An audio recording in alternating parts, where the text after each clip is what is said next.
Our next speaker is Remi Owadokun, certified health coach, listed as one of the 100 most inspiring Nigerian women in 2018, interviewed by Forbes for her contribution to the thought leadership space.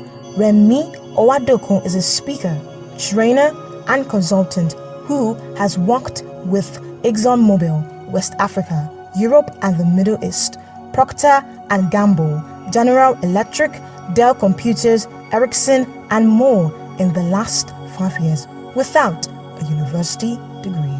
Please make welcome Remi Owadokun.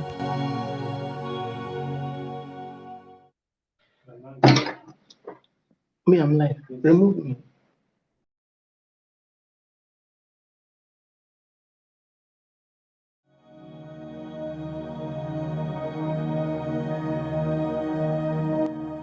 Our next speaker is Remi Owadokun, certified health coach, listed as one of the 100 most inspiring Nigerian women in 2018, interviewed by Forbes for her contribution to the thought leadership space.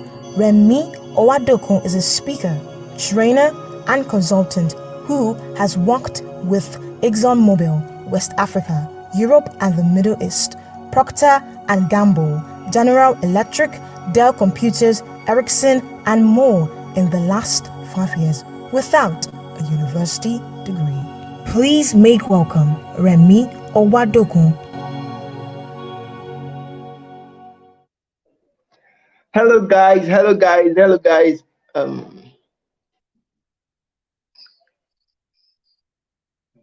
Remove me.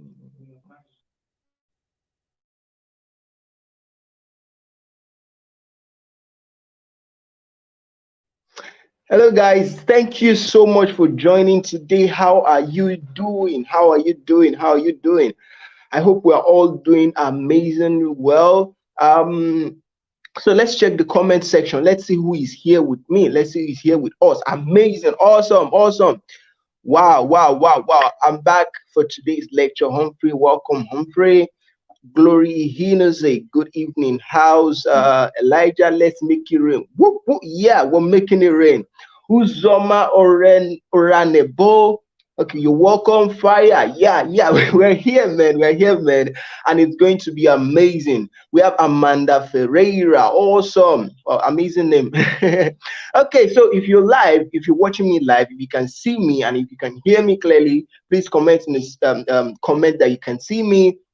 If you can hear me, just comment. Let's see how we're going. Okay, Mayowa Babatunde, hello to you too. If you can hear me, please put it in the comment section. She's on. Hello guys, just write in the comment section if you can see me and if you can hear me.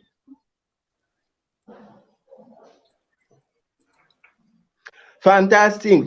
Ogugwa Ajayi, hope I pronounced that well. We can see and hear. Amazing. Thank you so much for joining. Okay, Manuel, I can hear you. Beautiful. Okay, so today we're having MH on board. We call her Mother Hen. She's an amazing woman. Amazing, cannot even describe it. She's let me put it, she's too late to be nobody. She coined that word and it has changed people's life, has transformed people's life. If you walk with her, you can't remain the same, right? You can't remain the same. She's changing the narratives for Africans, for people in the third world, for people in various countries. She has done a lot of things. She's a Amazon bestseller. She has written a lot of books. She's the gold.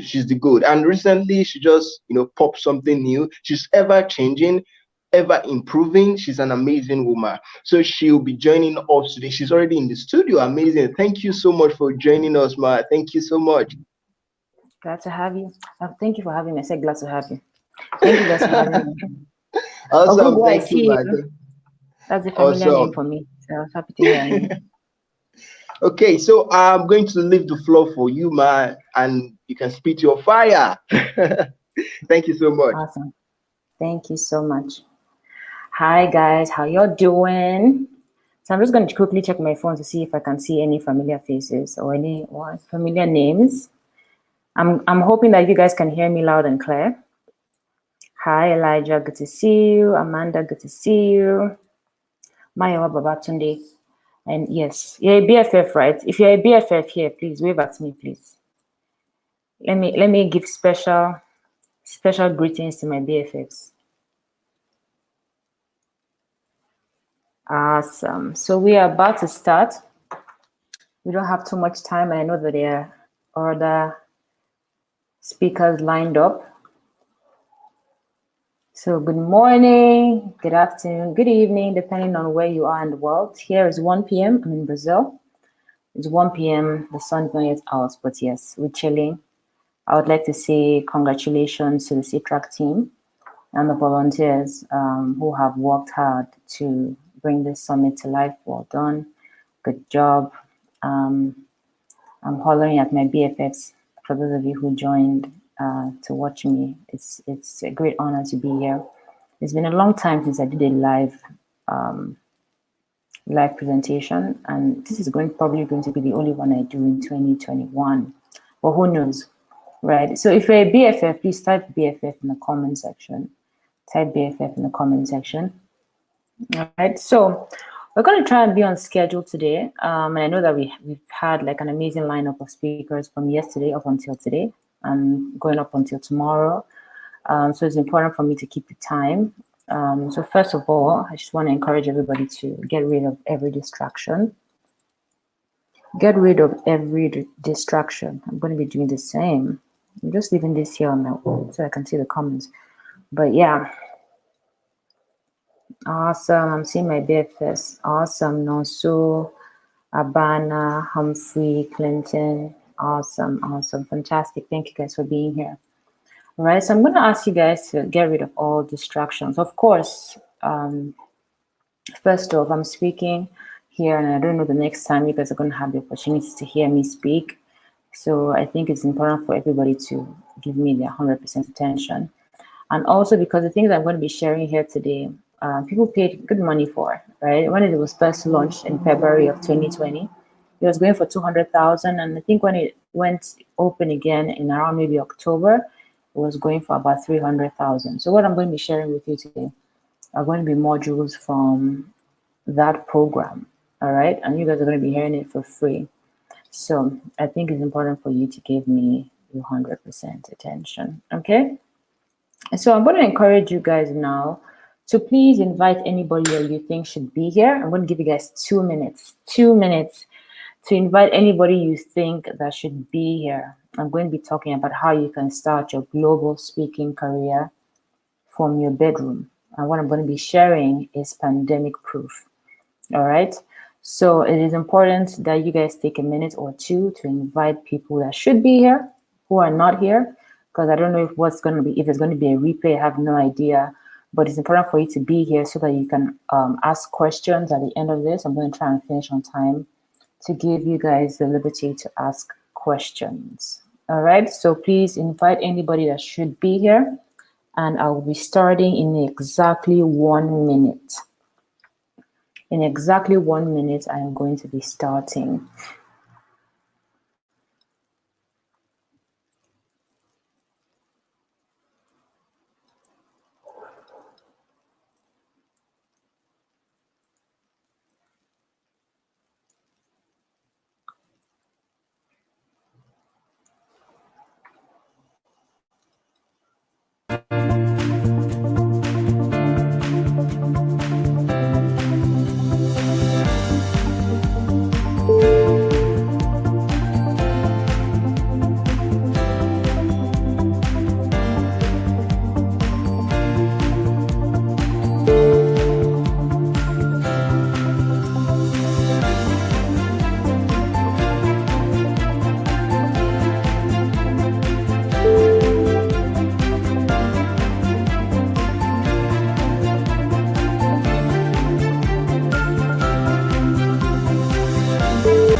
Awesome, guys.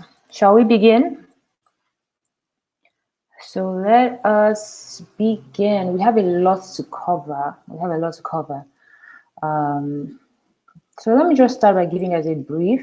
brief history. I don't want to assume that everybody who's on here knows who I am or what I've done. But over the last 3 years, I've been invited to speak at Facebook, at Google, Procter & Gamble, Ericsson, ThoughtWorks.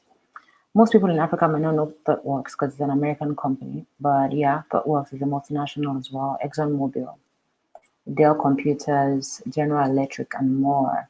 And if you have observed, or if you have looked closely, you find that only a handful of Nigerian thought leaders actually get invited and paid to speak at multinationals, whether at home or abroad. And there's a reason why that is so. There's a reason why there are so many talented people, well-respected people, recognized individuals. There's a reason why they miss the opportunity to collaborate with multinationals. There is a knowledge gap. There is something or some things that they don't know. And so because of that, they are unable to tap into that market. And that's what I'm going to be sharing with you guys today. All right, so even if the multinationals are aware of them, they know that they exist. Some of their staff interact with these people. They still don't get invited.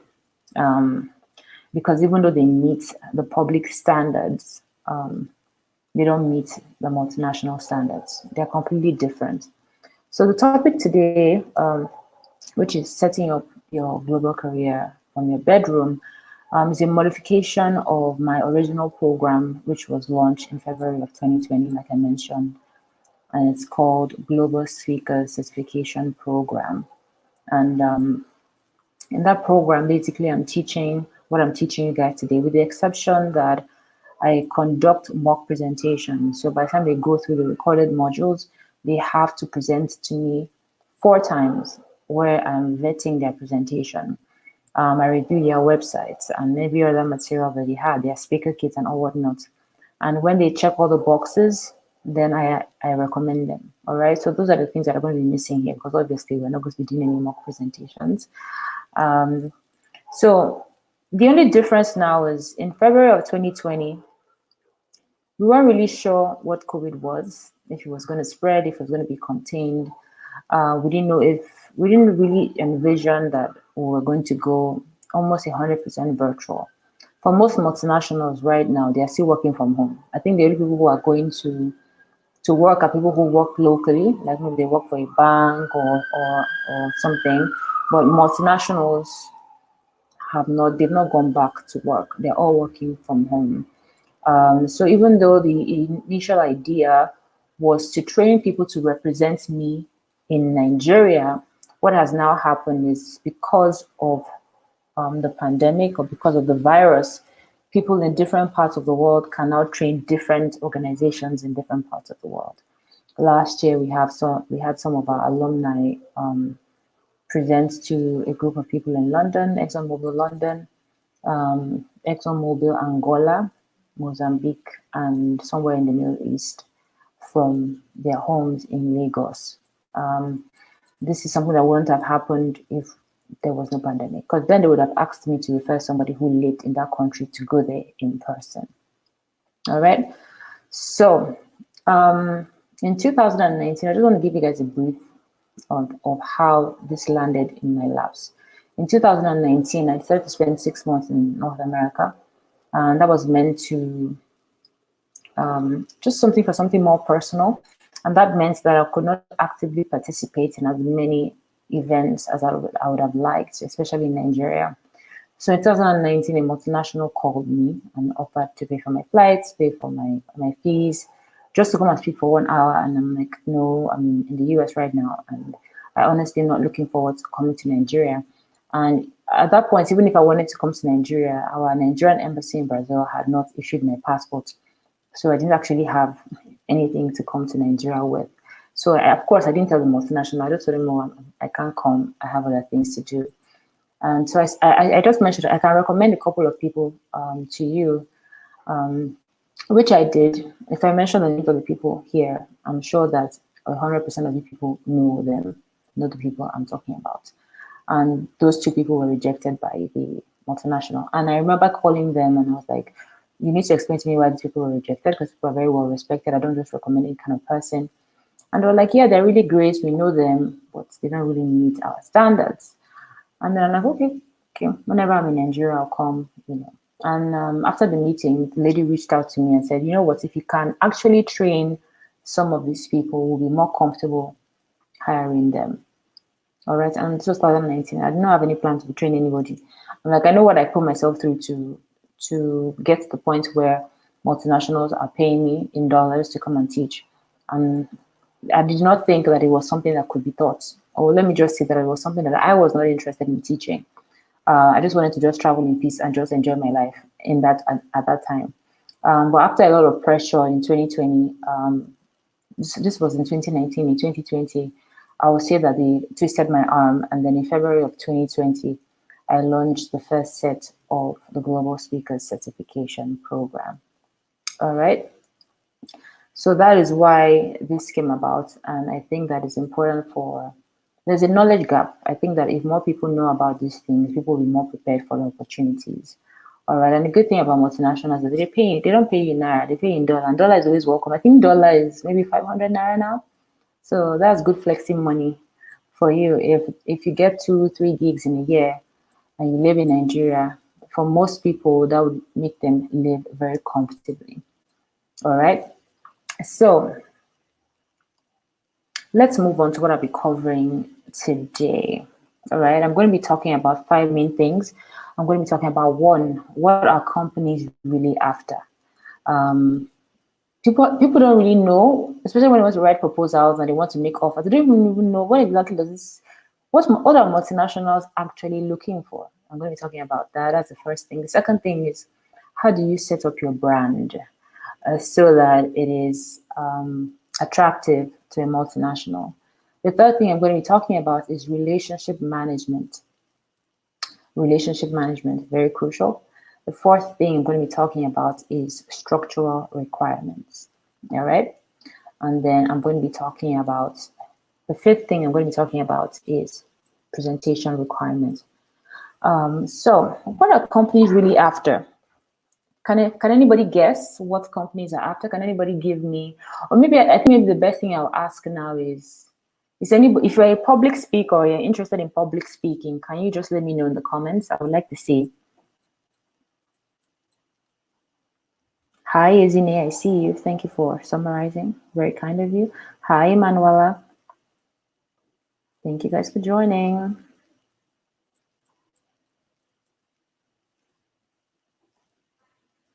If there's anybody that should be here, this is the time to invite them, guys. There's a share button somewhere. Or I think maybe somebody from the Citraks team should be able to put the link in the comments. Hi, Adam. So Humphrey says he's interested, and Akolade says he's a public speaker. So Akolade, can you give me a topic that you teach on? Akolade, can you share with us a topic that you speak on? I want to use you as an example. Owachuku Princess is interested in public speaking. Okay. So since Akolade is already a public speaker, I want to know what topic you speak on.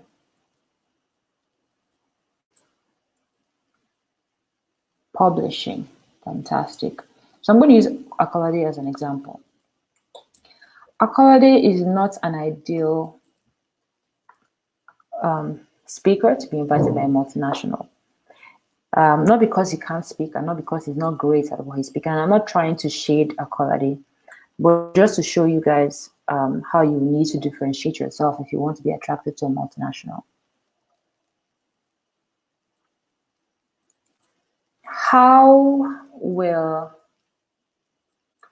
What is publishing going to do for a multinational? Because when you're thinking of a multinational, I'm not just even talking about a multinational, because this can apply to actually other companies, other types of companies, even though they are not multinationals, is that you need to, your topic or whatever it is you're bringing to them must do at least 2 things, one of each thing.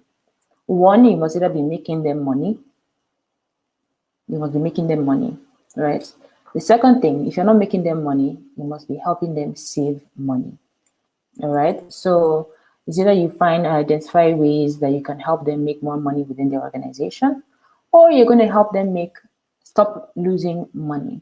All right. So when you come with a topic like publishing, they're going to be like, oh yeah, this is great for the staff. Like maybe you want the staff to learn how to write or to document, but how exactly is that going to increase the turnover of the company? How is that going to stop us from making money? Can anybody tell? Maybe your colleague can defend himself. But presently, when I'm looking at publishing, it's not something that is interesting. It's not something that is interesting. So, for example, most speakers, most thought leaders are accustomed to teaching to their fans or their audience directly. So they talk about, how to create a website, how to make money online, cryptocurrencies, and they have really, really great topics. But these topics are great for individuals. They are not great for companies. A company is not going to bring you in if your topic is going to make their staff leave the organization. So if I'm coming to and tell you that if you own a platform, you can become a billionaire. If you own a platform, you can become a millionaire. Or if you launch your own book or launch your own online course, you can start making money on the side. That is actually great for anybody to learn. But the multinational is not going to bring you in because you're basically telling them, they're basically paying you to come and tell their staff to leave, or they're basically paying you to come and tell their staff that they should start focusing on something else that is not their job. They don't want a situation where when their staff should be working, their staff is actually writing a book because the guy that they brought to speak is teaching them how to write a book, right? So you need to be able to make topics or create topics, right, that makes money for the company or helps them to stop losing money. So if for something like publishing, for Akolade, an interesting spin would be how developing content within the organization can foster relationships or connections. You can, find out most multinationals have platforms where their staff blog. I know that General Electric has that. I'm not sure if all of them, but most of them have platforms. General Electric actually, because I remember they invited me to do a topic on storytelling, and that's because they wanted their staff across the world to be sharing their different stories on the working in the company on the platform, so that somebody who lives in China working in General Electric can talk about their experience working in China, about the experience of the plan, so that somebody else in Kenya can read it and be like, okay, you know what, maybe I should ask for a transfer to go to China and be more open to the idea. All right. So if you're handling it from that perspective, where you are trying to foster connection within the company, where you're trying to encourage people to be more creative, then it becomes a more interesting thing. So I'm going to talk about, for example, health. When people think of health, they're like, okay, so why would a multinational want to hire me for health? But you need to ask yourself, how are companies right now losing money because their staff is unhealthy? How many staff in a year have to end up in the hospital? And then the company, most multinationals cover their staff's healthcare. So how many people went to the hospital due to stress, or went to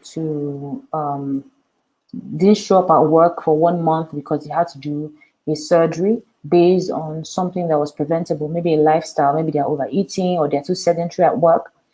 So that's one way that company or that multinational is losing money. They're losing money because people are getting unnecessarily sick in the office. So instead of you working 300 days in a year, you're working 250 because 50 days in a year, you're actually sick. So if they can minimize, and during those 50 days that you missed at work, somebody else has to do your job. That person is also getting up at work.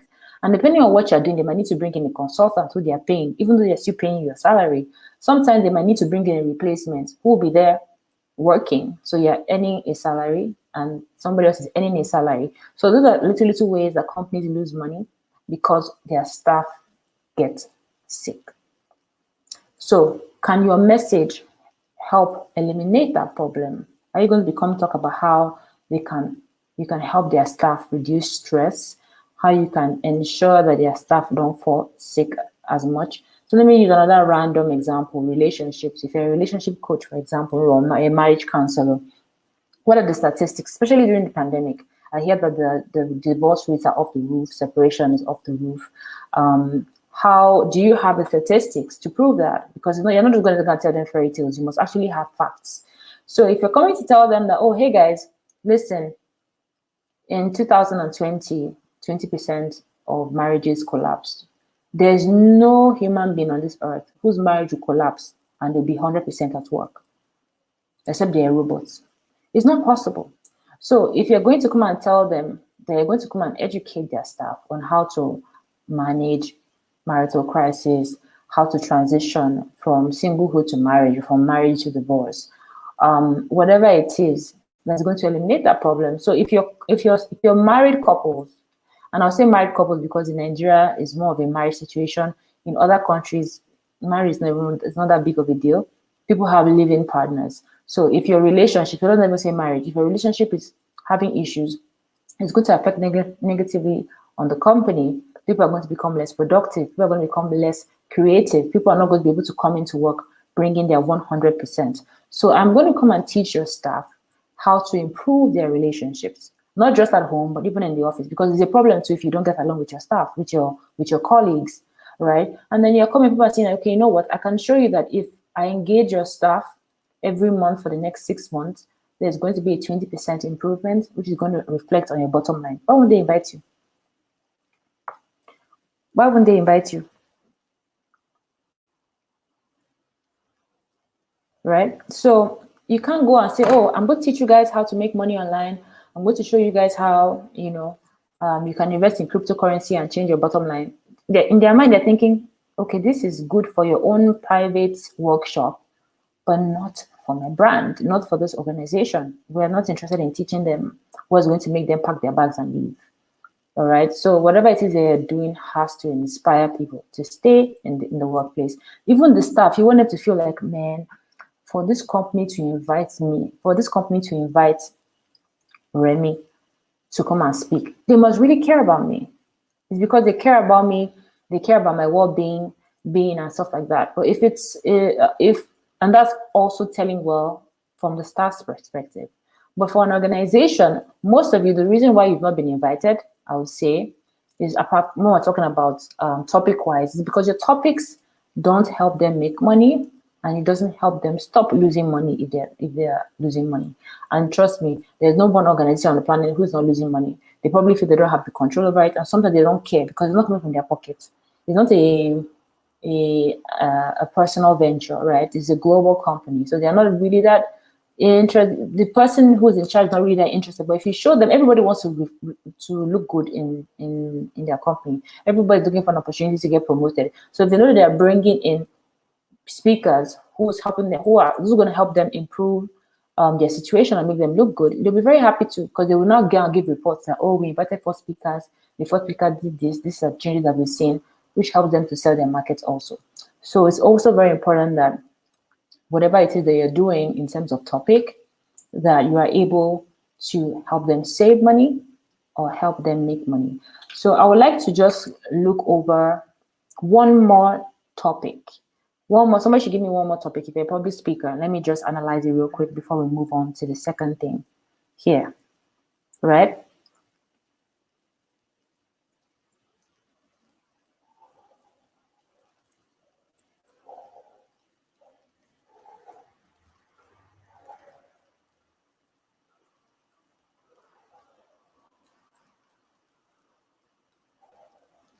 Okay, so there's a comment here from Yemisi Ajay Ojo.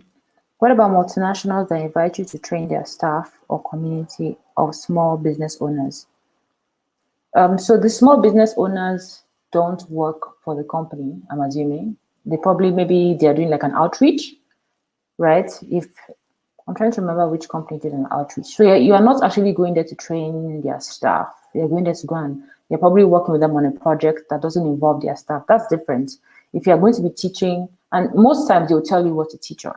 If that's the case, they'll tell you, oh, we want to, this is our mission, this is our goal. So there's only one time, I think it was Ericsson, that actually invited me to motivate their staff. That's never happened before. Most of them, they invite me and they ask me for my topics and I send them. But this was specific. They had just let go of about 2,000 staff. And so their staff were demoralized. They were not really putting in their best. Morale was low. And they had invited their different directors to come and speak to the staff. And the staff were like, I beg, I know this. You're just going to come and sell your dream to us. We're no longer feeling a part of this dream. Tomorrow you can decide to sack us. So they invited me to come and motivate their staff. That was the only time that they were very specific about the topic. So, and that's because it was for their staff. Now, if for example, if Ericsson is doing like an outreach and they want to help maybe farmers or market women in their locality, you are going there for that specific purpose, and they're going to be asking you to teach on that specific thing. But if you're going to go and teach their own staff, that topic is not, which is the community of small business owners, their staff that's working for a company? No.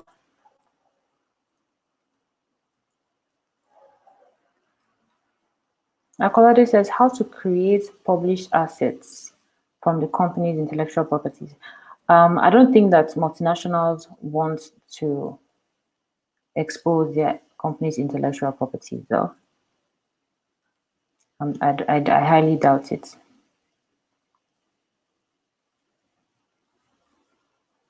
How to create published assets from the companies. You know, sometimes we get really heavy-handed with we like to put a lot of English that typically makes sense to us. If your topics are not clear, you're not going to make money. Because if people are, like right now, I'm reading it and I'm not understanding what point you're trying to make.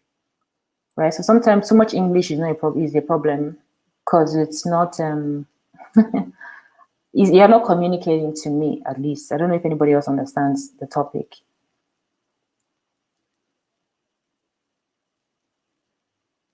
Public speaking on media and its beneficial use. I'm not understanding. Public speaking on media. What does public speaking on media mean? And its beneficial use. That's not. I don't understand what you're trying to communicate there, though. Okay, so let's move on to the next one.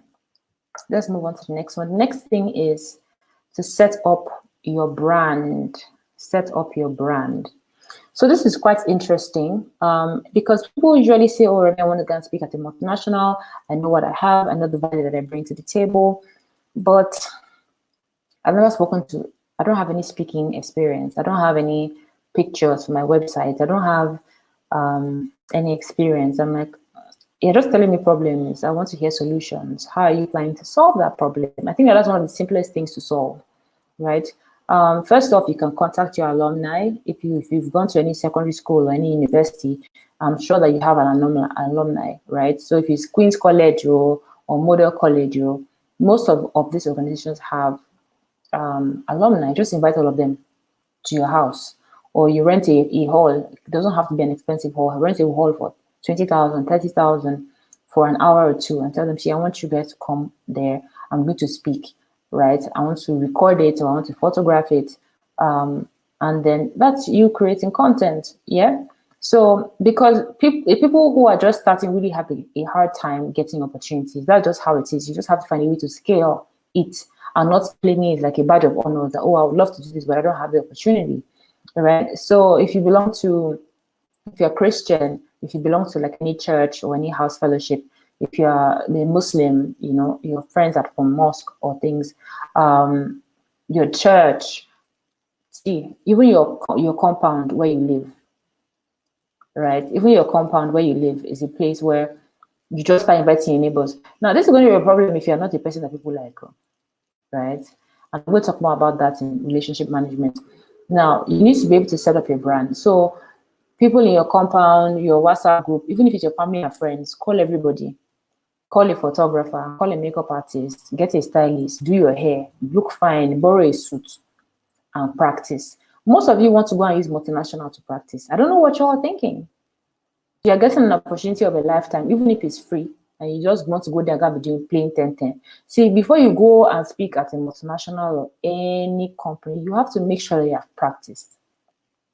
You have to make sure that you have practiced. You have to make sure that you're comfortable. If you're a woman and you're wearing heels, you have to make sure that you're comfortable wearing heels for up to 2 hours. For some people, by the time they wear heels for 5 minutes, they cannot stand again. And you're not looking like a cockroach at the event. And you're not distracting people from your messaging because they don't understand why you look so uncomfortable in what you're wearing. So it's important for you to look good. And the reason why I don't want to emphasize this on this too much is because if you're going to be doing work with multinationals, most of you are going to be doing this online. So they're not really going to see you there to see whether you wore perfume or anything, but at least you must make sure that you have your makeup on, your hair done, and have something nice to wear. But if we are, for when this is all over, because the pandemic is not going to last forever, you want to have to make sure that the staff don't look better than you. You understand that multinational staff earn well. They earn very well. Most of them have their own websites. So for all of you, I say, if you don't have a website, just leave this summit, because this conversation is not for you. This conversation is not for you. So you need to make sure that you have a website. But let's start with the soft things first. You need to practice every day. If you're just starting, there's nothing stopping you from practicing every day. I used to practice every day. And then as I got better, I started practicing every week. And now maybe just a few moments before my presentation, I'm practicing. But when you're just starting out, you have to practice. So if you want to fall down with your heels in front of your family and friends. If you want to speak bad English, speak the bad English in front of your family and friends. If you have a speech impediment, have that problem in front of your friends. If you have stage fright, practice that in front of your friends. Make the mistake in front of your friends. Right? People are not going to see that in a picture. Don't go and wait till be praying, put it on your vision board that you want to be great, you want to do mighty things. The opportunity now comes, and when it's time to open your mouth, you can't remember anything that you're supposed to be teaching. So it's very important that you set up your brand properly,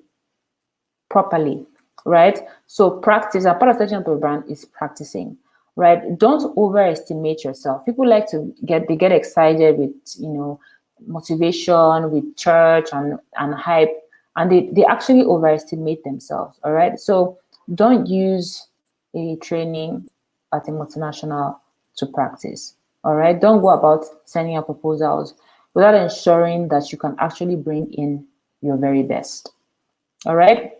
So you see those photos that I said you should take, all right? Nobody knows that the people that are sitting there in the audience are your family and friends.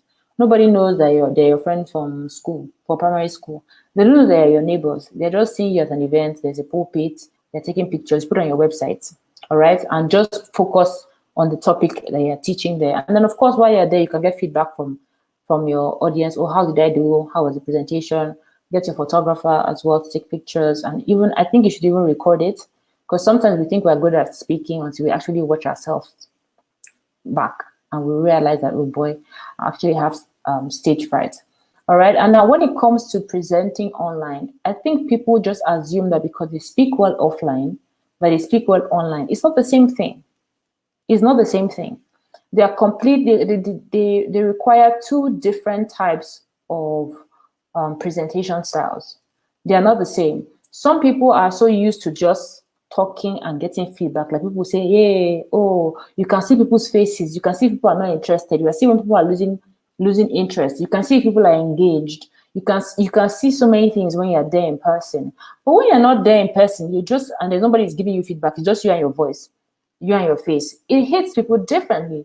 So it's important for you to host Skype calls, Zoom calls, Instagram Live, whatever it is, and practice. And actually practice. I've seen a lot of people who came to do the Global Speaker Certification Program are actually people who are speakers. Like they're not new people on the block, and they did very poorly when it came to online presentations. All right, and because the focus is now on your face and your presentation slides, it's kind of different. When you are in person, they'll be looking at your hair or they'll be looking at your shoe. They'll be using stuff to smell your perfume. They can gauge your energy. Online, they cannot see all those things. So they don't need to distract them. They are seeing you in your full self, all right? And so you cannot afford to go there and let yourself down. So under setting your brand up, you have to have a website. It's a non-negotiable. If there's anybody today, even if you don't do anything for a living, you need to have a website. Go and register your name, whatever your name is.com, and go and put it there, even if it's one page. You cannot afford to not have an online presence. And your online presence can only be your Facebook, Twitter, and Instagram. Now, part of setting up your brand as well is that you have to clean up your Instagram, Facebook, LinkedIn. You can't go and be typing nonsense there. You cannot go and be forming hump day and go and show picture of your bum bum on Instagram. And then that same Instagram is the handle that you now put when you're not sending messages to multinationals, right? So if you have very strong opinions and you're not an activist, please keep it to yourself. All right, because it would be very unfortunate if you have an amazing message and people love you, and then they ask somebody to go and verify what you're doing, and they don't like what they see. And this is not just for multinationals. Even now, when you go and apply for visas, they ask you for your social media handles and they check for your social media activity. If it doesn't sit well with them, you're going to lose a lot of opportunities. I know that we're in the era where everybody feels they need to air their opinion, they need to overshare. There's not an oversharing spirit. What somebody crosses the road now, you say, you take a picture, see that woman, she can't even see that guy. You know, it seems like fun in the short term, but it can come back and bite you on the long term.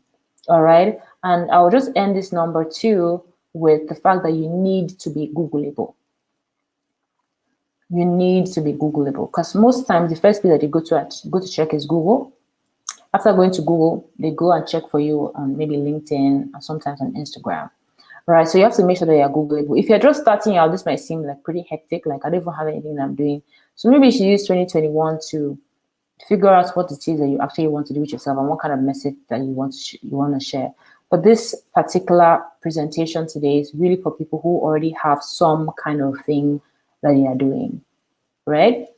Okay, so when it comes to setting up your brand, you need to have a website, your logo. You need to do brand identity for your company. You cannot afford to come and do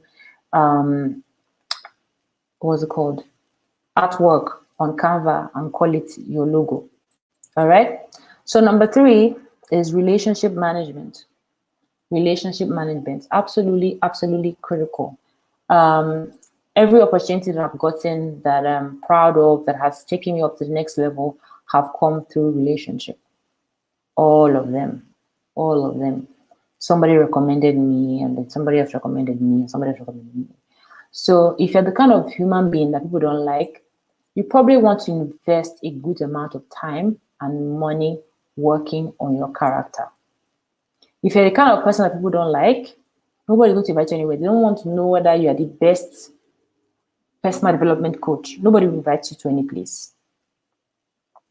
Nobody wants to know if when you speak, people fall under their anointing. If people don't like you, It's human beings that are inviting you to these things. And it's somebody that's heading the department. All you just need for that person not to like you, and it's over. Right? So it's very, very important that if you know you have character problems, if you know you're somebody that people don't usually like, you're not really going to go far. This is not even just about multinationals now. This is just about general life. It's like if you're not somebody that people like, if you're not a good person, you're not going to get any opportunities. All right. And there are little things that people do that mess up opportunities for them. So like people are very, very careless with relationships. You ask people for one thing and then you turn around and do something else. You don't keep your word. You don't have integrity. These are the things that don't reflect well on you. And of course, some people might come and tell you, this is what I don't like. And so people will just move on to the next person. You'll be wondering, oh, after my preparation, after everything, I did so well, but they didn't invite me. Why would they invite you? I wouldn't invite you. All right, so we have just 2 minutes left. I'm going to just go through the next 2 points. The 4th thing is structural requirements. And when I say structural requirements, I mean like company registrations and things.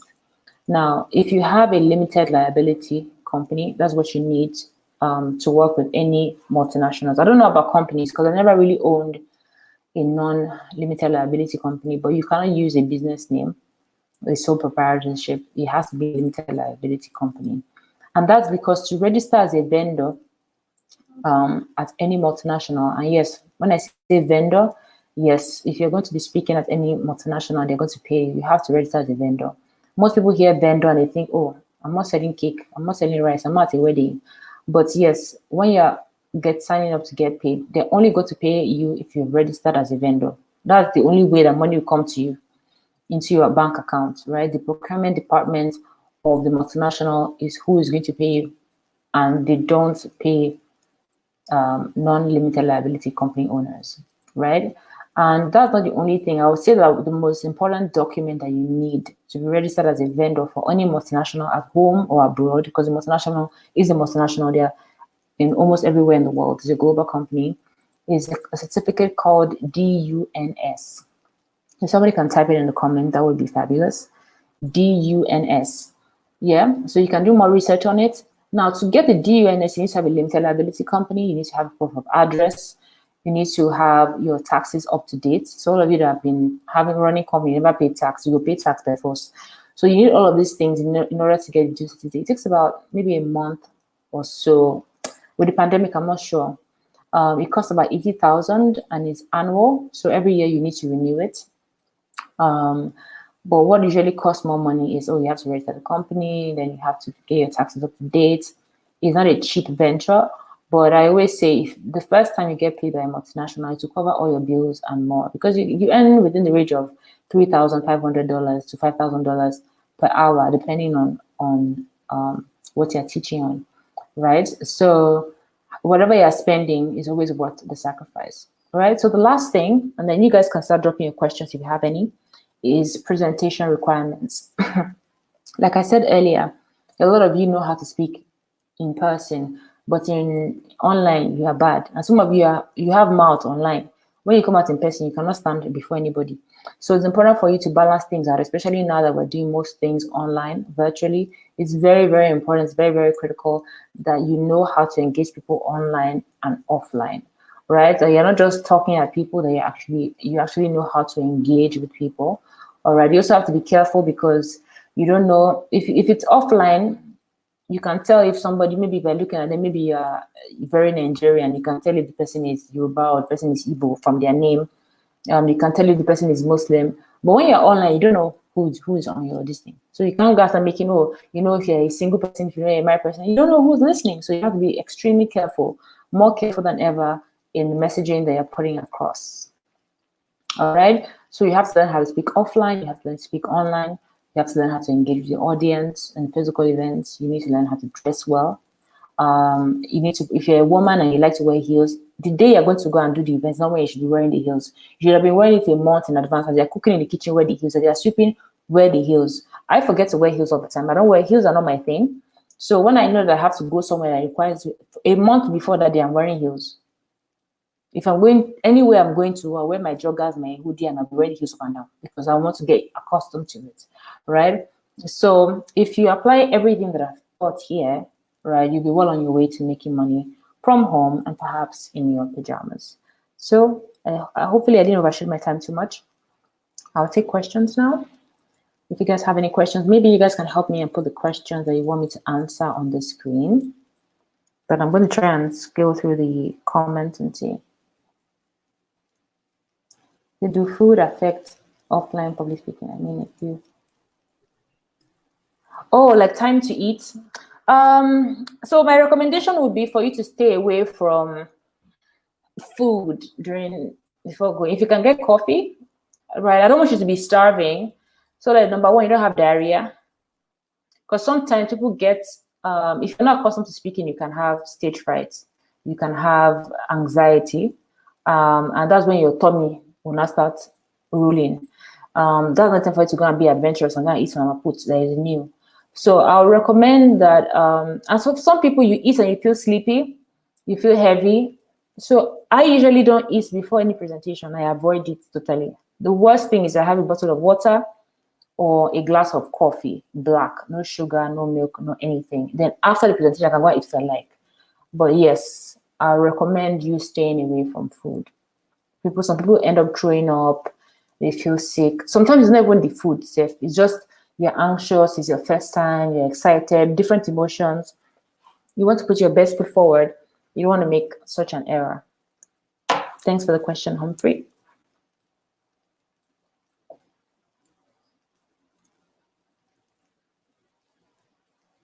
So I see a question here from Health Philic. Okay, that's what I'm saying. How do I set up a brand that doesn't carry my name? How do I push it out?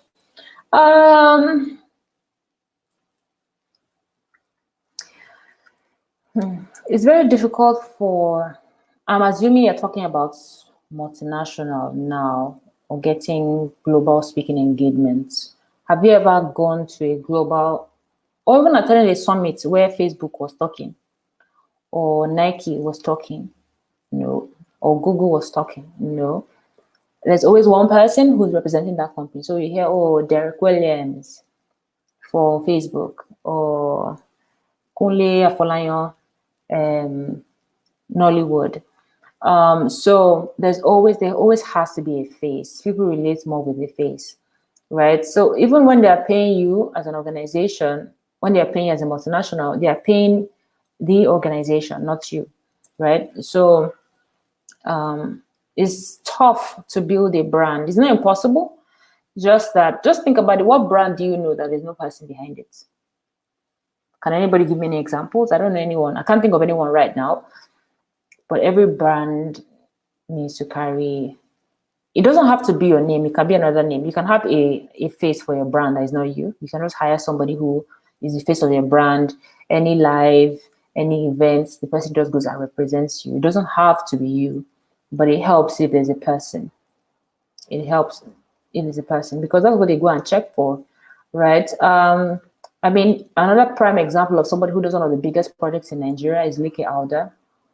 I don't remember the last time that he himself went for any of the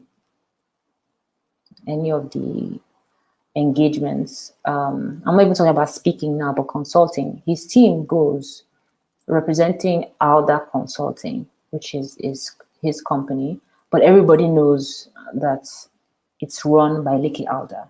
Apple, Steve Jobs, Microsoft, Bill Gates. It's hard. It's not even recommendable. I'm not sure why you would not want.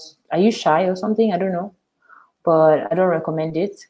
You just be stretching yourself thin. There was a time where people knew the brands, the company names more than they knew the person, but we're now in the era where there used to be a time where people didn't even know who the CEOs of banks were. Now almost everybody knows who the CEO of Zenith Bank is, of Diamond Bank. People are now more aware. People want to know who's the person that's behind this brand. Before people will invest, they want to know who's the person behind this brand. So except you want to wait for the era where that will stop mattering, you just have to kind of put your face to it. Even if it's not 100% of the time, you know? Like now I'm seeing how I feel like I can't really relate to you. I don't know who I'm talking to yet. I'm just talking to your logo. If your logo was here talking to you, how would you feel if there was no face? You're just hearing a voice. It would be strange, no? So yeah. Any more questions? Let me see.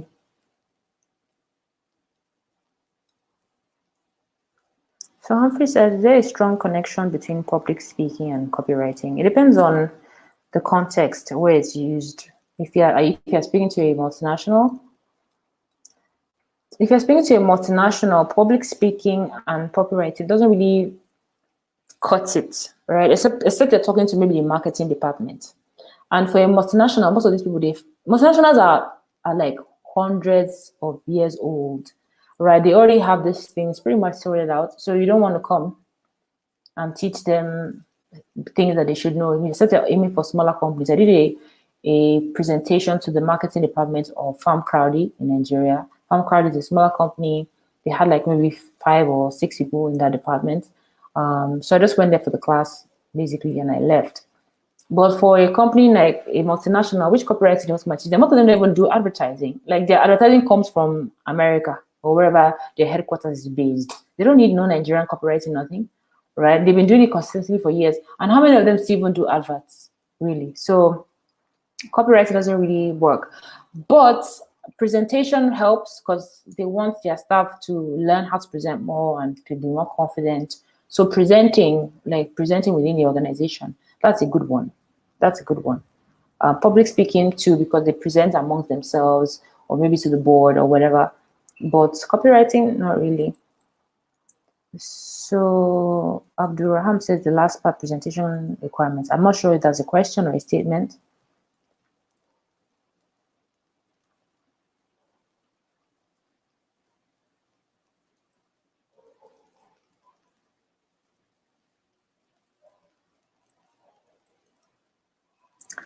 So how Felix says, the reason why I'm asking is because I believe that as a personal brand, when your name is mentioned, what you represent should come to mind.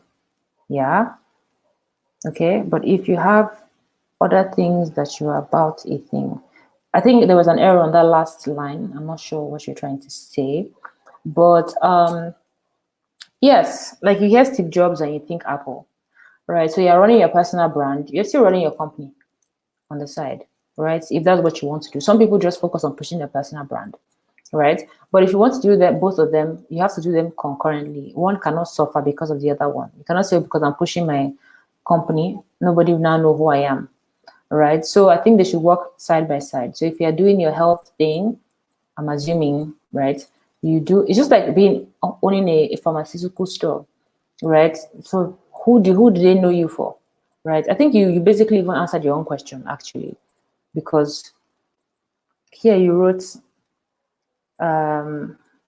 when your name is mentioned, what you represent should come to mind. So when your name is mentioned, what comes to mind? We don't even know your name. We don't even know who you are. So I think it's important for you to have that. Amazing, amazing, awesome. Thank you so much, man. Thank you so much.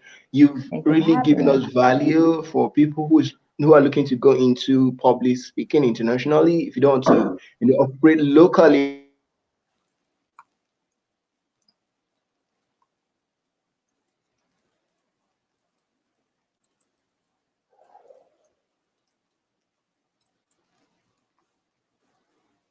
So is it me or is Liberty Um, frozen? um, Okay, it's back. about that, something just happened. Sorry about that. Okay, yeah, like I was saying, you have to conquer your environment, you have to conquer yourself, you have to be good at it, right? You don't take international opportunities for to practice with international opportunities. You have to be sure that what you're doing, it's you've you're perfect, you're good at it, right, before seeking for international opportunities. So thank you so much, Mal. You talked about Thank you for having me. creating your brand, getting a good topic, very important. People need to know, understand you clearly at once they see your topic. At the same time, you need to have a good brand, practice with your audience, like your family, your friends, your church members. All of these people are available for you. And some people are good with physical public speaking, but the world has changed, right? We're in digital age. Things have changed. You have to learn how to speak both physically and also via the internet, right, on other platforms. So thank you so much, Mal. We really appreciate it. And so Thank that you guys is for it. having me. Thank you. Thank you guys.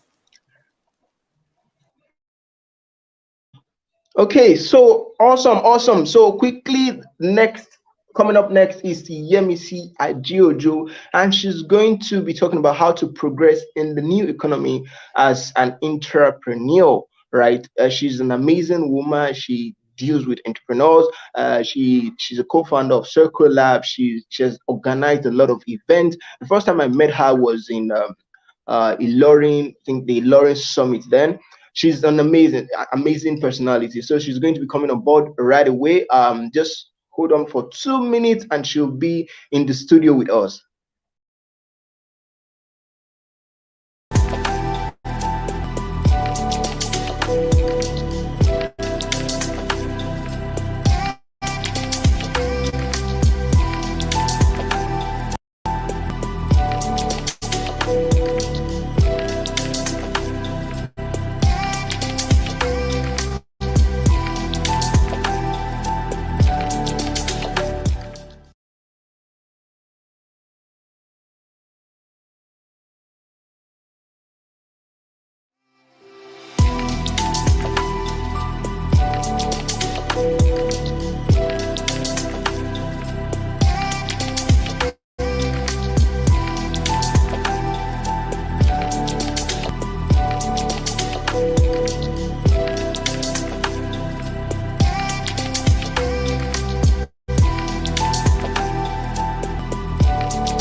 Jesus Christ.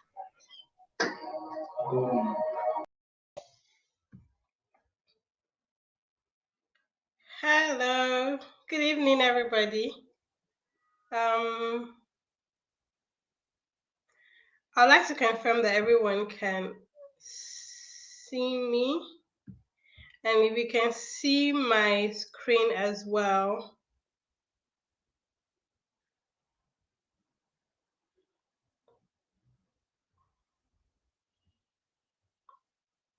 I can't hear anything.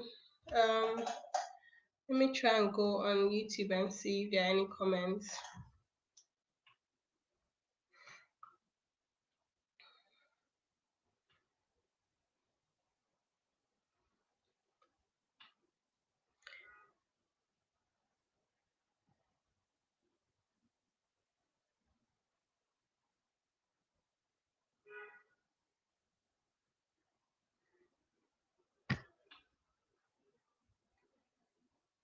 Hi, okay, you can see me, but can you see my screen? So I'm trying to share my Remove that slide. guy. Remove that guy. Remove that. Remove the screen. Hello, Yemisi. Thank you so much for joining us today. Thank you. Thank you. I'm so sorry. We had some technical glitches, and it's been resolved now. Okay, so Okay. I'm sorry. We're supposed to actually read out your profile. I don't know, due to the schedule and so many other things, but it's fine now. It's been resolved, and we're good to go. So quickly, let me read about Yemisi. She's an amazing personality. She has done a lot for the youth in Nigeria, especially in Ilorin. I met her last year, and she's doing something amazing. She's the co-founder of Circle Labs, and she's doing awesome stuff. So let me quickly read her profile. So Yemisi Ajejo is an award-winning social entrepreneur, best-selling author, international public speaker, digital skills trainer, and business growth strategist who has worked in public, private, and non-profit sector in both Nigeria and the UK. She's trained and supported over 15,000 people with personal and business finance, business structure, using digital tools, self-development, and accessing decent jobs. As an entrepreneur, she manages a social enterprise, Thrift Africa, and Circulab, while working as a part-time or contract staff with various local and international organizations aligned with her passion. She's awesome. So, guys, if you can hear us, if you can hear her, if you can see us, please type in the comment section. Amazing. Amazing. Thank you so much for the warm introduction. I'm trying to share my screen, so I'm trying to share my Beautiful. slide. I don't know if I'm doing something wrong, but I don't think it's coming up. So I don't know if the team can help me with that. Okay, just a sec. We'll do that right now. Okay, fantastic then. Thank you. Anyways, just so that we don't waste any more time, because I know that a lot of us have other things to do after this, and even so that we have plenty time to ask questions. So I've been introduced, so there's no need to introduce myself. And I really just want to correct the topic that I'm speaking on. So I'll be speaking on intrapreneurship. Oh, fantastic. Thank you so much. I'm so glad that everyone can see my slide. So the theme for this seminar is re-strategizing your business for the new economy. And I want to focus on entrepreneurship. So we're very familiar with an entrepreneur, somebody who creates value and sells value, someone who owns a business. But entrepreneurship is something that's always been in existence, but with the new future of work that we are in, it is even more emphasized. So, what is entrepreneurship? You can see the definition on my screen. This is like the best definition that I could find, because it broke it down well and it's not very complicated. So, entrepreneurship is pretty much you as a business person, you own a business, but you work with other organizations providing your entrepreneurial skills. Okay, and there are various reasons why this is very useful. So it's like owning a business and working a 9 to 5, or owning a business and working because now you're not limited to a 9 to 5 anymore. You can get contract roles. I do contract roles that are like 2 hours in a week, 3 hours in a week, and so on. So there are various reasons why this is very helpful. So there are people who will tell you, oh, I can never work under anybody, or oh, I started a business because I couldn't get a job. And that was a bit too late for me to go back to managing, working under someone on my own. But that's not always true. I'm going to explain why. So entrepreneurship is obviously not for everybody. I'm going to be talking about some things that you should consider if you're considering working for yourself and working for others. And you may realize actually this is not for me, and that is absolutely fine. It is very, very important that you know yourself and what you're capable of and what is important for your own personal growth and your business growth. Okay. So I'm going to share a bit on my entrepreneurship journey. For the longest time that I can remember, I've always had a job while building my businesses. And my businesses spans various sectors and includes a lot of different things. But I feel like last year was when I really became an entrepreneur because I had my businesses which I was managing, most of which some of you would know, most of which are social enterprises, and I had the opportunity to work with a number of international organizations. And I realized that remote work is more popular now. So you can literally be in Nigeria and work for anyone, anywhere in the world. And it did not have to be a typical 9 to 5 job. It could be 2 hours in a week. It could be 1 hour in a day. It could be 3 days in a week, and you have specific roles or KPIs that you need to deliver on. And you have the rest of the week to focus on your business. So last year, I started getting a lot of international opportunities to work with global companies while building my own businesses. And this did not in any way take away from me building my own business. So I could work a few hours a day, sometimes even just 1 hour a day. One of my current roles right now is just about 3 to 4 hours a week. And I get paid significantly more than what most people earn in a 9 to 5 in Nigeria at the end of the month. So it is also a really good way for me to generate revenue, even to build my own business and contribute to my own personal development. Okay, so we're going to quickly run through why become an entrepreneur. Why should you consider this? And then I'm going to walk you through some things you should consider if you're looking to venture into entrepreneurship, if you're looking to build your own business while working for others. So why become an entrepreneur? As I said earlier, remote work has definitely improved opportunities that are available. So you can be in Nigeria and you can work for people anywhere in the world. Okay, and even more emphatically, remote work has increased the demand for people who can work on their own initiative. And who better than someone who already owns their own business? Because when you own your own business, nobody has to tell you before you use your own initiative to solve problems, before you actively activate your problem solving skills, before you put yourself as a leader, before you critically analyze things. And these are the key skills that are required now that remote work is even more popular than they've ever been. Because you're working from home, you get to supervision and guide, but people would usually prefer someone who is able to think on their feet and contribute ideas. Also, in general, with remote work from home, people tend to have more than one job because you're not sitting in an office all day. There's nobody breathing over your neck. You're not doing eye service where you go home only when your boss has gone home, even when you have nothing to do. You have most companies have designed the role such that you have specific. Oh, my mic was muted. I hope everything is okay. But let me know if everyone can hear me now, please. I just noticed that my mic was muted. Okay, so you have specific deliverables, and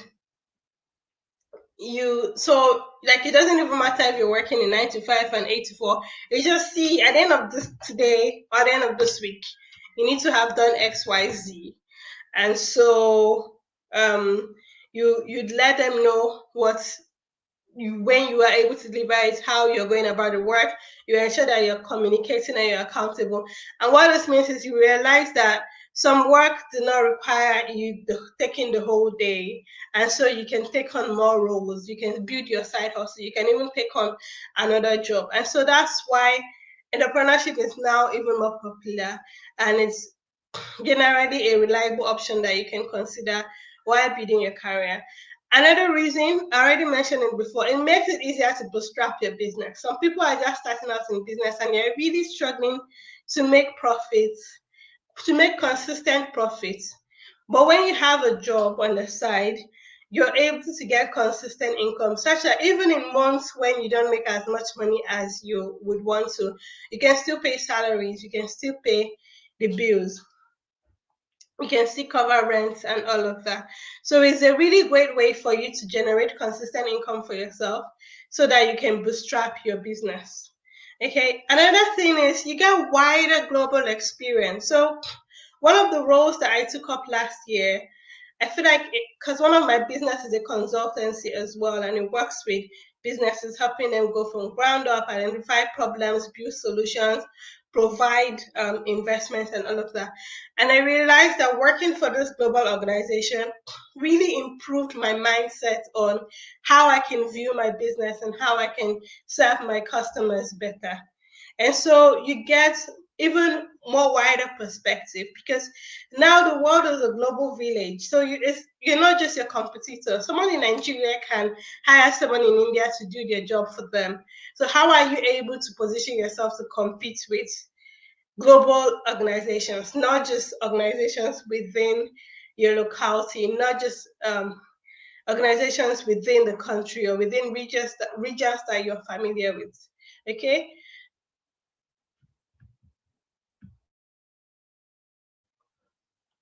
Another very key advantage of entrepreneurship is that you're able to build your network. So you're able to expand. So you're working from home. Yes, you're indoors 24/7, but now you're able to work with people in other parts of the world, doing things that you're interested in and you are passionate about.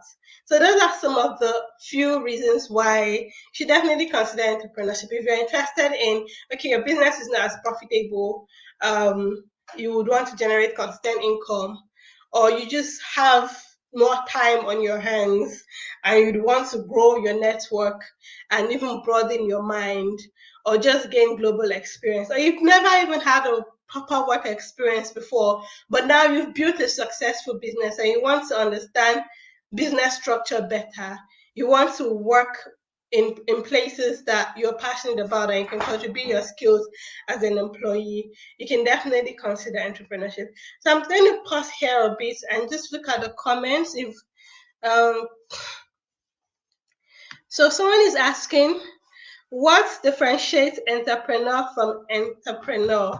So I shared the definition earlier. You probably joined in late. So this is the definition for entrepreneurship. So the difference is entrepreneurship, and entrepreneur is the owner of the business. An entrepreneur is somebody who works in a business but with entrepreneurial skills. So let's say that you own a national, maybe let's say you own a tech company and you're looking for a communications expert, someone to improve your business comms, your corporate comms, and all of that. And I am Yamisi Ajojo. I own a digital agency who provides services, corporate communication services to small businesses. And I see the opening in you are the entrepreneur, you're the owner of the business. I own my own business too, but I want to come and work for you as your staff, managing the communication. So I'm going to come in as your communications lead. And you're not outsourcing this to me like, oh, she has a company of her own, we are outsourcing this role to her company. No, you're employing me within your organization because I have the experience that you require.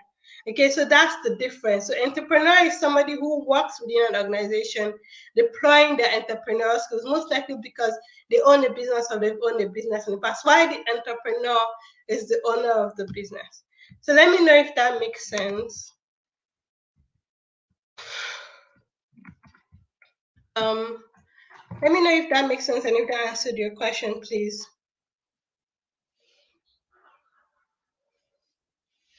And if we have any more questions, I know we'll have some time at the end. Mwachukwu Prince, please let me know if your question was answered. But we're going to go on now. So we're going to go into the how. Okay, so you're probably interested or passionate about okay, you realize, okay, this seems like something that I should definitely consider. How can we go about it? So in the next 10 minutes, I'm quickly going to run through the how, and then we can have more time for contributions and questions. I really would want to see your contributions and hear your questions as well.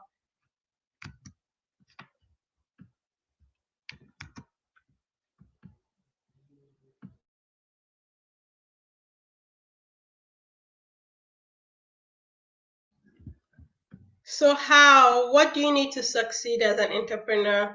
The first one is to decide your why. So if you own a business and you're thinking, okay, I'm going to look for organizations that I'm going to work in, you need to decide what your why is. So why are you considering working with another organization when you own a business?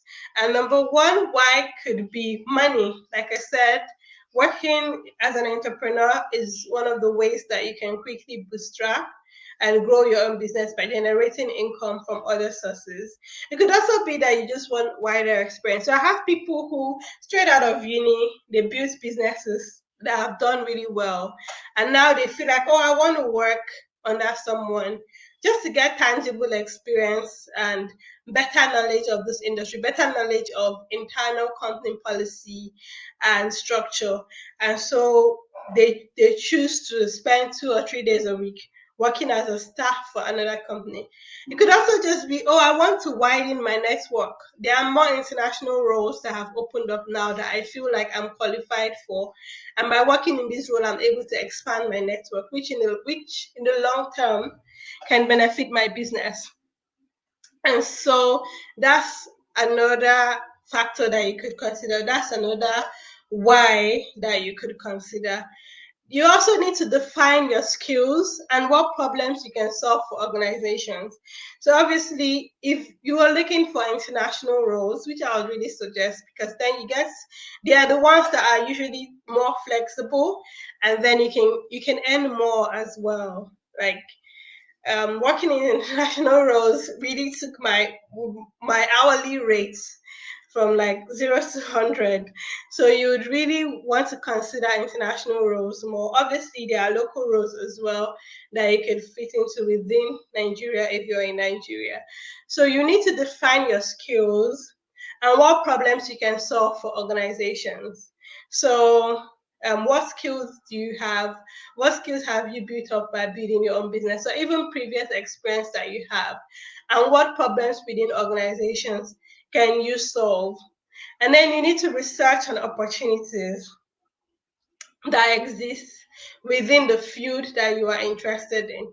So if your goal is to make more money, what opportunities within XYZ industry can enable you to make XYZ amount of money, or enable you to get this level of experience, or enable you to build your network. So you need to be really clear on why and what you want. So earlier this year in January, I had on my vision board and I do role that I would want to work in if I want to go, because now I work contract roles, so like 2-3 hours a week, so that I have time for my family, for my business, for my own personal development as well. But I thought, okay, if I was to go back to extensively working with other businesses like I did last time, maybe 3 days in a week, what would I want it to look like? Pardon me. And then I wrote down what I would like to do, the amount of money I would like to earn, and how many hours I would like to work. And looking at it, it seemed absolutely ridiculous because, wow, who's going to pay me all this amount of money at this age? But a few weeks later, I saw a role that matched exactly what I had written in my vision board.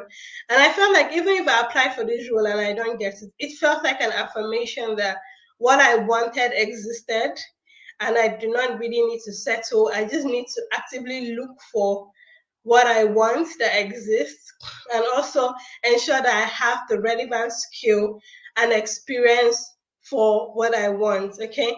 So you define your skills and what problems you can solve for organizations. You research on opportunities that exist.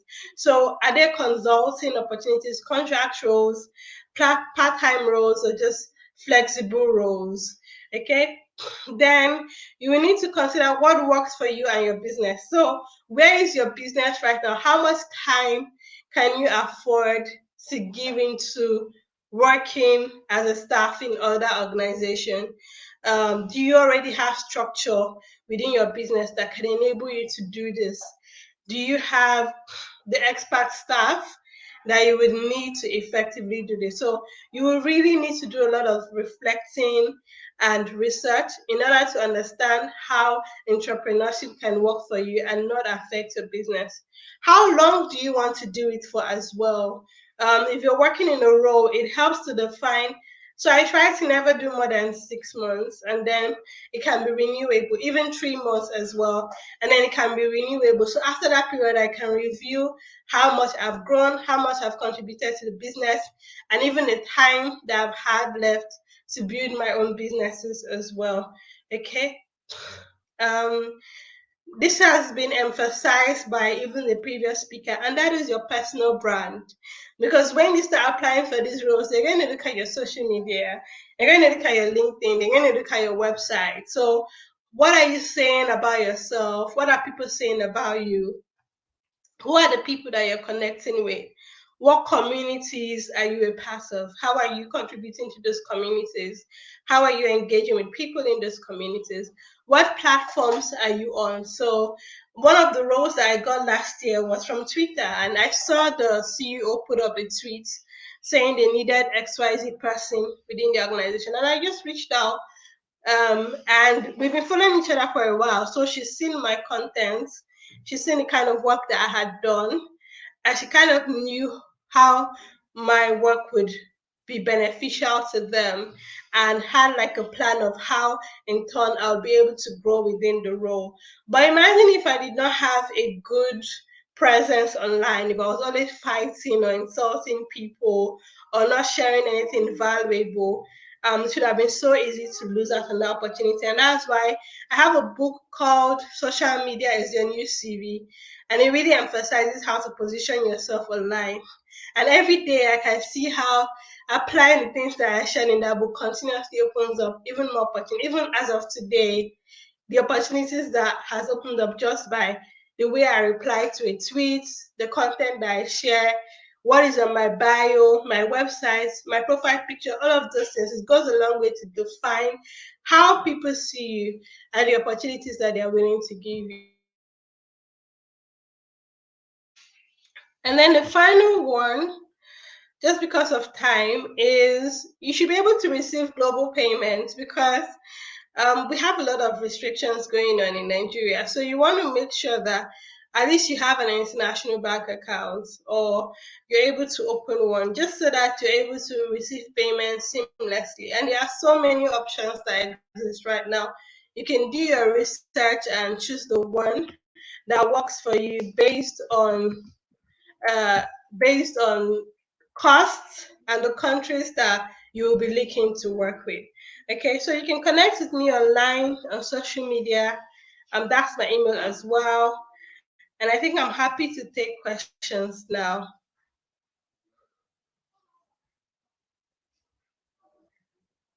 Do we have any questions?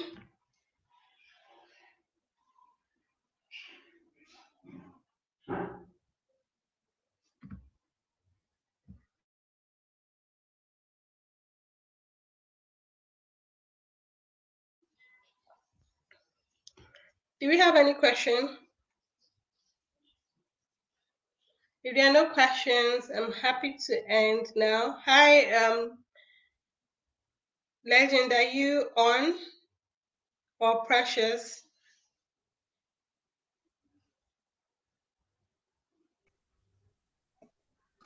Okay, thank you so much, Miss Yemisi. Thank you so much, so much. Um, it's a pleasure having you here. You talk about entrepreneur, how you can work remotely and still be in your local, your wherever you are in the world and be able to promote, businesses. And that's amazing. Thank you so much. So let's see if we have questions in the comment section. Um, okay. Okay, so we have Pastor Ike Chris. Please throw more light on the definite. Okay, can you please rephrase the question? Please throw more light. Which definition? It will be more clearer if you could rephrase the question. Okay, great. Interested. Okay, how do you protect your business in Nigeria so as the rich do not push you out? Okay. Okay, so let's check Humphrey. How do you protect your business in it? I think that has to do with IPs and intellectual property and the rest of them. That's a good question. I don't think Oh, I'm echoing. Sorry about that. Let's see. Okay.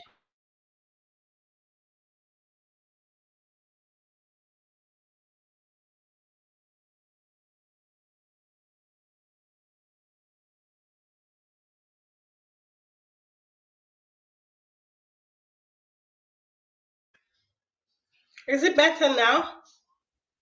I think it's better now. Okay, so I was gonna say I don't think the question is really related to what I've just shared.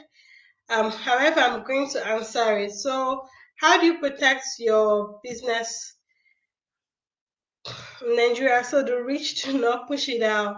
By building a community around your business, so the rich will be interested in buying your business and not necessarily pushing it out, and also staying on top of innovations going on in your industry, improving customer service, understanding your customer and what they need, and building products and services that meet their needs, building a community around your products or service, um, being intentional about building your personal brand. Because I mean, if a rich person is interested in your industry, then they should probably consider buying your business and not necessarily pushing it out because they've seen all the groundwork that you have done. Amazing. Thank you so much for answering that question. Awesome. You have to build a community around what you do. Let people know you. Fantastic. Okay, so said it's better. Okay, so Humphrey also asked, do you need an accountant and a lawyer as a start? I don't think so. But I'm not a professional in this area, so let's ask Miss Yemisi. No, you don't. Okay. I'm not sure why. But no, you don't need an accountant or lawyer. However, you need to know how to books, and you need to be able to review contracts yourself, or have a lawyer who can review contracts, just so that you're very sure what you're getting into. Because some businesses will require you to sign a local contract, which means that you're working with them, and for the next 5 years, you can build up a similar business, which is very risky. Okay, so you would, if you can't afford an accountant or lawyer, you want to make sure that you're taking the time to read your contract, and you also know how to properly document your personal finance and money coming in from the work that you do. Amazing. Awesome. So let's see if we have another question. Okay, definition of entrepreneur and intrapreneur. I think that's what she talked about all day long. So when you say throw more light, can you specify in what area you're talking about? Or if let me see if you, I don't know if you understand what he means by I've answered previously. I'm really worried I'm echoing. Okay, I think it's better now. I've answered the question previously. So maybe it would help if you emphasize what in particular you do not understand, because I think I've defined it about 2 or 3 times now. So if you still don't get it, if you can emphasize what exactly you are not sure of, just so that I can explain better. Because I've explained entrepreneur is the one who owns a business. An entrepreneur is someone who brings their entrepreneurship skill to work in your business. So Pastor EK Chris, I gave an example of if you own a tech company and you need a comms person to work in that business. Maybe you're struggling with comms, you do not want to outsource the company, you want a full-time staff or someone who will work 2 or 3 times in a week, or even if you ask every week in your business as your comms lead, and you come to me, let's say I own a digital agency and this is something that I do, and then I see the opening in your company, and I decide that, oh, I'm going to apply for this role because I'm interested in learning more about your industry, or I have more time on your hands and the extra money will be useful to me. And so I apply for that role and I bring in my entrepreneurship skill because I own a business of my own as well, or I have previous experience managing a business of my own, and I also have the required skill that you need at that point in your business. So I am the entrepreneur, you are the entrepreneur, the one who owns the business. I'm the one bringing in the entrepreneurship skill to solve the problem that you need in your business. Amazing. Thank you so much. That is well broken down. You have the entrepreneur and you have the entrepreneur, right? So the entrepreneur doesn't have to be there physically, right? You have the skills to promote the business, right? So you just reach out, get an entrepreneur who will assist the entrepreneur in making the business, the success of the business a reality, right? So thank you so much. Thank you for joining us. Let's quickly see if there's another question. Okay, so we have something. We have a question from Nandi Lambert. Says, how would you advise a bank employee who barely has time on steps to starting and scaling up a business? Hi, Nandi. How would you? The first thing is to consider what you can accommodate with your time. Okay, so you already have a job which is very tasking and very demanding, and so it will help for you to consider, okay, I work in a bank, I probably go to work really early, I come back late. What would be the most ideal business for me to start with the time that available? Would it be something that I can do at night? Would it be something that I could be expected to do only on weekends? What would be the most ideal thing for me? What would be the most ideal business to build with the time that I have available, with the skills that I have already? So I know people who work in banks and they own catering businesses. So they bake and they cook. So what they do is they come back home from work and then they cook till midnight, and then deliver. They have somebody who comes to pick it up to deliver the next morning. And so with that kind of business, you have to order 24 hours in advance. So that's another thing. The time that you have available would influence the structure that you have for your business. So what structure do you need to set up for your business based on your availability? What structure will be most ideal for you to set up for your business based on your availability? Also automation. So I'm a big fan of teaching businesses how to automate their processes, which means you do not need to be available all the time to do things hands-on when your system is automated, fully automated. You can also consider employing extra hands. So really is to think, okay, based on the time that I have available, based on the resources that I have, because resources would influence the quality of staff that you can employ, based on the knowledge and skill and experience that I have, what is the most ideal business to start?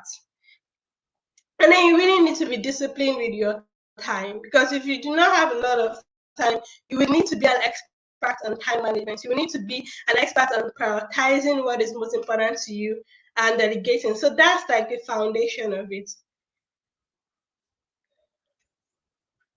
Awesome, awesome. Thank you so much. You need it, it depends on the kind of business, right? The kind of structure that you have, right? So you have to work on that yourself, right? It's not a general thing, it's specific to your kind of business. Amazing. Thank you so much. I don't think we have any question. Okay, beautiful, beautiful, awesome. Thank you so much. We have Miss Yemisi's contact info. You can reach out to her. Hello at yemisi@jojo.com. Social media handle is on the screen. You can reach out to her. Miss Yemisi, I don't know if you have, something to tell them about you, or if you have something to offer them, or maybe you have a course or something. I don't know if you have something like that. Would really appreciate it if you can share with the audience. Thank you so much. As I said earlier, so I have a book, Social Media is Your New CV. A lot of what has been emphasized, even by the previous author, is on your personal branding and your positioning online. So that's something that you could get if you wanted to, in order to learn how to effectively use social media to position yourself. And then I consult as well. So if you're looking to start up a business or you're looking to get a job, I could consult with you, identify your strengths, your weaknesses. I could review your CV. I mean, this is something that I have first-hand experience, and I've worked with for-profit organization, non-profit organization, government organization in both Nigeria and the UK. So I can support you whatever way when it comes to job search, or even just building your business, building structure around it, automating your processes, all of that. So feel free to reach out to me on social media or via my email as well. Amazing. Thank you. Thank you. So, we talked about the main reason why we organize this summit is for business owners and entrepreneurs or people looking to go into entrepreneurship. So, let's say you've figured out the foundation, you've gotten a good idea, a great idea. You've done your research, right? You see that the idea will be valuable. It's something that will help people. There's value in it, and people will buy from you. People, it's something that people want, right? So once you figured out the basic structure, or you figured out the idea, and you need someone to help you flesh it out, someone to help you write probably a business plan or a profile or a business profile or something, Yemisi Adiojo is your lady. She's your woman. She's the person that you need to reach out to. So thank you so much for joining us today. Thank you so much, and have a great day. You too. Thank you so much. Enjoy the rest of your evening. Bye. Okay, guys, thank you so much for staying tuned. Okay, so a few weeks ago when the summit was coming up, we talked about we did a challenge, right? So the people who are able to help promote this summit. Now the summit is not is not for profit. This is part of our part of the things we want to do to be able to invest in African youth, to be able to invest in people who probably have businesses or they're looking to start businesses, right? So that's the reason for the summit. So we asked some of you guys to share with your audience, to invite 10 people, right? So if you're able to invite 10 people, you could be one of the lucky winners. So we ask you to follow us on Instagram, share our content, then invite 10 people. But guess what? So today I'm going to be revealing to you the winner of that challenge. Now, the winner is going to go home with a website for her business or for his or her business, right? So after thoroughly going through all the list and seeing the people that applied, we found there's so many people that applied, but many people were not following the steps that they needed to follow. Some of them didn't take the steps correctly, but there was just one person who did everything correctly. She sent her us her the list of the people that she invited. She followed us, and she did follow all the requirements, right? So we're about to announce her, right? It's a her, right? Right? It's a she, sorry, right? So her name is Helen Nels. Helen Nels, right? If you're in the comment, if you're with us live, you can comment, put your comment in the comment section. If you're not here with us live, don't worry, Citraks team will reach out to you. between now and tomorrow, and we'll continue the discussion. So thank you so much, you guys, for staying. So the next person that we're having on board, so let's quickly see, we're bringing her up. Her name is Grace Kalu. Most of you have heard this name. She's an amazing personality in personal growth and personal development industry. She recently did a program on the Skill Vest program, the Skill Vest Summit, and we had a lot of people who attended, and they got a lot of value. So many people learned a lot of skills that they could apply to their lives and their businesses. So she's going to be coming up in a bit, right? So just stay tuned, and we'll be back shortly. Thank you so much for joining. And Helen Nels, make sure to reach out to us so and you get your reward. Thank you so much, guys. See you soon.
Hello, guys. Thank you so much for staying tuned. She will be, we're still waiting for Miss Grace. She'll be in the studio in the next few seconds. She'll join us very soon. So don't go anywhere. She's coming. She's coming. She's warming up. Just stay calm. If you need to take water, you can take water. She'll be here in no minute. So just wait and go nowhere. You can take water, you can relax, but she'll be here in the next few seconds. Thank you so much.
Our next speaker is Grace Kalu, business strategist.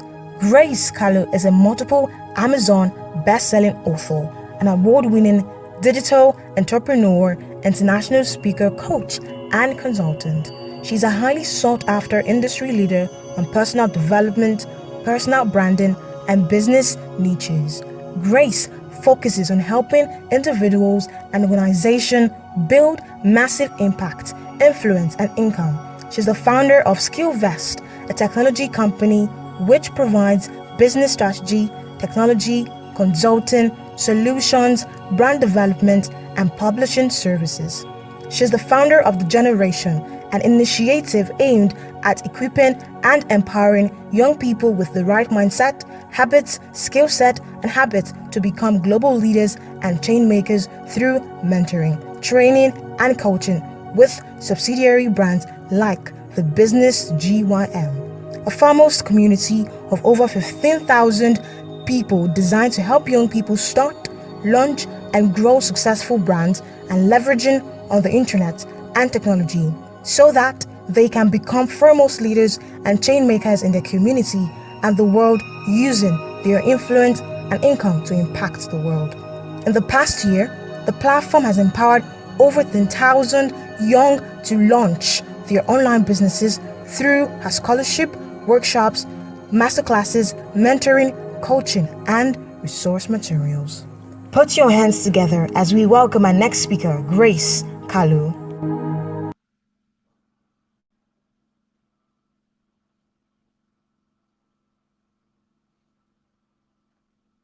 You're muted if you can hear me, so I can't hear you. Sorry, oh my God, sorry about that. Sorry about that.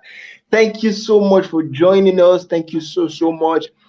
You've been doing an amazing job. You just finished up with the SkillVest conference where you empower thousands and thousands of young people in Africa. And this is what I tell people.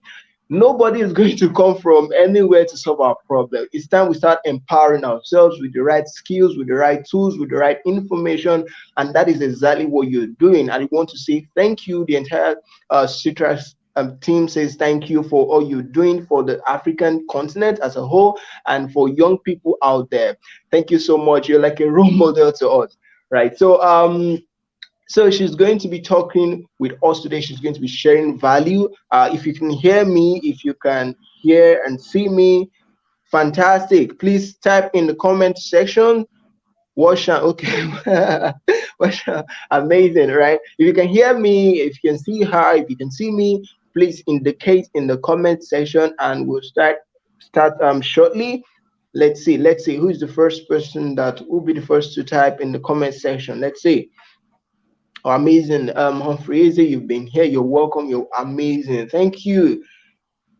I mean, Humphrey has been here all day, all day. Okay, no comments. Okay, awesome. No problem. I believe you can hear us, and Grace can hear me. So we'll start right away. And you have the floor. Hi, everybody. Good day, good morning, good afternoon, good evening from whatever part of the world you're listening to me from. My name is Grace Kalu, as I have already been previously introduced. Today, we'll be talking about you and your brand in the new economy. You and your brand in the new economy. So let's talk. I okay, I can see the comment section. So if you get anything, tell me in the comment section so we can all discuss together. So what do you think branding is? To you, what is branding? To tell me in the comment section what branding means to you. As you're typing, I also tell you what branding means to me. So branding is identity, it is credibility, it is perception, right?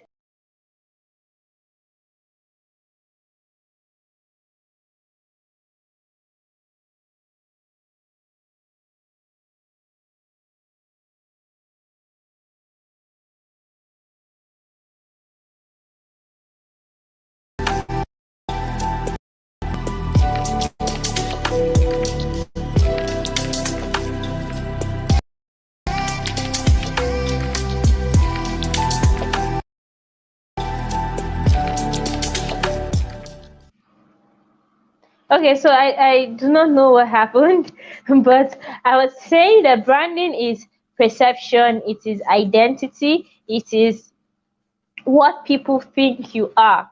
Your brand is an identifier, it's a promise, it's but you cannot do branding without intentionality. So I define branding as the intentional perception you make people have about you. And today we're talking about you and your brand. So we're not really talking about business branding, we're talking more about personal branding today. So what is personal branding? Personal branding is you becoming a product and intentional. So you brand yourself, you make yourself seem as a particular and portray a particular thing to the public. So if you let's look at some highly influential personal brands out there like John Obidi. When you hear John Obidi, what comes to your mind? You think someone who is going to dish extreme value and bring a lot of people while at it, right? When you hear during a demo, what do you think? You think about someone who is really calm with one very beautiful smile and just giving you it hot as it is, right? When you hear Grace Kalu, what comes to your mind? You hear one smiling lady that will tell you as it is, right? That's what personal branding is all about, right? It's about people building a particular perception. Yes, Felix says a particular picture in the mind of someone else. So I'll tell my story as we go on, right? When I was starting out, I didn't want to be ordinary. I had been in hiding for so many years. I knew a lot of things. I learned a lot of things from various speakers. But then when I was coming out of my shell finally, I didn't want to be seen as somebody just starting out. So I needed to brand myself as an industry leader, even though I was just starting. So what did I do? I started the intentional process of branding through my visuals, through my identity, through the way I describe myself. I made sure everybody perceived me as someone who had been in the space for much longer. So when other thought leaders who started at the same time I started at talking, they don't see me as their mate, they see me as their leader.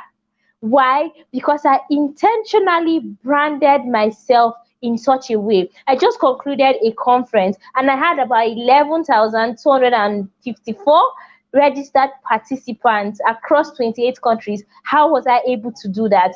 Because of personal branding. Both my brand and the brand of the speakers I brought together was able to pull that much crowd into a conference that we planned in less than 2 weeks, right? So you see that with personal branding, you say I am, then other people say you are. If Victoria Wanas, this is Victoria Wanas' quote. She says, "If personal branding is me saying I am before they say thou art." So you tell people what you have, and I've seen people do it a lot of time. You call yourself a consultant because before people call you that. So you decide what people see about you, what people know about you, what people are going to believe that you are. That's simply what personal branding is about. It's not about your logo, it's not about your features, it's not about anything. It's just about your identity, it's about your credibility, and it's about what you have made yourself to become. What you have made yourself to become. So how do you build a personal brand? And that's what we're going to be talking about. If you've noticed, let's talk about big brands. So over time, right, you'd see companies like Coca-Cola pushing a business brand. You don't really know the person behind the brand Coca-Cola. But if you see the richest people in the world today, they are personal brands, and yet they are pushing business brands. For instance, Amazon was there long before we knew Jeff Bezos, right? It was there, but with putting a face to the name helped us relate more with Amazon, because now we can now tie this person to this person, right? I could have Skillverse run on its own, but you being able to tie Skillverse to Grace Kalu, it makes it one, and then you're able to trust me just like that.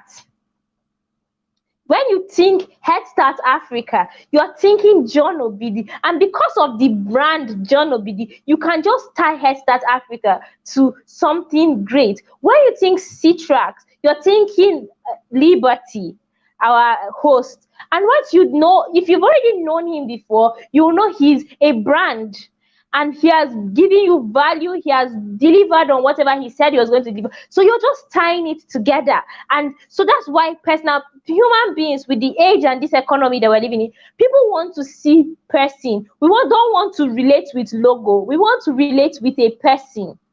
We want to relate with someone who we can understand the pains of the person. So I can come up now and tell you how difficult it is to plan a conference. I can tell you the pains. I can tell you all the things that can possibly go wrong, which is why I'm thankful for our hosts and the entire Citraks team for bringing me up here, because I know how and what they've gone through to be able to achieve such an event.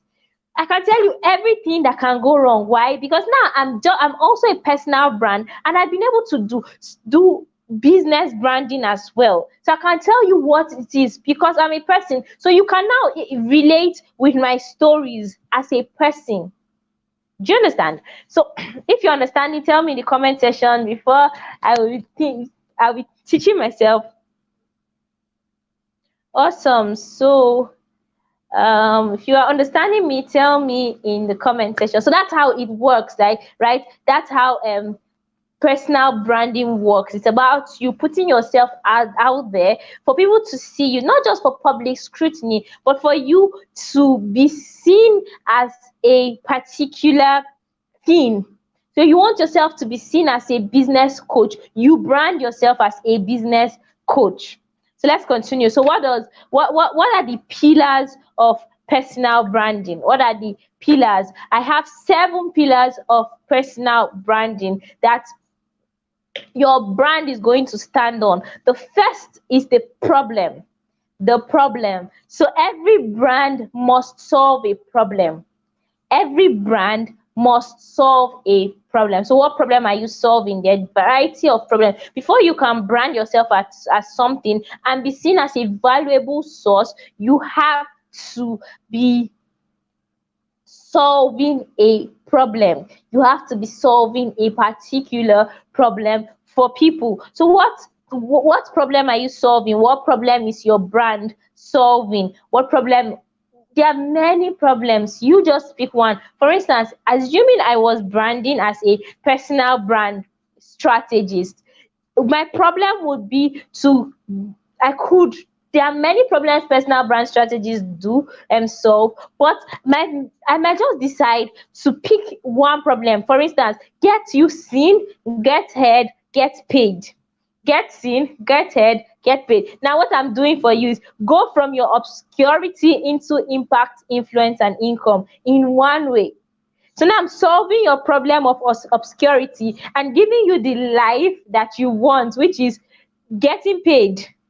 You want to get paid, but you are not even, nobody knows you. So as a personal brand strategist, I could tell you that, okay, I'm going to help you get visible, then build your identity and build your credibility so that you can get paid. It's as simple as that. But now I've shown you the problem that I'm solving. The second the second if anytime I say something that hits you, tell me in the comment section that wow, I'm getting value.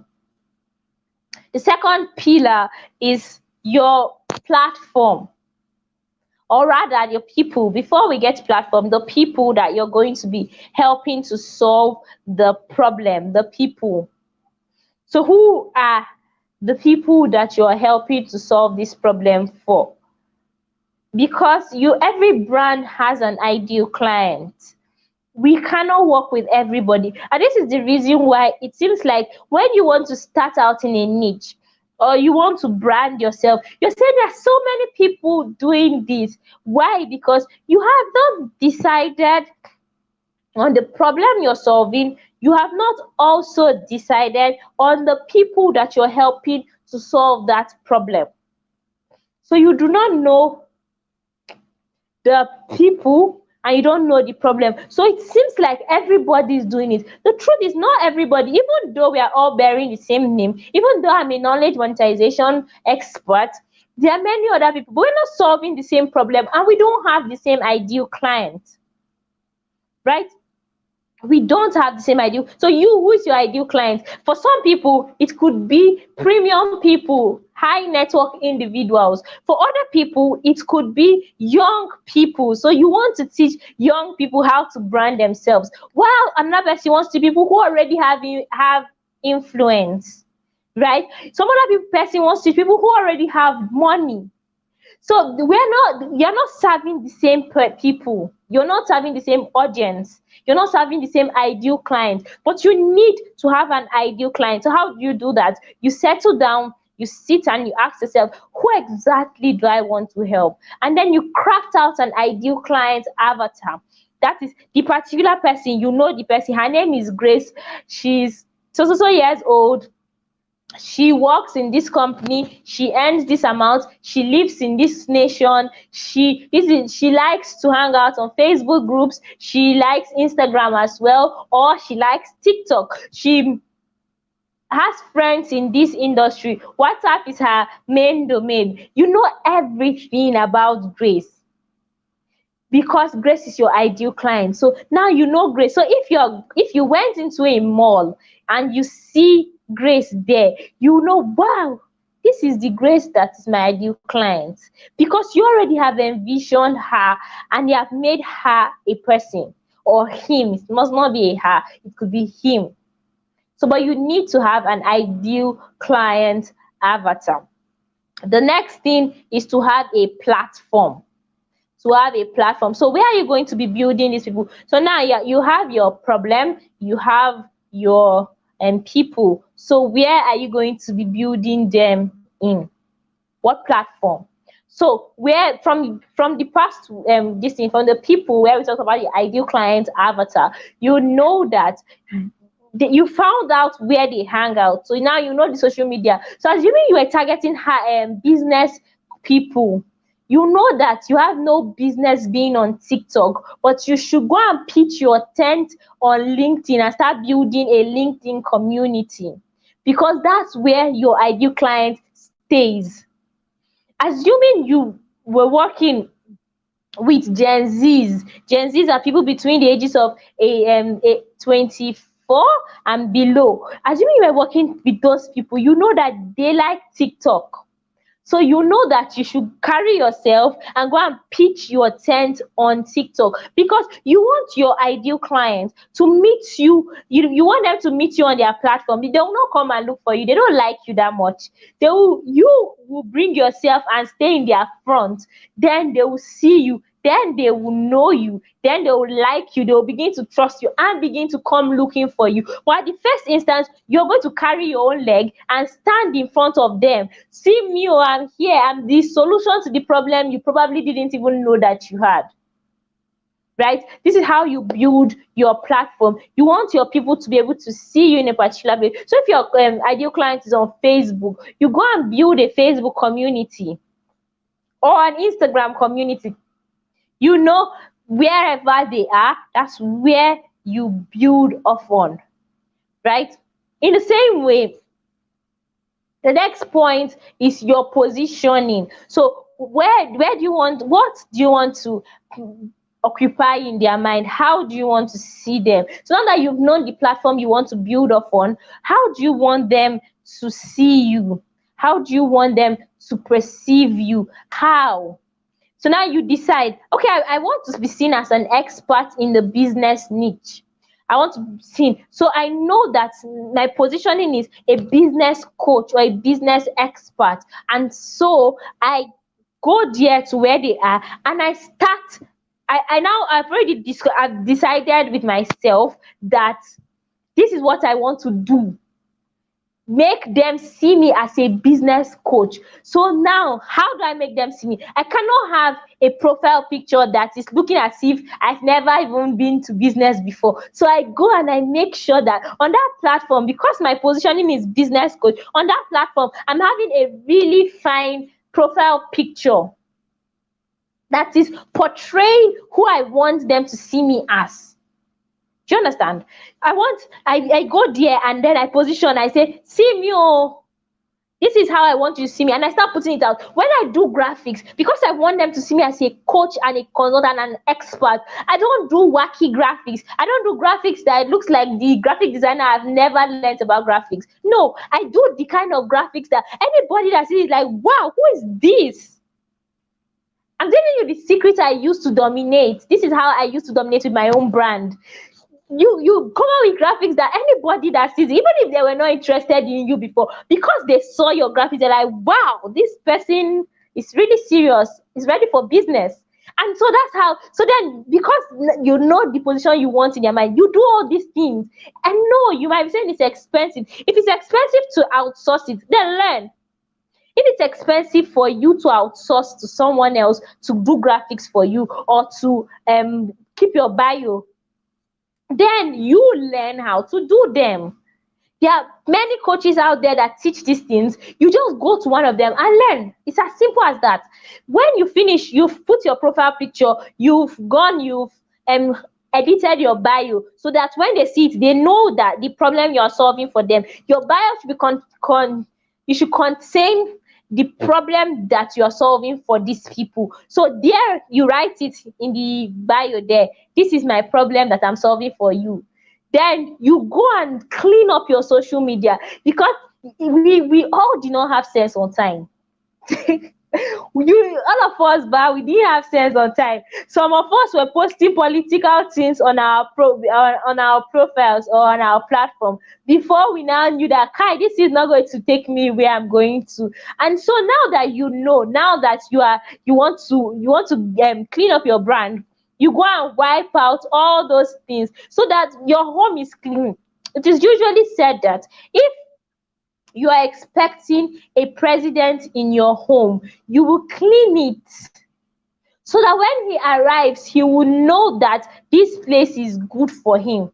I don't know how they do it in the adage form, but this is what it means. So assuming you're expecting a visitor, you do not keep a dirty house. So that's how we see, assuming, let's say when we're growing up, right? And we used to keep and let's say we scattered our room. Maybe something happened and we scattered our room, and so our elder sister is coming home. When she's anytime they say she's coming home and the room is not looking like where people are living in, that day will clean. You see us arranging everything. We'll fold all the clothes that were unfolded.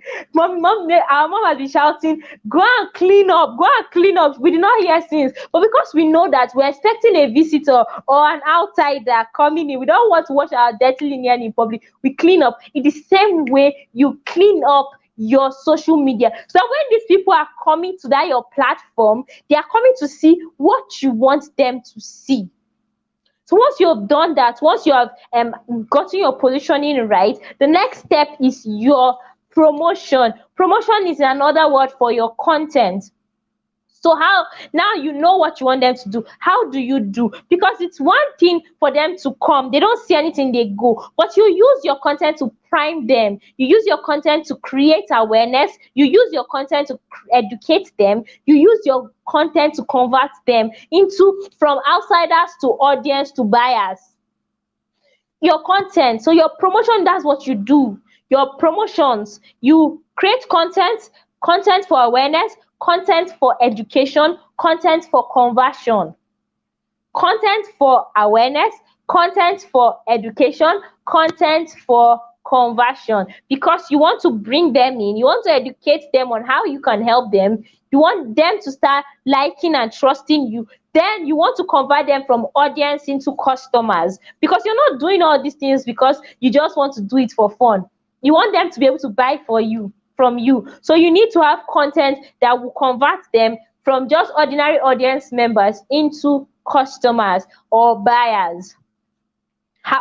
The next stage, I should talk about the types of promotion. We have organic promotions, we have inorganic promotion or paid promotions, right? Organic is where you don't pay for it, so you could always get someone you could always get people organically on some platforms, or friends of friends, friends of more friends, that's organically. But then you could use paid if you want to grow fast, if you want your brand to grow fast, you might want to think about paid promotions. You probably don't have a large budget for it if you're bootstrapping, but if you're not bootstrapping, consider running Facebook, Instagram, YouTube, and Google ads. Run ads to increase your platform fast. This is about promotion. The next step is product. See, no matter how I like you, I love you, I know you, in fact, I trust you. Hey, I see you as my sister. If you do not have a product, I will not know how to pay you. It's as simple as that. And you are lovable, you've been giving me value. Anytime I come to your profile, I'm like hot, hot, hot, hot, hot, but you have no product that solves a problem for me. I can't buy because so you are giving me value, but you do not have products or services. This is why the next point is products and services.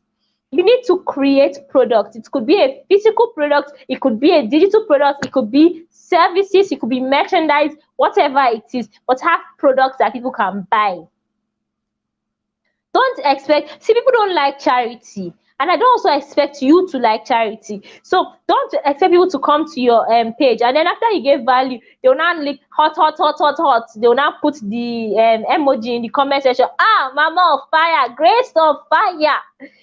But you have no product, they can't buy from you because they will not send you money just like that. Human beings don't like charity, even though we do it when we have to, but just like that, they'll say you're big, so they won't send you money like that. But if you have a product or a service, means of monetization, when you've brought these people, you've primed them with your content, you now start selling products to them. Create products that they need. So you are a monetization coach, for instance, but you have no product, no service. How can they buy? So that's what you need to do. You need to either create ebooks, products you can create, right? Ebooks, masterclasses, webinars, online courses, physical books, coaching services, consulting services. You need to have services, products or services, or whatever kind you can do. You can learn how to create products and services as well. So when you've done that, when you have created these products and services, you can now move on to the last pillar of personal branding, which is process. So they bought from you, you have marketed to them, you've sold, you are happy, the money is now in your pocket. What process are you going to use to onboard them?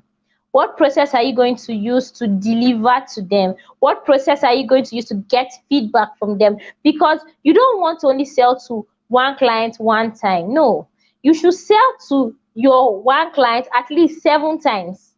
So how do you want to do that? You have to first deliver on what you promised them. It's when you deliver that they will now buy from you again, abi?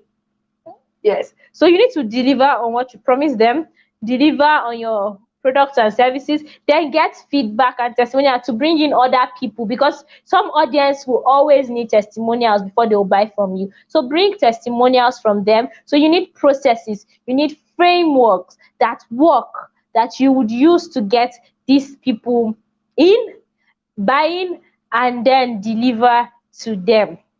That are the 7 pillars of personal branding. I'll take them again. Your problem, the people that you're going to help, your platform, your positioning, your promotion, your product, and your process. These 7 things run on you. You are the one that is going to deliver them, right?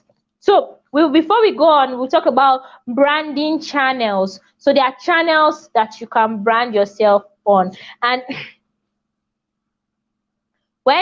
these channels are all important. There are 3 main channels that I like to teach about: your owned platform, your hybrid platforms, and your rented platforms. So rented platforms are social media.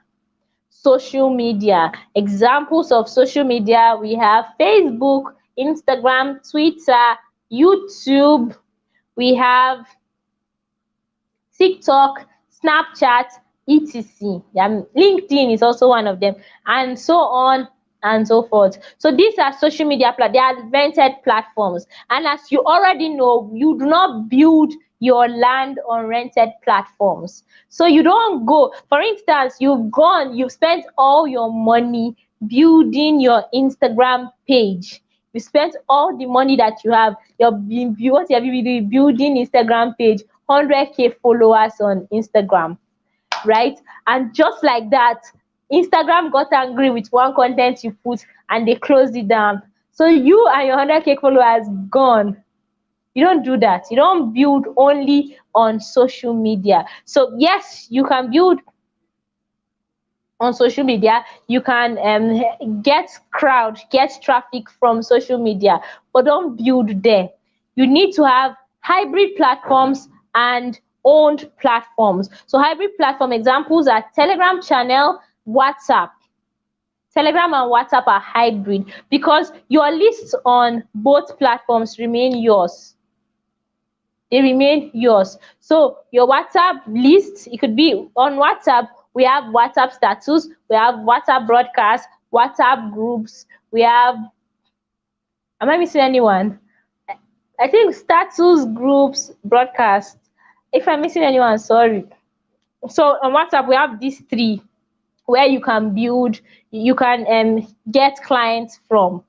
You can also use Telegram groups and Telegram channels, right? That's how you handle Telegram and WhatsApp. These are hybrid platforms. So what you can do, right? If you run an ad or you have a platform on social media, you direct them to your hybrid platform and your own platform. So your own platforms are your email list and your website. So everything you want to do, make sure you have a website where you are selling on, where you have a blog, where you can push notifications to people. Use your website and then have an email list. So how can you build an email list? By giving free value, giving free materials. It could be a webinar, anything that will help you build your email list. And then you do some email marketing. If you're following me, I'm coming to the comment section now because it seems like I'm losing you.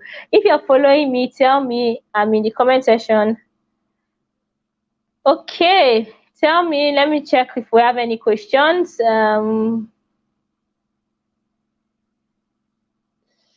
Okay, I do not think there are any questions right now. All right, so let's continue. So you can do WhatsApp broadcasting, you can do email marketing to nurture your clients, but make sure you are doing permission marketing. Whatever form of marketing you're doing, make sure it is permission marketing. Please don't add people, don't go to WhatsApp and just gather people on a broadcast list and be sending them messages. It is annoying, and those people will not buy from you because they did not ask you to send them messages. But assuming I come and I say, I'm going to start sending messages to a WhatsApp broadcast list. If you're interested, click this link and I'll add you. And you by yourself, you added yourself to my broadcast list. If I send you a broadcast message, you will open it, right? You will open it and you will also tell me how much you love me for doing that. So this is why permission marketing is very important. As you're building your brand, don't spam people, because once people write you off as spam, your reputation is going down. And branding is about reputation management, because all those trust you've been building for this thing, you can lose it once to just hurt your brand down. Boom, all those things you have been building down. You don't want that to happen. I promise you that you don't want that to happen. So this is why you do permission marketing. Have tell so what when you're doing this, you how do you write and create content? That's another part of branding that is very important, creating content. So you create valuable content by telling your brand story, by solving problems. They usually say that your free content should be the what and why, but I don't really agree with that, because I believe that whether free or paid, people should come and get transformation from me. So I tell you everything, and you're wondering, why will you be telling these people everything? They are not paying. I understand that, but I still like to tell people everything. So I will tell you everything. So make sure that you're telling your brand story, infusing it into your content, you're making yourself stand out, you're giving valuable problems. So some ways you can know the problem that your audience is facing is by asking them. It's not hard. Ask them, what is the problem that you are facing? Tell me your problem. And when they tell you the problem that they are facing, happily solve it. So I come and I tell you, what problems are you facing with your Facebook group? Being that I already had a Facebook of 18,000 young people, and I ask you, what problems are you having with Facebook groups? And you tell me, I cannot take that problem and solve it for you in a content. That's the easiest way to create valuable content. By asking the people, ask them what they want. They will tell you what they want, then you do it, right? So as your brand grows, you need to pay attention to these three important things. We'll soon be rounding off so I can take questions. We need to pay attention to these three important things. Number one, your brand's identity. Make sure that people are not ruining your brand's identity. From time to time, go and Google yourself. Google know what people are saying about you. This is the reason for this is you don't want to be building a brand and someone else is tarnishing the image and you don't even know about it. Assuming you know, you can even know how you can manage it. But if you don't even know about it, it's even more difficult because you do not know how you can manage it, because you don't even know that it is happening. So from time to time, check out yourself, Google yourself, ask questions, take feedback from your audience, and just know what you can change, because your identity is key.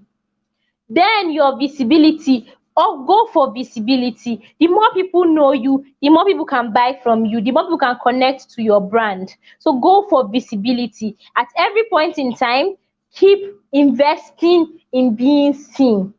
Let your light so shine before men. Don't hide like the other places. Don't light a candle and hide it under a table. No, go if you're sure about your message.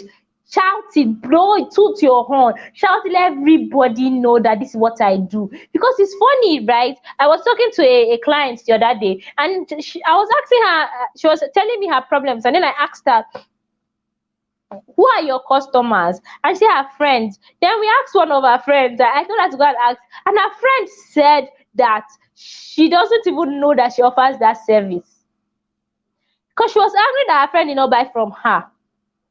And her friend does not even know that she's doing that thing, because she's hiding her light. See, if you believe in your message, loud it, shout it, let everybody that needs to know. Go for visibility. If you need to pay for ads, pay. If you need to connect with influencers, do that. Anything that will get you visible, do it. Then build your credibility. Build credibility. Credibility is all about trust. So make sure that as you're being seen, you have social proof, you have results that this thing, this your message, it actually works.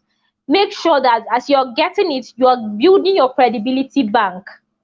So you could open a Google folder for every testimonial that comes in, so that in case you need it, there will be times where you will need it, and you want to make sure that you have it at those points where you need it.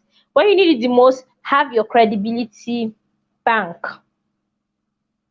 Have your credibility bank. And once you've done this, it will be easy for you to move from one brand to another brand, and you can even start a new personal, as in a new niche. You can carry your brand collateral and move to a different niche, and it will still be valuable. There are some elements though, as I round up, there are some elements that your brand should have. Your brand should have benefits. I've talked about this already. It should have benefits. Your brand should have value system. What are your values? Do you value integrity? For me, some of our brand values are impact, influence, excellence, strategy. So these are some values that we have. So we do this effectively or efficiently or without stress. These are some. So what are your brand values? What are your brand's benefits? So if Grace is building a generation of young magnets, and you are also doing the same thing, why should I work with Grace? Why should I work with Grace? So what are the benefits of working with me? What are the benefits of working with you? What are your benefits? You need to know that. Then your brand should have culture. For us, our brand has a culture of doing a yearly scholarship. So we do something like seed funding for brands who need help, who have a great idea and need help. So we do some trainings for free, and then we do this, give them some seed funding. This is our culture. In our brand, we also have free master classes where we'll break everything down and give you for free. You just go and implement. These are some of our own brand's culture. So what is your brand's culture? You need to have culture. How often do you post? What do you post about? What generally are your brand's culture? Then what is your brand's personality? For me, my my brand's personality is tough. Is telling you to do now, buzz. Do it now. Tomorrow is too late. Start now. What happened to today? That's the kind of way I pass out. So in all my messages, my audience knows that everything I'm saying is do now. Take action now. You are responsible for your life. You are responsible for your actions. What are your own brand? What is your personality? Are you soft? Are you easygoing? Are you nice? Are you hard? What's your brand's personality like? These are questions you need to answer to be able to build a very sterling brand, to build a powerful, profitable, influential brand. You need to answer some of these questions. What is your user experience like? So if I come into your brand, am I going to be excited I did? Am I ever going to regret meeting your brand? The other day I was going through social media and I came across a particular person, and I'm like, oh, How did I get here? Today, same thing happened to me. And after I went through her page, I'm like, I don't remember how I got here. But just by reading what she had to say, I was like, wow, how come I've not met you all my life? Do you understand? So is that what experience the people who come in contact with your brand have? What's the experience like? You need to answer some of these questions. As you build your brand, make sure that you're answering you answer the why question, the what question, the how, the who, and the where. I already showed you how in the 7 branding channels. Make sure at all times you have a product that you can monetize. I'll stop here and take questions. Okay, so if you have questions. Okay, thank you so much. Thank you. You've talked about a lot of things, and there's some pain points. I've noted some things down about branding. I know a lot of people, they face this problem too, right? And I tell people this, no matter how you scream, right, nobody will hear you if you don't open your mouth, right? Yeah, No matter that's what really you true. so no matter what you have inside, there's so many people with potentials. Like there's so many things they can do, right? And what they do, the mistakes they make is they're just doing all of the things. And when people come in contact with your content, they don't even understand what you stand for, right? And I think that's what branding is all about. Perception. How do people see you, right? It's not about, yeah, it's who you are, but you can't show everyone who you are, right? You have to show them how to see you. And there's something that one of our speakers said yesterday. He said the best, right? I think Mr. Ni is showing car. He said the best is not really the best. The best is the visible, right? The one, I mean, most of the people you see, they are not actually the best in those fields, right? But the Yeah, that's best in very those true. fields are not showing And up, the right? And people, there are people that are visible. Yeah, that is true. amazing. Thank you so much. Thank you so much for sharing this. Briefly, be going into the comments to see if we have, questions. Oh, beautiful, beautiful, beautiful, beautiful. Okay, so build your okay, fantastic. So Humphrey is it? Wow, Humphrey, you're amazing. You've been coming, you've been with us back to back, and thank you for that. So, how do you know your price is right? Awesome question, right? The thing is, you would know, but first of all, I have some ways I use to differentiate pricing. Number one, what products are you giving out? There are some products that have some kind of prices. For instance, although this is not a law, but some products like ebooks are usually lower cost, they are low ticket, they are usually entry points for people. So they enter through your ebooks, then they go to your mid ticket, which can be your master classes, or your online courses. Then they can go to your high tickets, which can be your coaching, your strategy sessions. So usually it's done with you services, done for you services like ebooks are usually lower priced.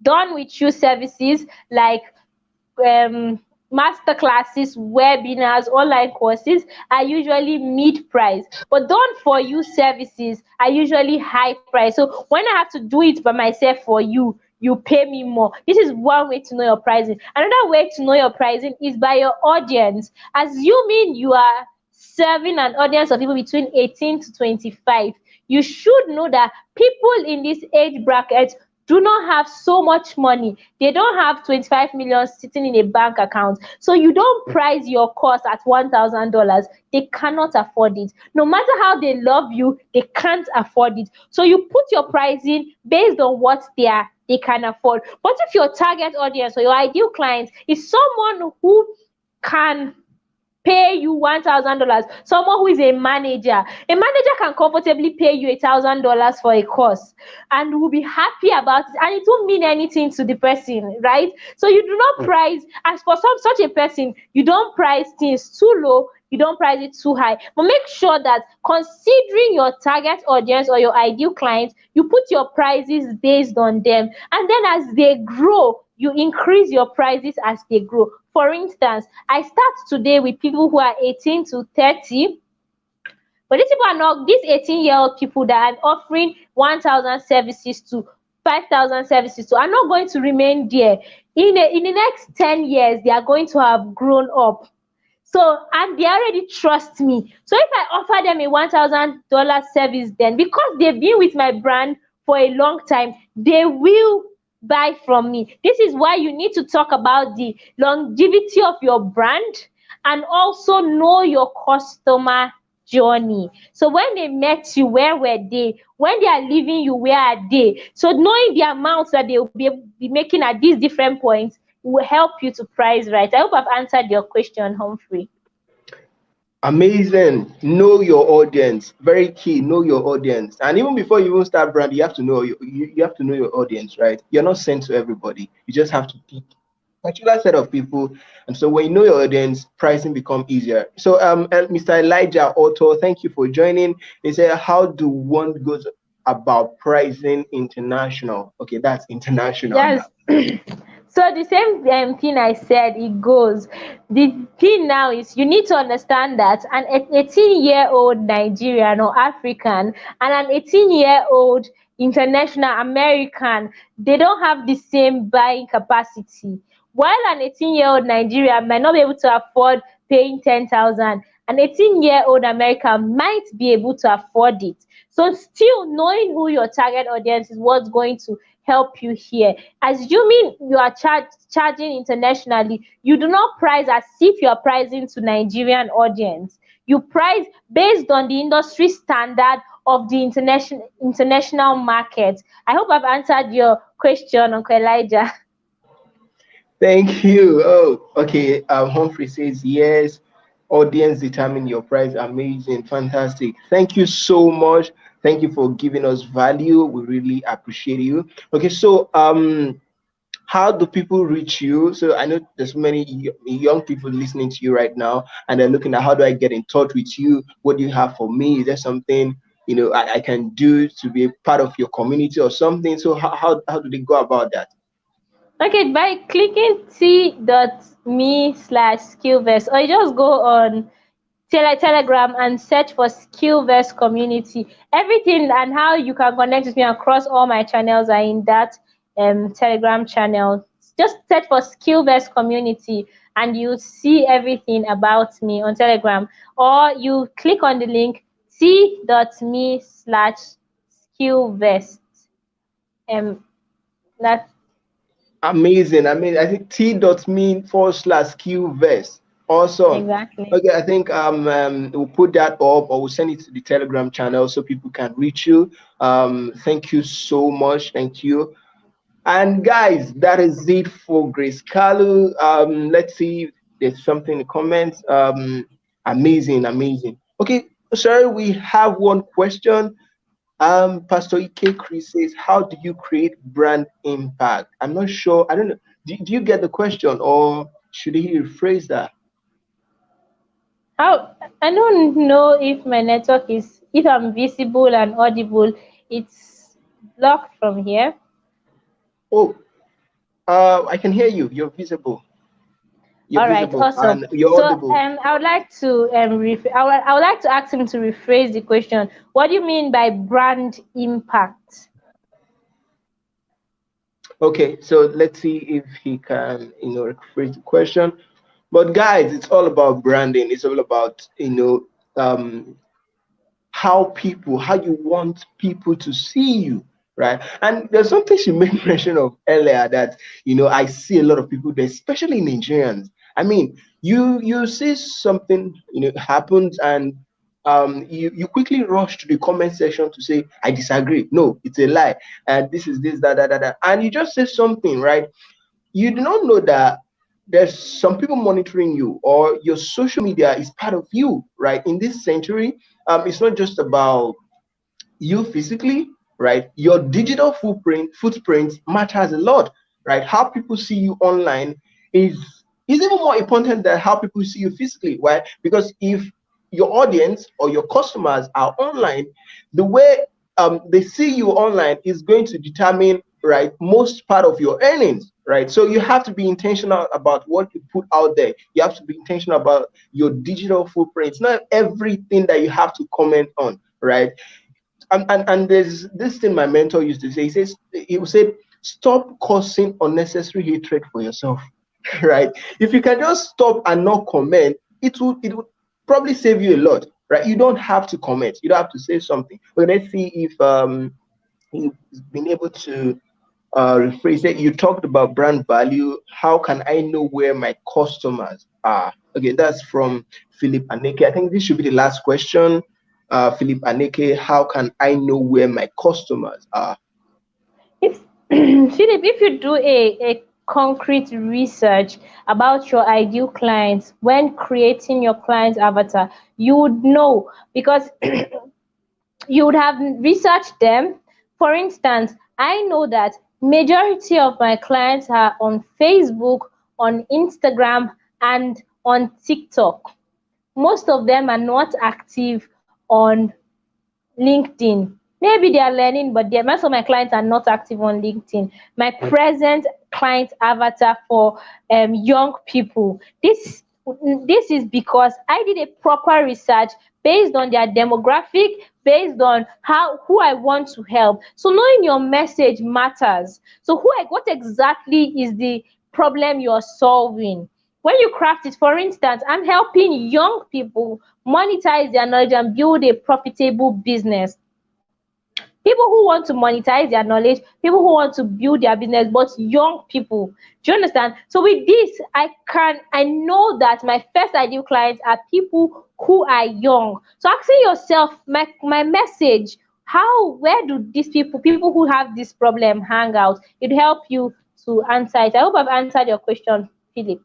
I unfortunately can't see or hear anything. Oh, So wow. I'm sorry about, I don't know why. But can you hear me? yes, I can hear you, but Oh, okay, fantastic. Please, one more, and that is it. One more. We have Michael Enechi. Can you have varying prices for whoever person that comes based on maybe location basis?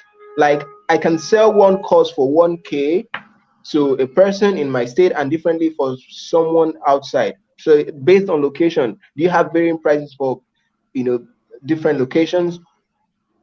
you can do that. You can have varying customer avatar or client avatar. So if your client avatar can afford more, you just have to prove the price, right? As long as your package can prove that the pricing is right, they'll buy.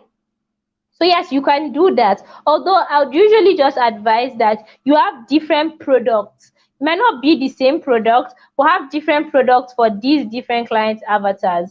Not necessarily the same product, because such a person might feel for integrity purposes, because one of my strong values are integrity. For integrity purposes, I don't want the person to come and then both of them meet and they're talking about the cost and it's exactly the same thing. It could be related, but it should have, if it's different prices, you should have varying packages for these two audiences. That's what I think. But then again, it's up to you to decide.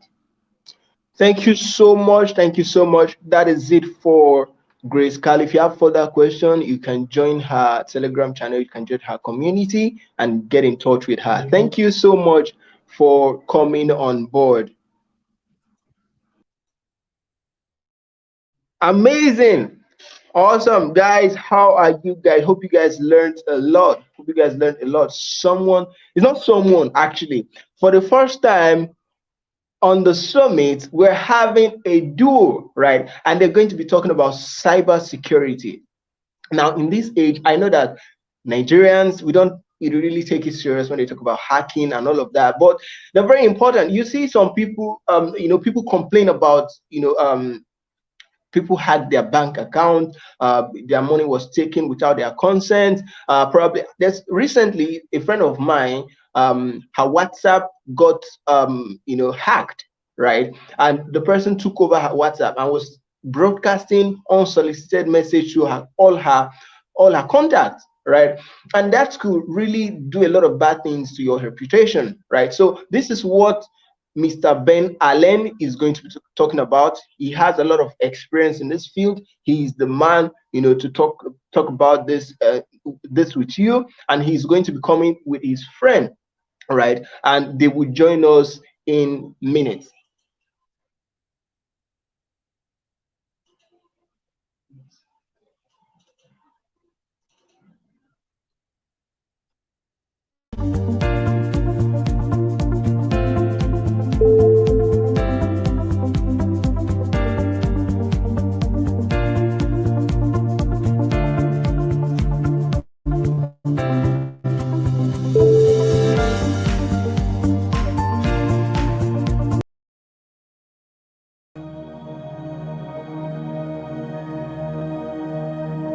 Our next speaker is Ebenezer Allen, founder, Allen Forensic Incorporation. Ben Allen keeps 10 years of combined experience in cyber risk, digital privacy and security advisory, and financial crimes investigation. He has a Bachelor of Science degree in accounting and a master's degree in business administration from Lincoln University in Oakland, California, as well as a certified fraud examiner CFE credential from the Association of Certified Fraud Examiners.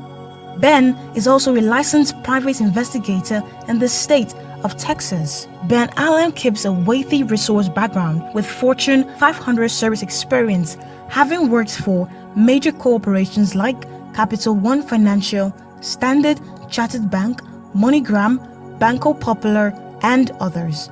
He has investigated over 1,000 cases of financial crimes.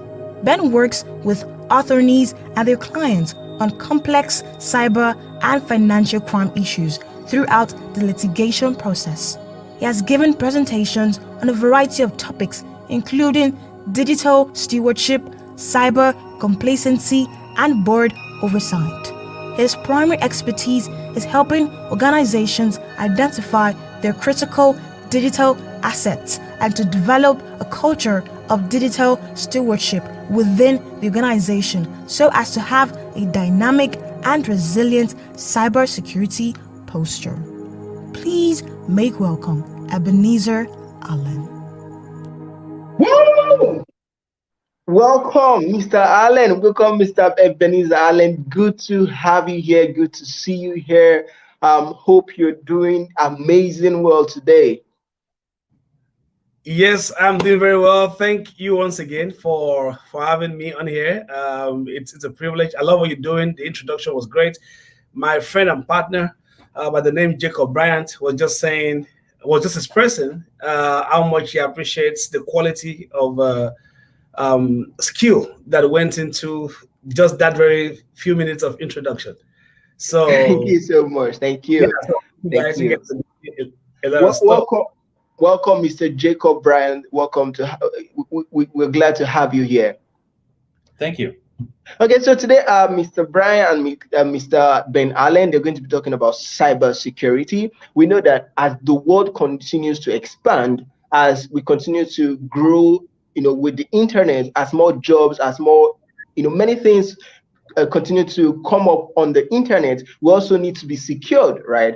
Like we have armed forces, police officers in the physical world. We also need people, security guys that will take care of us on the internet. And this is what this is what they do, right? They are professional in this area and they're going to be giving you value in this area. They're going to be giving you information and the tools that you're going to need to thrive successfully with security in the new economy. You can take the floor, Mr. Brian and Mr. Ben Allen. All right, thank you so much, Liberty, for that introduction. When it comes to cyber risk advisory and all the work we do in cybersecurity, I'm at the front end.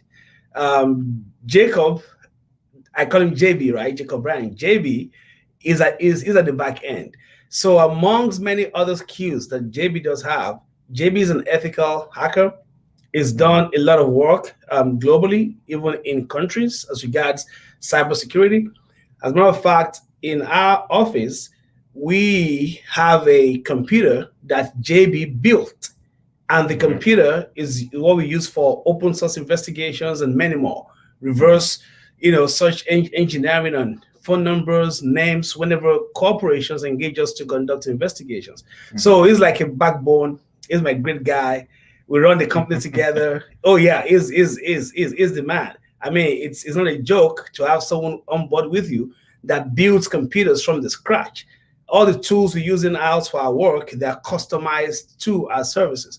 And thanks to JB for that. And I just felt that there's no, in order to bring more to this forum, just beyond me talking about the things I know, it would be good to have someone with the core technical skills and background to be a part of this summit. So we are open to questions from the audience, whatever they want to know as it comes to cybersecurity. So JB and I are here to answer it. I love what you said about how in the physical world, we have the police, we have the military. The military protects the sovereignty of the country. So yes, when we say cybersecurity, it's important to first understand what cyber is, because it's just how we have physical security, spiritual security. Oh yes, because there are things people do to protect themselves spiritually. That's actually spiritual security. Yeah, how do I protect myself in the spiritual realm and all of that? So we need to first know that there is a word called cyber. Yes. And why is security such a big deal in this cyber world? It is because of certain characteristics or traits of that cyber world. One of it is the fact that the players there are anonymous. Yeah, for the most part. For the most part. Okay, fine. And I'd like you to touch more on that. Yeah. A hacker gets in. It takes a lot. The regular person that has no skill cannot detect who has intruded into their space. Right. And so it takes a lot of skills to say, okay, how do I protect myself against that? There is a lot of innovation. Just as soon as you develop a skill, a new software to protect your IT infrastructure, the very next minute, the hackers have built something to break it. So innovation is at the speed of thought. And also, when an attack is being launched, it happens so fast. So fast. I was watching something recently and I saw that now they can put a laser beam on a drone and send the drone to a server. And then the drone will fry information from the server. That's so crazy. Yeah, or a microwave weapon. There's a bunch of different things like that are being developed. Amazing. Awesome. Yeah. Okay. So for us thank you so much. On what you've talked about. Cybersecurity, the importance in the cyberspace in the new economy. When we're talking about the new economy, we're basically talking about the internet, right? The new age, the internet, and what that's brought to us, the infrastructures, e-commerce, websites, all of these things. It serves as an infrastructure for us to put out our innovations, our tools, our solutions to the outside world. And for that to work perfectly, we also need to have securities in place, because we don't just have the good guys, they're also the bad guys, right? And you guys are you're here to protect us from the bad guys. Now in Nigeria or in third world countries, people usually don't think about cybersecurity or about hacking. They feel it's not, when we talk about cybersecurity, we're not talking about them. They feel we're not talking about countries that are still developing. What would you say about that? Is that narrative true? Is it true that Africans or third world Africans do not need to care about cybersecurity? How does it affect them, right? Yeah, JB, I like to think that. Okay, I would think about it this way. So the new economy is creating all of everything to do with money is becoming digital. So everything that you work for in your entire life is now getting wrapped up in the internet and in institutions that are connected to the internet. So the driver behind cyber crime is money. Everything that drives us to want to have security over our money is what should be driving us to be taking cybersecurity seriously. And I would say that it's not unique to Africa or to a third world nation for people not to care about cybersecurity, because people have so many problems. Even if you're in the United States, you have so many problems. Cyber introduces a whole bunch of new doors that most people don't know about to their money and to their identity and to who they are and to their business. So when we have this opportunity with this technology to do all these great new things, everyone wants to learn about the new things I can do with it. And they don't want to think about the things that could go wrong. And it's usually us that get called after the bad thing has happened, rather than people actually doing and taking the time to fix it before it happens. And amazing. That's not unique to, that's just human nature.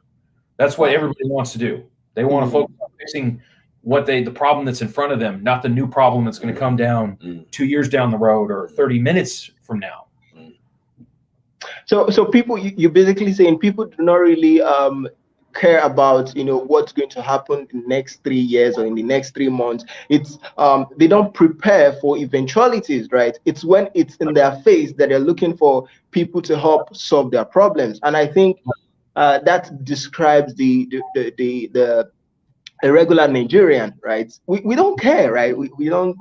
Who cares about cybersecurity? And when you talk about things like this, people feel like you need to have thousands of dollars before you can be able to, you know, practice cybersecurity, or you need to have some big infrastructure before you can even start thinking about cybersecurity. And what would you say about this? Do I need to have a huge amount of money somewhere before I can think about cybersecurity? What are the basic things, right? As a human being without, you know, much money, what are the basic things that I can do in able to to be able to practice cybersecurity? The first thing I would think about is trust. So if I was in a marketplace in Nigeria, do I automatically trust everyone that I meet that's trying to sell me something? No, right? Everybody knows that. But oftentimes when we're dealing in the cyber world, we naturally, with the technology, trust faceless people. So for instance, I'm on my Facebook, and my sister contacts me on Facebook and says, hey, I'm in trouble. I got a flat tire. I'm stuck in a specific area and I need help. Can you send me $500? And the first thing to me is to automatically trust that that's my sister, because she contacted me on Facebook. It's her face. Well, oftentimes that is what hackers do, is they find a way to come to you in a form of deception that shows you that they are legitimate. So as a person that doesn't have to have money in order to protect yourself from hackers, it's more about a change of mindset on how you approach the internet, that you don't automatically trust everything you see with the technology. And you also don't trust it with everything about yourself as well, that you put into the technology. And those two things will go a long ways to help protect you against all of these different threats. There's certain aspects of technology that are naturally created in a way to take advantage of you. Some of our phones, as an example, are a creation of companies that want to data mine and take information from you, and some of these other things. Facebook in general is not a very trusted organization, as an example. So there's alternatives that are out there that you can do. There's open source alternatives that you can look at if you want to really tighten up your security. But the main thing is to start thinking about, why is it that I trust who I'm talking to, and can I verify who it is that I'm talking to is real, before you do anything with your money. And the same thing goes with organizations. The bank that I'm working with, how do I know that I can trust them? What tells me that I can trust them? What tells me that I can trust them with my money, with the app that I'm using, with the platform I'm using? Is it because I have 3 neighbors that say it's great? Or is it because I know that there's somebody with a lot of wealth that uses them and they've never had a problem before? So it's natural judgments that we make in society about everything else that we've lost our logical mindset when it comes to these new technologies because they're so exciting. And so we've thrown out the regular rules. Yes. Oh, I see people do that a lot, and I think when the like social media like Facebook and Instagram just came, people were more free. They felt okay, I could easily communicate with my friends, my family, and all of that. But I see that now people are taking more serious. Why? Because they feel okay. Most people have experienced it. Some of the people they know have talked about it, and I see people, taking more, looking for steps and ways to secure themselves online. I would like to ask two questions. Number one, the first one is now we basically these days, if you have to survive on the internet, you have to use social media platforms like Facebook, like Instagram, like Google, right?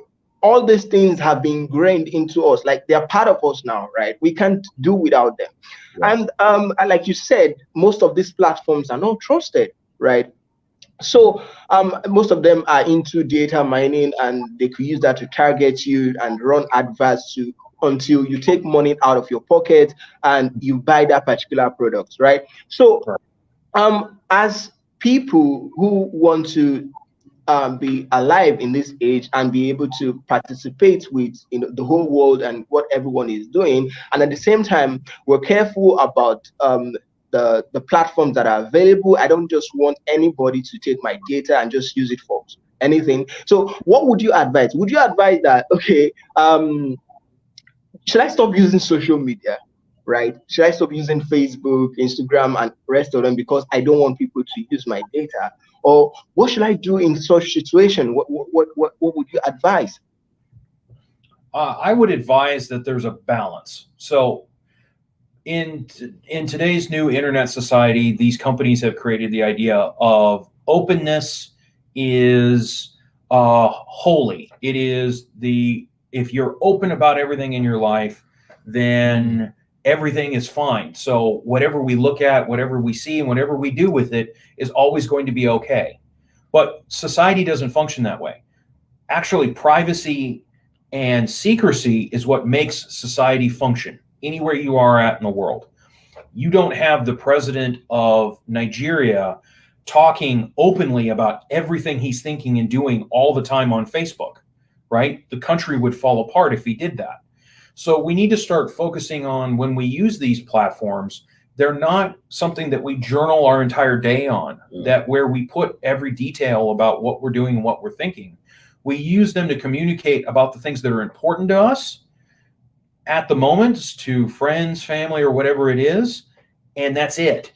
And then we find other avenues to express things that are more sensitive via the phone, via another app, so that things are not centralized with one platform. Okay. So, if you're in a business and you need to be on Facebook, there's nothing wrong with that because your business needs to be seen. There's nothing about that needs to be private. But if you're talking about, something to do with your banking or money, or a family member is in trouble and needs help, and you're talking about that on Facebook, there's so many other people that can gather that information and then use that to try and manipulate their way into your life in a negative connotation. So that's where the separation, I got to move to the camera, the separation really is you have what part of your life should stay private and what part is open to the public, and the part that's open, that can be on Facebook. Awesome. So thank you so much for that. So you're basically saying that we should reduce our footprints on social media, right? It's not every information that we have to put out there, right? We also need to compare it with our lives physically, in the real world, and say, okay, did you tell your friends or everyone about what you eat every day or what you're doing, your privacy, right? In the real world, you keep your privacy, right? You don't just go to the market square and shout, this is what I'm doing, or this is my privacy, this is what I did in my private, right? So on social media, on Facebook, Instagram, the rest of them, you also have to be deliberate about what you're doing on social media. You have to be deliberate about the information, the content that you put out there. Thank you so much for that. So let's quickly see if we have questions from the viewers. Okay, so much value, like awesome, fantastic. Okay, I still have a couple of questions. And this has to do with the blockchain technology. Now, you guys are in this industry, cybersecurity, and to my understanding, with blockchain, I think with blockchain you don't have to secure. I don't know if I'm right or wrong, but you're an expert in this area. So with blockchain, you don't have to put security in places. Why? Because it's a decentralized platform, right? Everyone could monitor it. It's not a private ledger anymore. Everyone could see it, right? And so it's decentralized, right? It's not controlled by a particular entity. So would you say blockchain would solve the ultimate cybersecurity threat? So right now, blockchain is not utilized everywhere, right? So it's being used in cryptocurrency. But what if we're able to adapt blockchain into the tools that we use, right? Into let's say our bank accounts that get hacked, for example, right? Before any transaction takes place, it goes through the blockchain and all of that. Would you say that in the event that blockchain is used globally and used almost everywhere, will that take the job of cybersecurity experts? In my experience, no. The blockchain has to run on something, right? Some sort of hardware somewhere. And where hackers get involved is wherever there's value, they want to take it or manipulate it for their own gain. So if you start to put things into blockchain, as an example, there are always going to be people out there that are going to try and find a way not to manipulate the blockchain itself, but the hardware that it runs on or the internet that it's connected to, sure, in order to manipulate the value of the blockchain for themselves. So there's no way to get rid of hackers and malicious cyber criminals that are trying to manipulate or do things criminally by employing blockchain technology. And in my experience, blockchain technology shifts things from conventional crime to cybercrime. It actually creates more, because now you have more assets that are more widely available to more hackers to see where they are. It's an open platform in which you're now displaying real world objects of value to everybody. So it's not necessarily the answer to fixing cybercrime. It is an answer to fixing a lot of other problems we have with the financial system, such as fraud. It's really good at eliminating fraud because it's an open system, and it helps track who and what may be connected with what assets. That it's fantastic at. But if you have the ability to cloak yourself somewhere else outside the blockchain anonymously and pretend to be somebody's identity on that blockchain, I can now traverse that blockchain as someone else and now steal everything that's on it if I get the capacity to do so. So it's shifting the way crime is happening. And so there's less actors in that space. There's more people in the real world that want to go steal your car. But the people that are part of the blockchain that know how to do it are very, very smart people that are very good at taking things. And that's kind of what we deal with on a normal basis. Is dealing with those things. Cyber, as an example, things like cyber or blockchains that are connected with cryptocurrency. Some of the biggest hacking events that I've been a witness to are actually been directly related to both Bitcoin and Ethereum.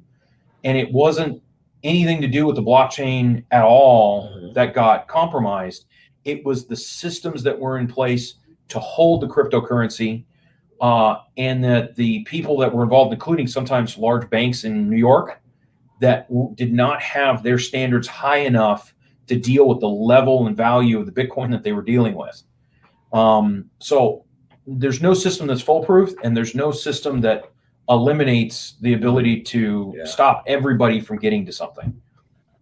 Awesome. Thank you so much for that. I'm also thought of that. Even if we have the ultimate blockchain system all over our social media platforms, all over our systems, our applications, all of that, I believe that there'll still be people, right? As more innovation solutions come up, there'll still be other solutions. I mean, innovations, but in a bad way, right? That affect the positive, solutions that come to us, and that is when cybersecurity experts need to come on board. And one of the reason why we organize this summit is, number one, to train business owners, those who are already in businesses, how they can utilize the new economy, that's the technology, the internet, right, for their business, how to position their business, and all of that. And the other set of people are those looking to go into entrepreneurship, those looking to start a business, or those who just left school, just graduated, and they're looking at what next, right?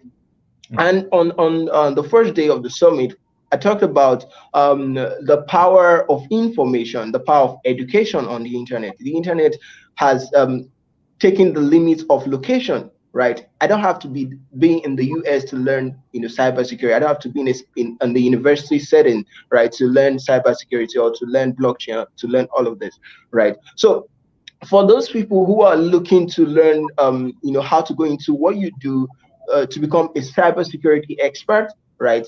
What can they do, right? What steps should they take? Where can they get started, right? So let's say I want to become a cybersecurity expert in the next few months or few years. What do I need to start doing, right? Where can I start from, right? So that's the question. Mm-hmm. I think, Ben, you ought to answer that one. Well, the cybersecurity space is broad.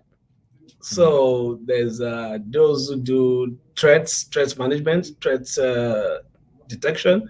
We have those who do digital forensics and incident response, DFIR, and that's where most of our work is.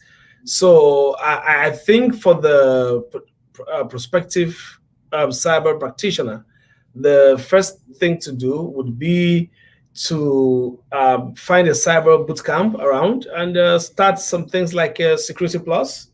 That may be a good way to start. So Security Plus would be a good way to start, and get on YouTube. There are a bunch of materials all over the place. There's something called a Cybrary. Cybrary, just like a library, but Cybrary. So you go on Cybrary, you open an account. There are a bunch of materials there. Most of them are free. On Udemy, you also have a bunch of materials there that goes for like $7 or $8 thereabout. So I think for me that would be my advice as a stepping stone. In the US, we have folks who are changing. I was talking to a lady the other day. I met her at Houston. She's a nurse. She's doing so well, but she just has a passion for cybersecurity. I spoke to somebody else who is a pharmacist in DC. She's been a pharmacist for about 10 years. And now she wants to transition into cyber. She loves it. And what they both have done is to attend a cybersecurity bootcamp. A boot camp, and then sit for the Security Plus exam. And once they have that, companies, because there's a shortage of cybersecurity practitioners. At least I know that in the United States, there's a huge shortage. Hundreds of thousands of practitioners are needed. And so what you find is when folks take such boot camps, and pass at least the Security Plus exam, they are getting offers. They're getting offers to join teams. I even had a friend, by the name Tolu, spent some time doing some work together. He came to Dallas for his master's degree in cybersecurity, and just as he got done, one of the big fours, actually got him on board, fought for him, got him his papers, is working with him now. That just shows you how much of a skill gap there is, and how there's anyone that can show that they have those required needed skills. The job market is wide open for you. Amazing, amazing. You've heard, guys. For those who don't have access to Bootcamp, there free content. You can go on YouTube, you can go on Udemy, you can learn. I mean, I think Google offers some certificates in these areas. I don't know. You can do your research. Like I used to tell people, Google is your friend, YouTube is your friend. You can get information about all of these things. You can get information about whatever you'd like to learn. And like he said, right, there's scarcity of cybersecurity experts, right? So if there's scarcity, it means that that's something you might want to go into, right? So if you just left school, you just graduated, and you're looking for what the next thing to start, or you asking yourself what kind of skills can I learn, what kind of skills can I learn at this age, cybersecurity is there for you. And I don't know how difficult it is. It's not my area, right? But I believe that if you're intentional about what you want to learn, if you're intentional about the skills that you want to get, and you're also intentional about the future, right? You have a big picture for this. I believe that you can learn, in 6 months, in a year, you can come up with something. You can get certified. You can practice. Like I used to talk, we have to practice a lot. It's not just about learning from YouTube or just learning something. You have to actually practice those things. Practice with your friends. Practice, with people around you. Learn, practice with the little things, with little resources that you have, and eventually you're able to get somewhere. But you have to start right with the little you have. YouTube is free. I mean, at least for now, right? YouTube is free. You get content for free, and you can learn for free. Like I said earlier, the internet has taken off the barrier. You could learn anything you want to learn right here on the internet. So thank you so much for that, Mr. Ben. There are some terms that are used in cybersecurity space, such as phishing. I'm not even sure I got that right. So there's some complex stuff there, right? So I think it's phishing or something like that, right? So and we hear that a lot. I listen to radio stations where people, in Nigeria, talk about cybersecurity, and the things they talk about the most is, I think, phishing and that phishing. So what would you say that is? Can you explain to the average guy what phishing is, or can you please explain that, please? Do you want me to take this one? Yeah, I'll take it. Yeah. All right. The way I think of it is fishing, as in fishing for fish. So that's actually where the original analogy for the word came from. So I cast a line out there with bait, and I see what fish will grab the bait, and I can hook it. Well, the same thing goes with someone that's a hacker or a cyber criminal. Is when they're fishing for someone to take their deceptive bait and hook them into their story, whatever it may be. So fishing for someone to become a victim can be quite complicated. There's lots of different stories, but one of the things to remember is that it's always looking for the hook is always something that's connected of value to you. Mm-hmm. So it's something that you want. It is bait of some sort to get you to engage with them, to give up some sort of information so they can get power and control over you. And that is typical of all crime that has taken place over the centuries. And it's just a new version of it that's done anonymously over the internet.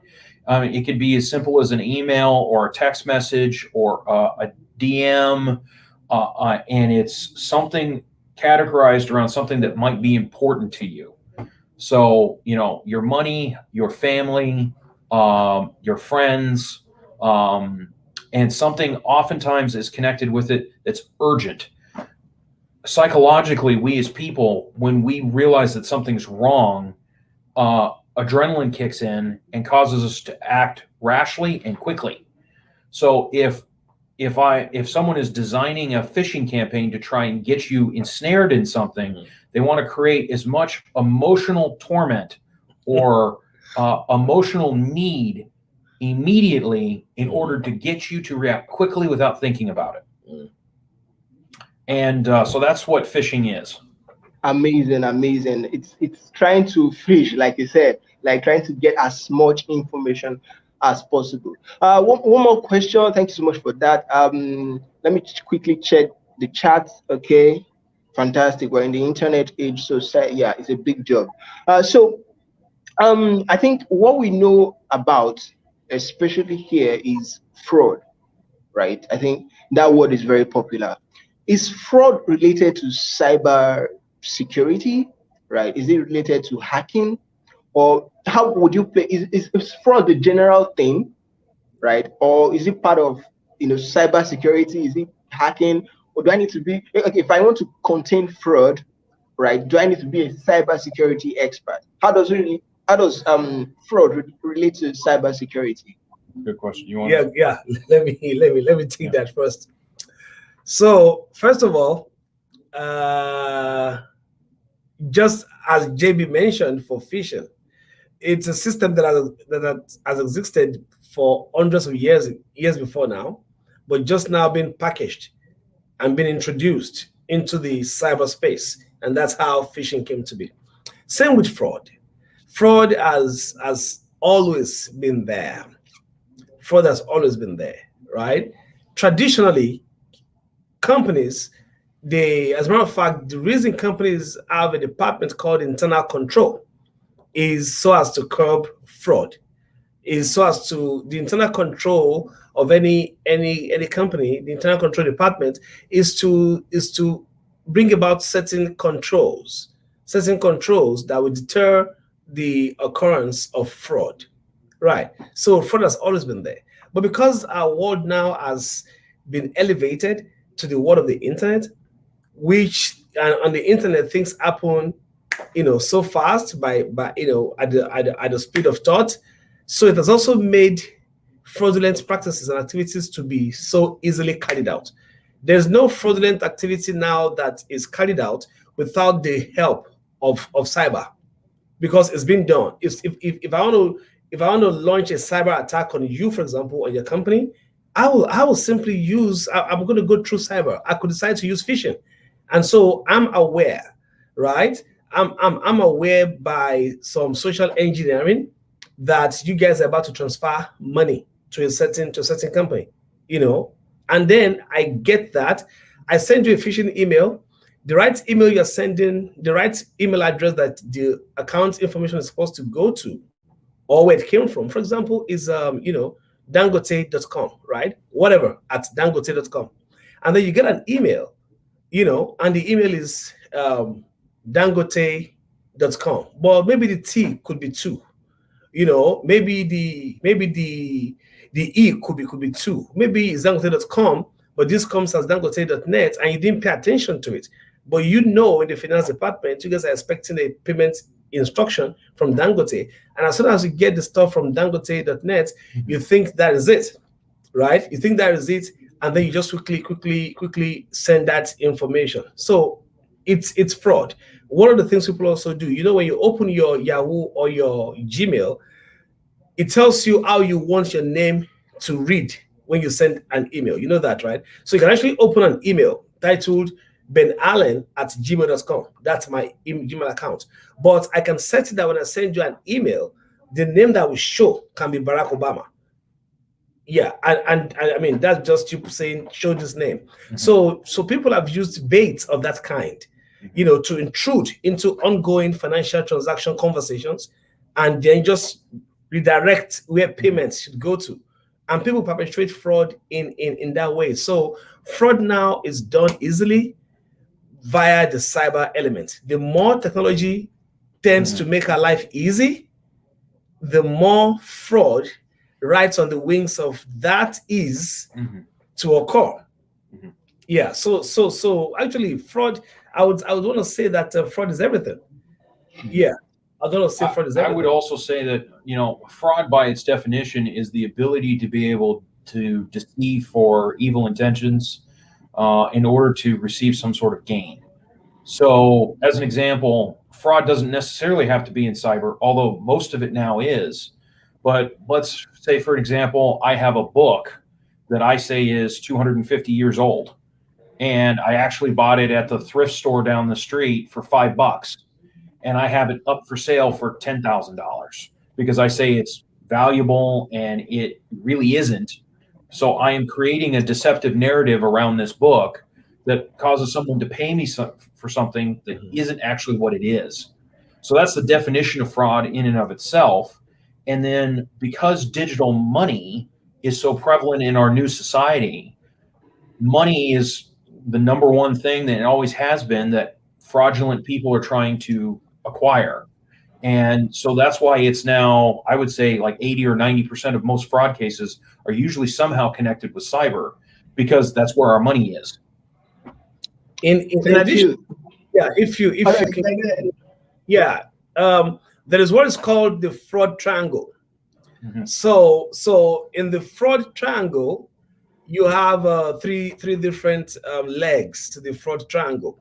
Now, the first leg of the fraud triangle is your motive. Mm-hmm. Your motive. Yeah, what's the motive for fraud? You know, I'm under pressure. I want to pay my house rent. I want to pay my children's school fees. You know, there's an immediate and urgent need for money, and that need has to be met. Otherwise, because I'm losing my peace. So there is a motive. The second leg of that triangle is called rationalization. Rationalization says that, well, it's a corrupt country. Everybody is corrupt. Even the manager is corrupt. The CEO is corrupt. So you rationalize it. Simply means to justify it.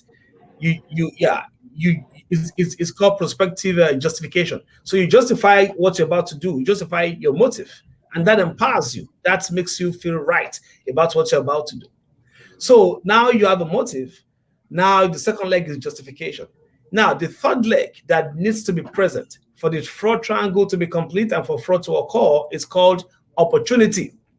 Now, opportunity. Once there's an opportunity, that fraud will occur, because already there's a motive, there's the rationalization. Now the actor is just waiting for the opportunity. And what internal control systems try to do is to ensure that there are checks and balances, is to ensure that there is no opportunity given to the fraudster or the player or to any of us for fraud to occur. Mm-hmm. You have no control over my motive, right? Because that's based on my life circumstances and situations. Mm-hmm. You also have no control over my rationalization, because that goes on in my head and based on the information I decide to expose myself to and I decide to believe. So you cannot control my motive, you cannot control my rationalization, but you can control the opportunity. And the way you do that is to ensure that you build strong systems, and that's where cybersecurity measures come in. Yeah. Is to ensure that your employees are trained. They know how to identify a phishing email. They know when you get an email to not quickly just click on any link, but to check and to be sure. Mm-hmm. They know how to move their cursor to the name shown on the email so it can reveal the real email on there. So employees are trained. There's a lot of awarenesses needed. All of these things is to ensure that we do not give the hacker an opportunity, because once the opportunity exists, fraud will occur 100%. You can do nothing about it. Wow, amazing. You really broke that down. You really explained a lot. You said fraud is the main thing. It's been happening for years, but now we're in the new age, we're in the internet age, right? So it's now cyber, right? So most of this crime are being carried, no longer just physical fraud, is now on the cyber space. And so that's why we need cybersecurity experts like you guys. Thank you so much for that. Thank you. So my next question is, there's this word that occurs to people a lot. You hear about it everywhere, almost everywhere. So they'll say, I'm a hacker, or he's a hacker. What does that really mean? Because I've heard somewhere where someone said, I'm a hacker, and I'm like, oh, yeah, you must be a bad person. You're a hacker. I don't want to share myself with you. So is every hacker a bad person? Do we have different kinds of hackers? How does that work? Yeah. David, since that. I'm a hacker, I'll talk about that. He's a hacker. So the internet and cyberspace is self-defined what these rules are, and they're still changing. Mm. But the old narrative for a hacker was someone that was interested in how technology worked and took it apart and put it back together again and changed something about it to see more the nature of how the machine worked. So if you looked at the 1980s, a hacker was someone that played around with not even the internet, it was with hardware. So fast forward to today, there's kind of a chart that's been created of what is an ethical hacker and a non-ethical hacker. Another analogy for it is a white hat hacker versus a black hat hacker. And you probably heard those two things on a lot of TV shows, and talked about a black hat hacker is someone that has no limits to what they will do, and they will do and break any rule in order to achieve their goals. A white hat hacker is someone that will abide by rules, but at the same time learn to do what the black hat hacker would do in a safe environment. So for instance, I am not going to go as an ethical hacker. I may know how to do what the black hat hacker can do, but I'm not going to use that against someone else. I'll use that against my own system that I own, so that I can discover and learn how the black hat hacker would do it. So it's more about ethics than actually the actions that take place of who you act against, not what you can do. And there's oftentimes where that difference between a black hat hacker and a white hat hacker is getting more blurry, because the cyberspace is getting more and more complicated of what is okay to do and not okay to do, and depending upon in what country. So in the United States, where we operate, there are very, very stringent rules about what is legal and illegal when it comes to computer systems and the internet. But if I'm living in Nigeria and I have the same skill set, I can do a lot of things that would be illegal here that would be perfectly legal to do in Nigeria, and I'd still be a white hat hacker. So there's developing a separate set of ideals about ethics that are still being developed of what does it really mean to be a hacker? What is the definition of it? To pure and simple, hacker really means nothing. Anybody can call themselves a hacker. It's the definition of a hacker is what you can actually do with your actions. And then how your actions are done and against who would define to others who they think you are. Awesome. So it's more about ethics, more about who the person is, what the core beliefs of the person, rather than just the name. It's more about the personality, right? What the person believes and all of that. So thank you so much for shedding more light on that. So it's not that every time I hear he's a hacker, I should get scared and say, wow, this person is a bad person. Yeah, a hacker, right. So you have to differentiate: is he a white hat hacker, is he a black hat hacker, and the rest. Okay, before I ask the last question for today, let me quickly throw this in. Let me quickly ask this actually a question.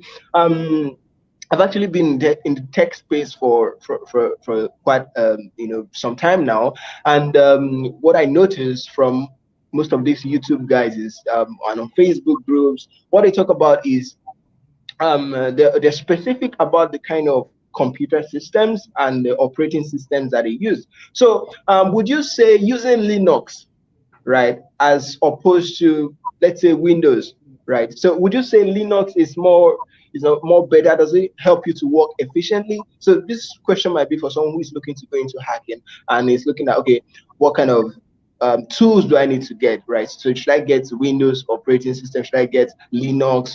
So does getting a specific operating system, or does it give you more advantage, right? If I use Linux, because a lot of people talk about Linux. I mean, a lot of people, right? When I go online, that's what I usually. When you tell them that you're a hacker or you're into cybersecurity, they're like, "Oh, this guy must know Linux and all of that." And at the same time, all right, that's the first question. Is he OS specific, or is it a particular device specific for you to practice what you do?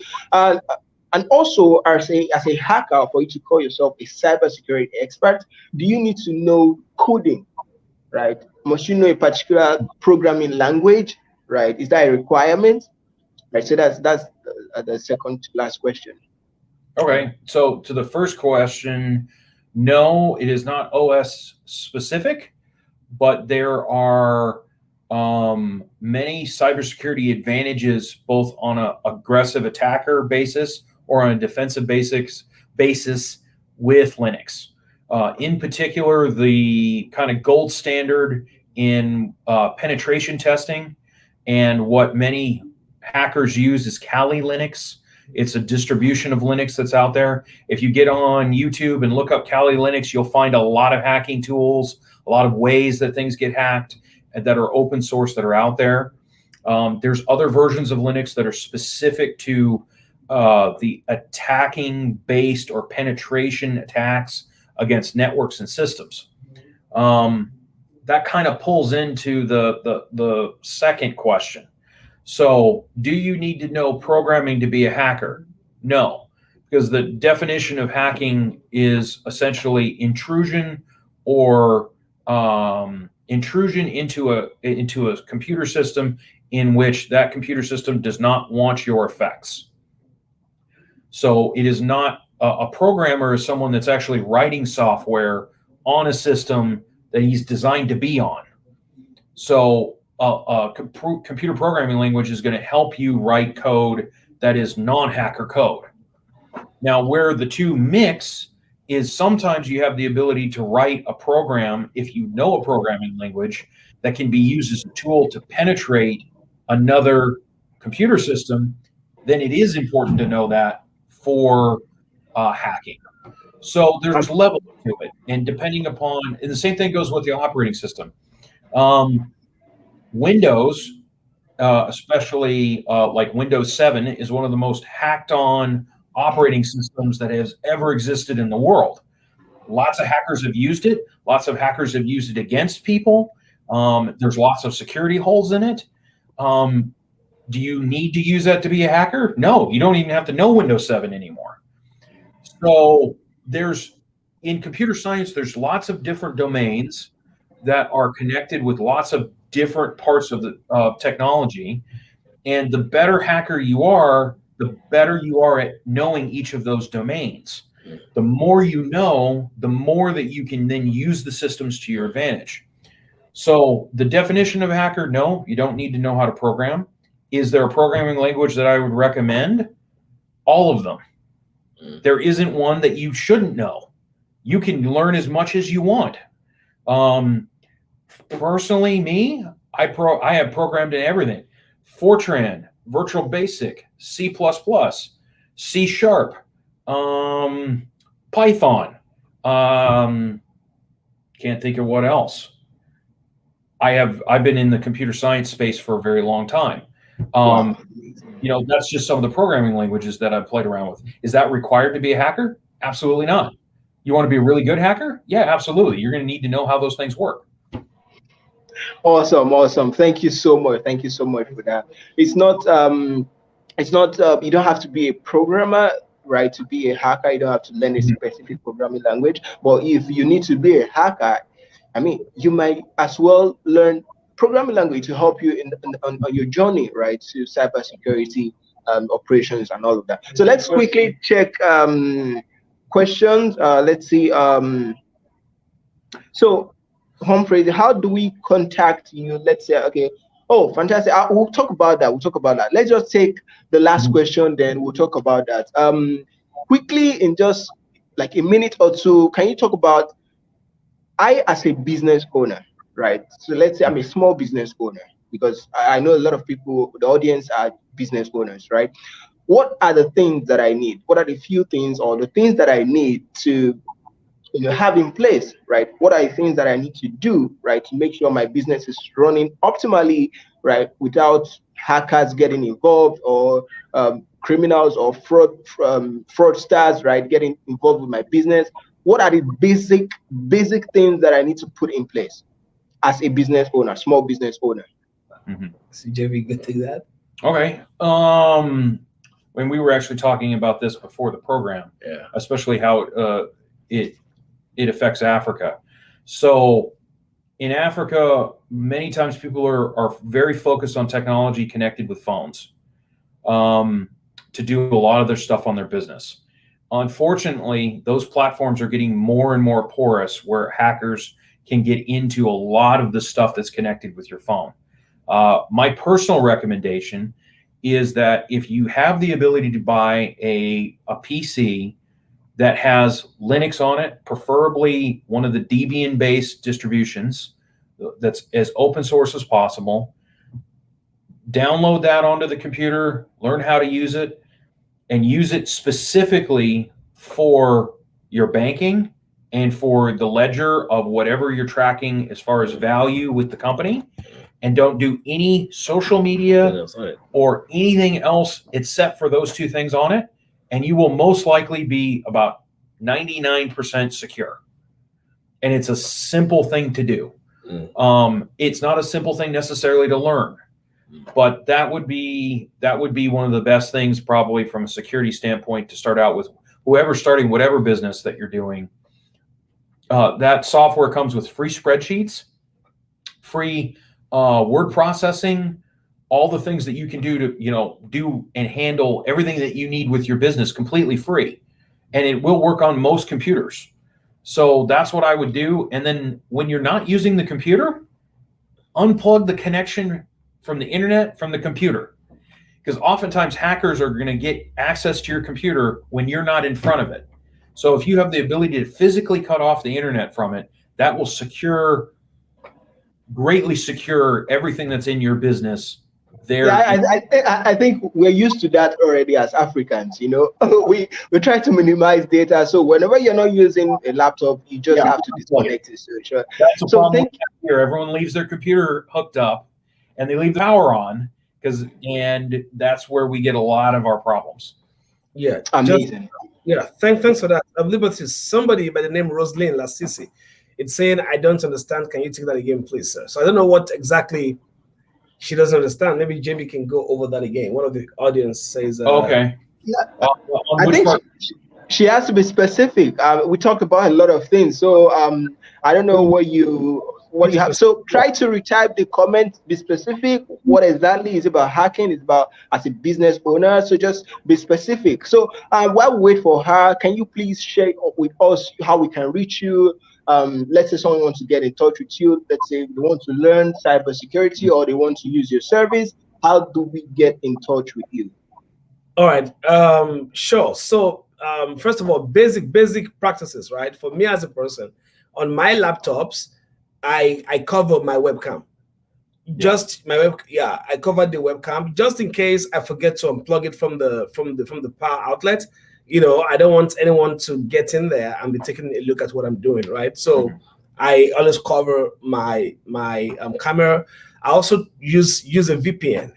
VPN services are also very, very good. There's CyberGhost. There are a bunch of them. I use CyberGhost.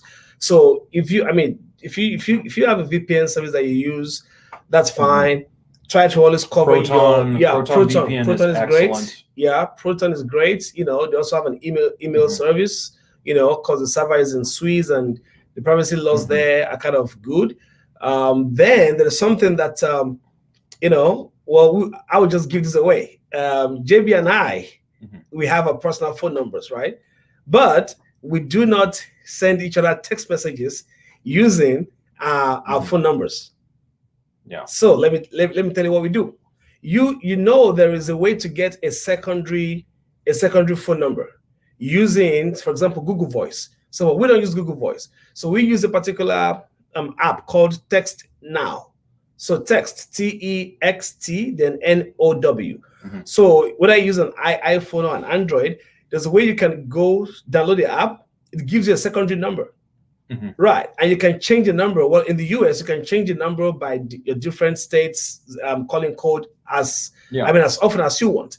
Now, what I learned from JB about that was this. So when I'm texting JB or he's texting me or we are calling each other, we don't use our network numbers. We use the numbers of that Text Now. So we text from that app, we send files from that app, we make calls from that app. Now, when anybody knows my phone number, and they're trying to send me a text, there's something now that's called over the air. Over the air is when when I send you a text to hack into your device, I need you to click it. But now there's a level of threat whereby I don't need you to click it. I just need the text to be delivered. Is that true, JB? Yeah, that's all it takes now to hack both iPhone and Android. Even under some of the latest patches, we've seen it where yes. So it's just for it to be delivered. So once that text is delivered on your phone, they own you. They own you. You are gone, and this is real.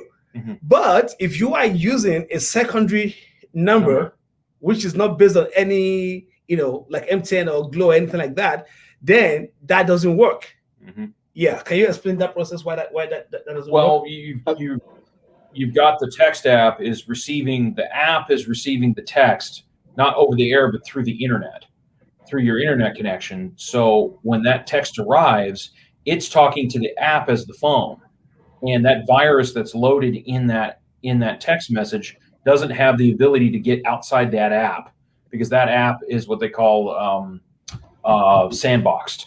So Android has that as well as iPhone. Sandboxing is basically the idea of each individual application cannot talk outside of itself to the phone. So it eliminates that virus from being able to be successful. And as long as they don't have your network phone number and can't send a text message to it, there's no way you can get hacked. Amazing. Awesome. Yeah. Thank you so much. It's 8:59. We're okay. I don't know if you have something else to say. No. Actually, ask you about your number or your social media handle and how to reach you. So anyone that wants to reach us following this event can just reach us on info@allenforensics.com. Mm-hmm. Info@allenforensics. Forensics, yes. .com.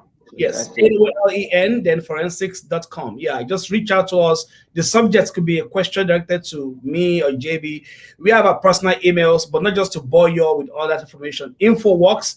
We get the info sent to us, and then we'll take care of it. If there are any questions we haven't answered, those who want to go into IK, want to learn more, JB loves Nigeria a lot, and we talk about a bunch of stuff we want to come to over there. So anyone is free to reach out to us on info, and then we'll address any concern that you guys have. On social media, my handle is Ebenezer.Allen on Instagram and Twitter, EbenezerAllen.com. I'm on there.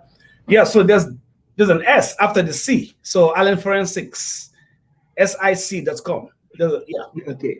AllenForensics.com. Fantastic, beautiful.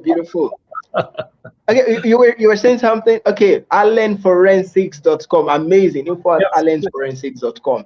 Beautiful. Thank you so much. We've had an amazing conversation about cybersecurity, and I'm sure our audience have learned a lot. Thank you so much for joining us. Thank you, and have a great day.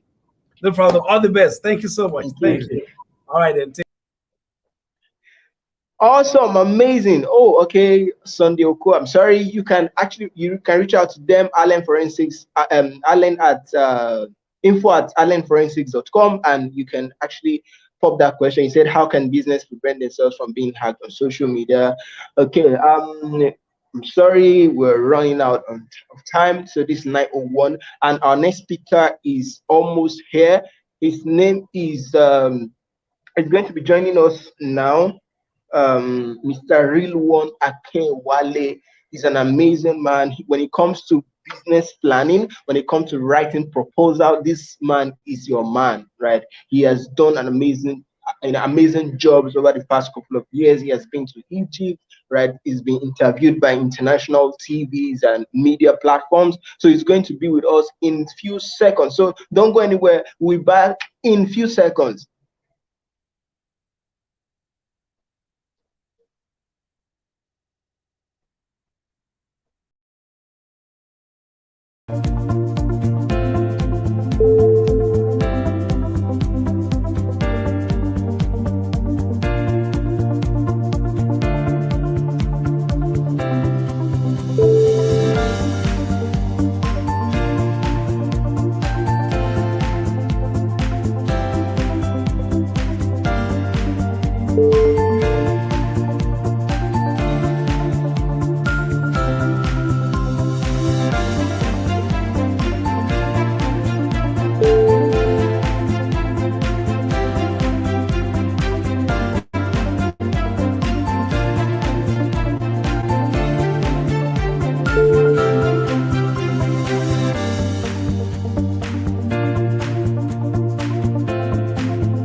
Our next speaker is Rewan Akeyewale, contributor at World Economic Forum.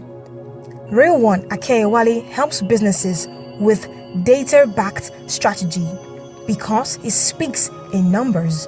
He helps businesses make sense of the tiniest details in your books. He's a World Economic Forum's agenda contributor and a former KPMG associate. He has also consulted for and trained the staff of companies from different parts of the world. Rewan has been quoted by Washington International Trade Association, Voice of America, and Brookings, among others. He's also a contributor to the annual yearbook of Barcelona Center for International Affairs, CIDOB, the oldest think tank in Spain. Rewan is the lead consultant at Tech Plan Africa. Please do make welcome Rewan Akeyewale. Amazing, amazing. Thank you so much, Mr. Real One, for joining us today. Thank you so much. You've been doing an amazing job, in when it comes to business planning, right? He's awesome. I think he won the Tony Elumelu Foundation grant a few years back, and since then he's been breaking ground. He has done a lot. He's been interviewed by various media platforms, like I said earlier. So he's your guy. When it comes to business plan, when it comes to writing proposal, you don't need any other person. He's the one, right? So he's going to be with you right now, and he's please make sure you're with us. Let's quickly see in the comment section. So how are you doing today, Mr. Real One? Can you? Your mic is muted. Okay, can you hear me now? Fantastic, I can hear you. So let's quickly check if they can hear you. Hello guys, can you hear him? If you can hear Mr. Real One, quickly type in the comment section. We can hear you. Yeah, I can hear you. I can hear you. So let's see who is here with us. Okay, Mr. Humphreys, it says welcome. Awesome. Thank you. Okay, in order not to take much of our time, I'm just going to leave the floor, for the business plan guru himself. Okay, so we have some comments. Yes, we can hear him. Yes, I can hear you. Awesome, Precious Greg, Itsumu Matthew, Humphrey Eze, fantastic. So I'm just going to leave the floor for Mr. Real One, Mr. Real One, and he's going to be with you guys now. Thank you. Okay, thank you so much for having me. Thank you guys. How are you guys doing? My name is Rewan Akeyewale, and it's a pleasure to be here today. I probably should have been with you guys earlier, around 6, but there was some scheduling, and I'm finally here because I've been excited to be with you guys. So my name is Rewan Akeyewale, and like it's been said in the introduction, I'm a lot of things, But first of all, I'm a business strategist and a financial analyst. So what that means is that I help small businesses, like I'm sure some of the people in the audience listening and watching me are, small business owners and probably tech startup founders. So I help you to, put your business together, help you even think through your business model. What are the money you're leaving on the table? How can you, better identify your market? How can you position your business in the market? And then help you also identify funding opportunities and position for funding opportunities. Because at the end of the day, there are a lot of opportunities out there to fund your business. Okay, but how many businesses are well positioned for those opportunities? So what my company at Tech Plan Africa does is to help package your company and your startup in such a way that you'll be found worthy of such investment opportunities. So that's what we do. I was an associate at KPMG, an audit associate for a couple of years. I am also a World Economic Forum agenda contributor. What that means is that I help, I give opinion pieces and about Africa to the World Economic Forum on trade and business and entrepreneurship in Africa. My specialization is in the African Continental Free Trade Area, which is a trade a trade deal that is now being implemented across Africa that will open the borders of countries to country and enable better business environment in Africa. So I've traveled far and wide, being outside the country a couple of times. Also, I've been in the media here and there, both locally and internationally. I have been featured on Voice of America, quoted by Brookings, Washington International Trade Organization. I'm also been interviewed on different media houses, both in Nigeria and outside the country, like the Now TV. I was just last week on the Now TV International in Egypt, talking about the African Continental Free Trade Area, which is like the second time I'll be talking on Now TV in the last 2 months. So yeah, that's the little about me. So tonight we'll be talking about how you can put a bankable business plan together for your business, so that you will be able to access funding, the funding that we are talking about. So the first thing you need to know, right, is that there is funding out there, both within your immediate environment, your family, your friends, people you meet, your boss at the workplace, anyone, even online. People are raising funds for their business from total strangers, people you relate with on the social media. Okay, but a lot of people, because they are not looking at these opportunities, they don't see those opportunities. People are watching you.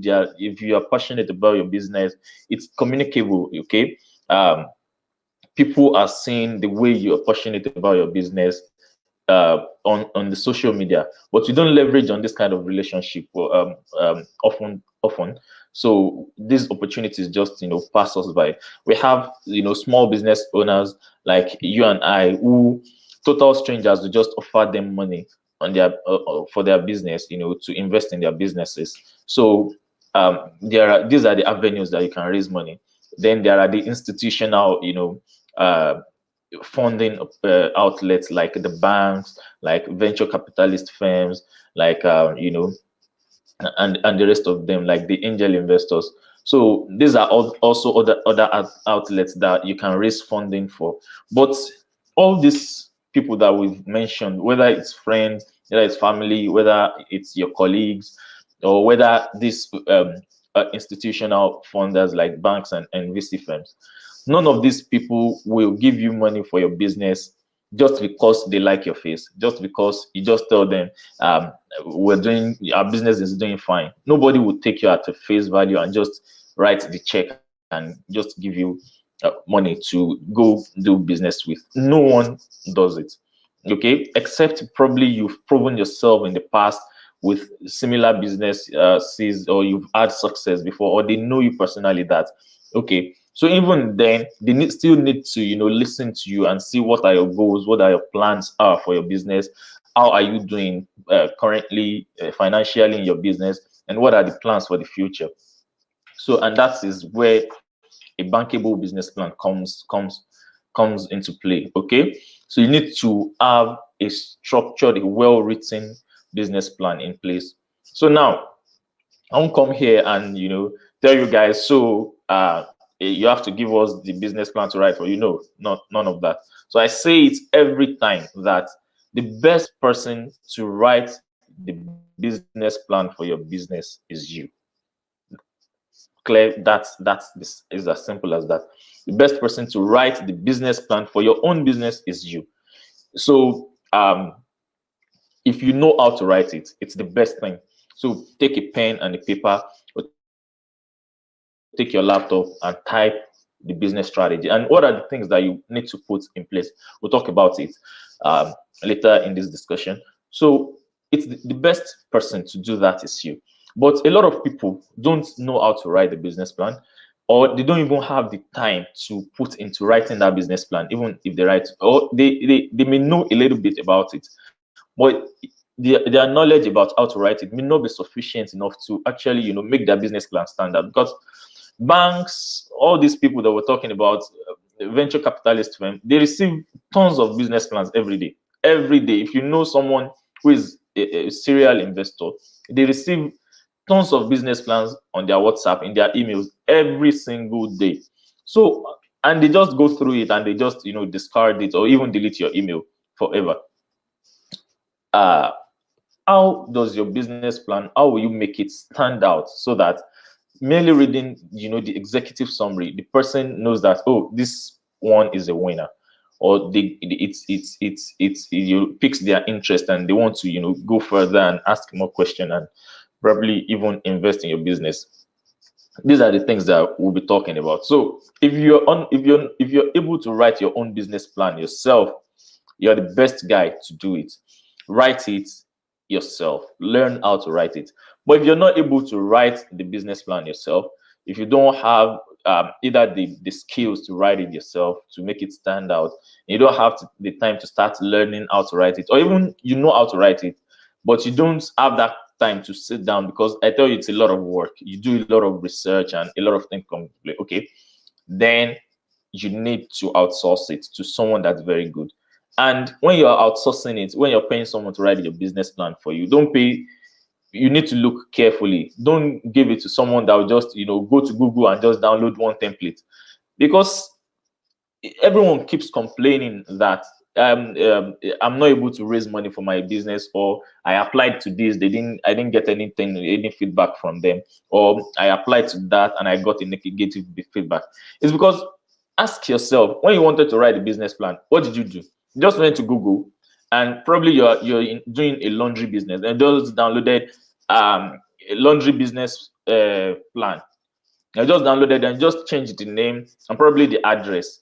Do you think the person reading the business plan is a fool? No. The person actually, maybe even if it's a bank or someone that has been investing for years, they've probably read hundreds of business plans, in their entire career. So they know they can smell poo-poo from miles away. You understand? So your business plan has to be unique about you, and it has to be customized for you and your business only. So that's why if you're giving it to someone to write for you, make sure you don't give it to someone that will just go and download one template on Google. There are tons of them. Templates are meant to guide you on, okay, this is what to do if you don't know how to write it. But it's not like you now do copy and paste and just change the name and your address. No, that's not the way it's done. Okay, so these are the things that I wanted to talk about first before we now dive straight into the topic proper. So what are the things you need to think about when you're writing your business plan? I have divided it into 3 simple pillars, right? So the 3 simple pillars, it could be 4, but let's just talk about 3. So the first is to identify your business model. I've read a lot of business plan that maybe a client wants to give us a business plan to write for them, and they say, I've written something actually, because that's what a lot of small business owners say, right? So because they don't want to pay much, they'll now say, I've written something actually, just take a look at it. I'm sure it remains just more work. So, and then you read the entire thing that they said they've written. You won't see a clear cut business model identified by that business owner, because a lot of people are just doing business. They don't even know what business they are into. Do you understand? Let me give you an instance now. When McDonald's started business, like in the US years ago, decades ago even, when McDonald's started, the original owners of the McDonald's business thought you can go and watch this movie, The Founder, right? They thought they were into, the business of selling burgers. Okay, just sell burgers and, try to increase that and all that. So, but apparently businesses like, food chain franchises and other similar businesses, including banks, They are not into the business of selling food or selling, or just depositing money and all that. Especially businesses like shopping, like food franchises. They are into the business of real estate. Okay, because what people are actually paying for is the ambience of coming to that place where they can enjoy themselves. That's why you won't see a restaurant like Domino's or all those fast food restaurants located in some obscure part of the town. It has to be at the center of the town, you understand, where the real estate is, and then people want to come to that place to have a good time. And that's why even if they double the price or even triple the price, people will be willing to pay that premium.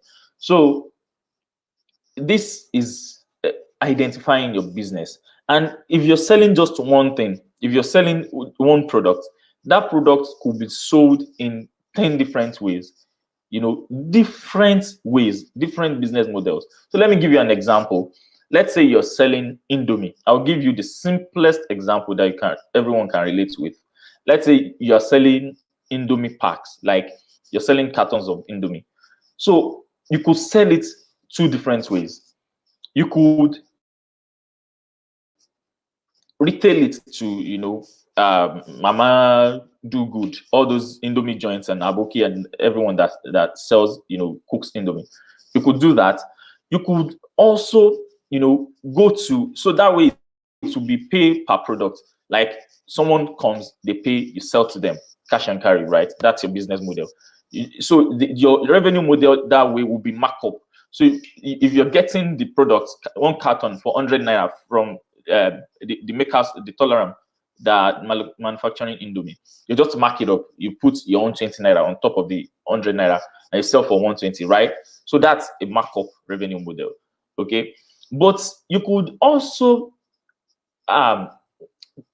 create another business model entirely, and then you can say, okay, rather than just sell cash and carry to people, I'll go to nursery schools and primary schools and discuss with the school management and let parents of these school kids subscribe, excuse me, to our product, so that every week there is a number of Indomie pieces that will be delivering to their doorstep. So rather than for them to be going shopping and wasting their time, we'll let them subscribe. So if you subscribe, if you pay 30K, then we'll do so number of Indomie to your doorstep. So that way, once you've acquired a customer, the most likely thing is that they will be your customer forever, because it's a recurrent revenue generation that way from a single customer. They are in a subscription. So you can see now that it's the same Indomie, it's the same product, but sold in different ways to different people. So that way, to you too, you need to identify your business model. Whatever you're doing, it could be sold different ways.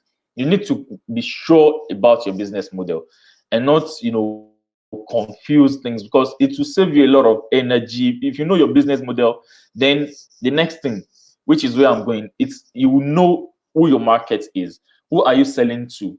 So these are the things that people that are reading your business plan are looking for, but you're not saying anything about them. Who is your market?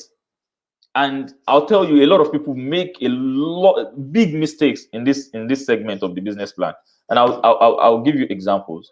So when we say who are your markets, they are the people that will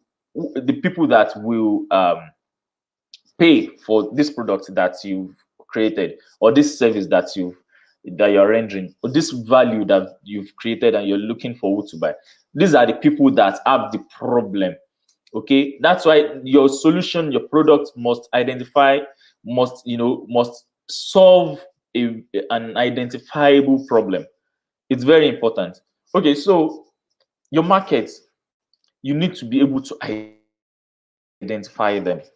And the mistake that I see a lot of people make, I'll tell you, is that let's say you're selling what's it now? Let's say you're selling wigs or makeup products for women. A lot of people now come and say the makeup industry in Nigeria is 5 billion naira. So we just capture 10% of that market, which is impossible. It's impossible for you to capture 10%. Or some people will not even say they will capture, they will just say the makeup industry of Nigeria is 5 billion naira. And they want everything. Or some people will even be modest and say they just want to capture 20% of that market. It's impossible. That's not the way to talk about your market. Okay, who are you exactly are you selling to? The same makeup product, some people will sell it to, the busy working class women and business class women, busy professionals who don't have the time to start, going to the market or to wherever women buy their makeup products from, and start, going through the catalog. Okay, it could, your own target market could be those professional women. Someone else's target market, it could be university students, okay, who want to just, look good when they're going to their lectures, or when they are going for a birthday party, or when they're going to nightclub. Someone else's target market could be that, and the options are limitless. Okay, so the same product, once you identify those target market, the next thing is to now say what's the population of that target market, say in the entire Nigeria. Then you now have to tell yourself the truth that it's impossible. Maybe you're in Lagos. The likelihood of you selling to the entirety of Lagos is even zero. It's impossible. Every single woman in Lagos, either they don't use makeup, or even if they use, the likelihood of them buying from you is zero. It's impossible.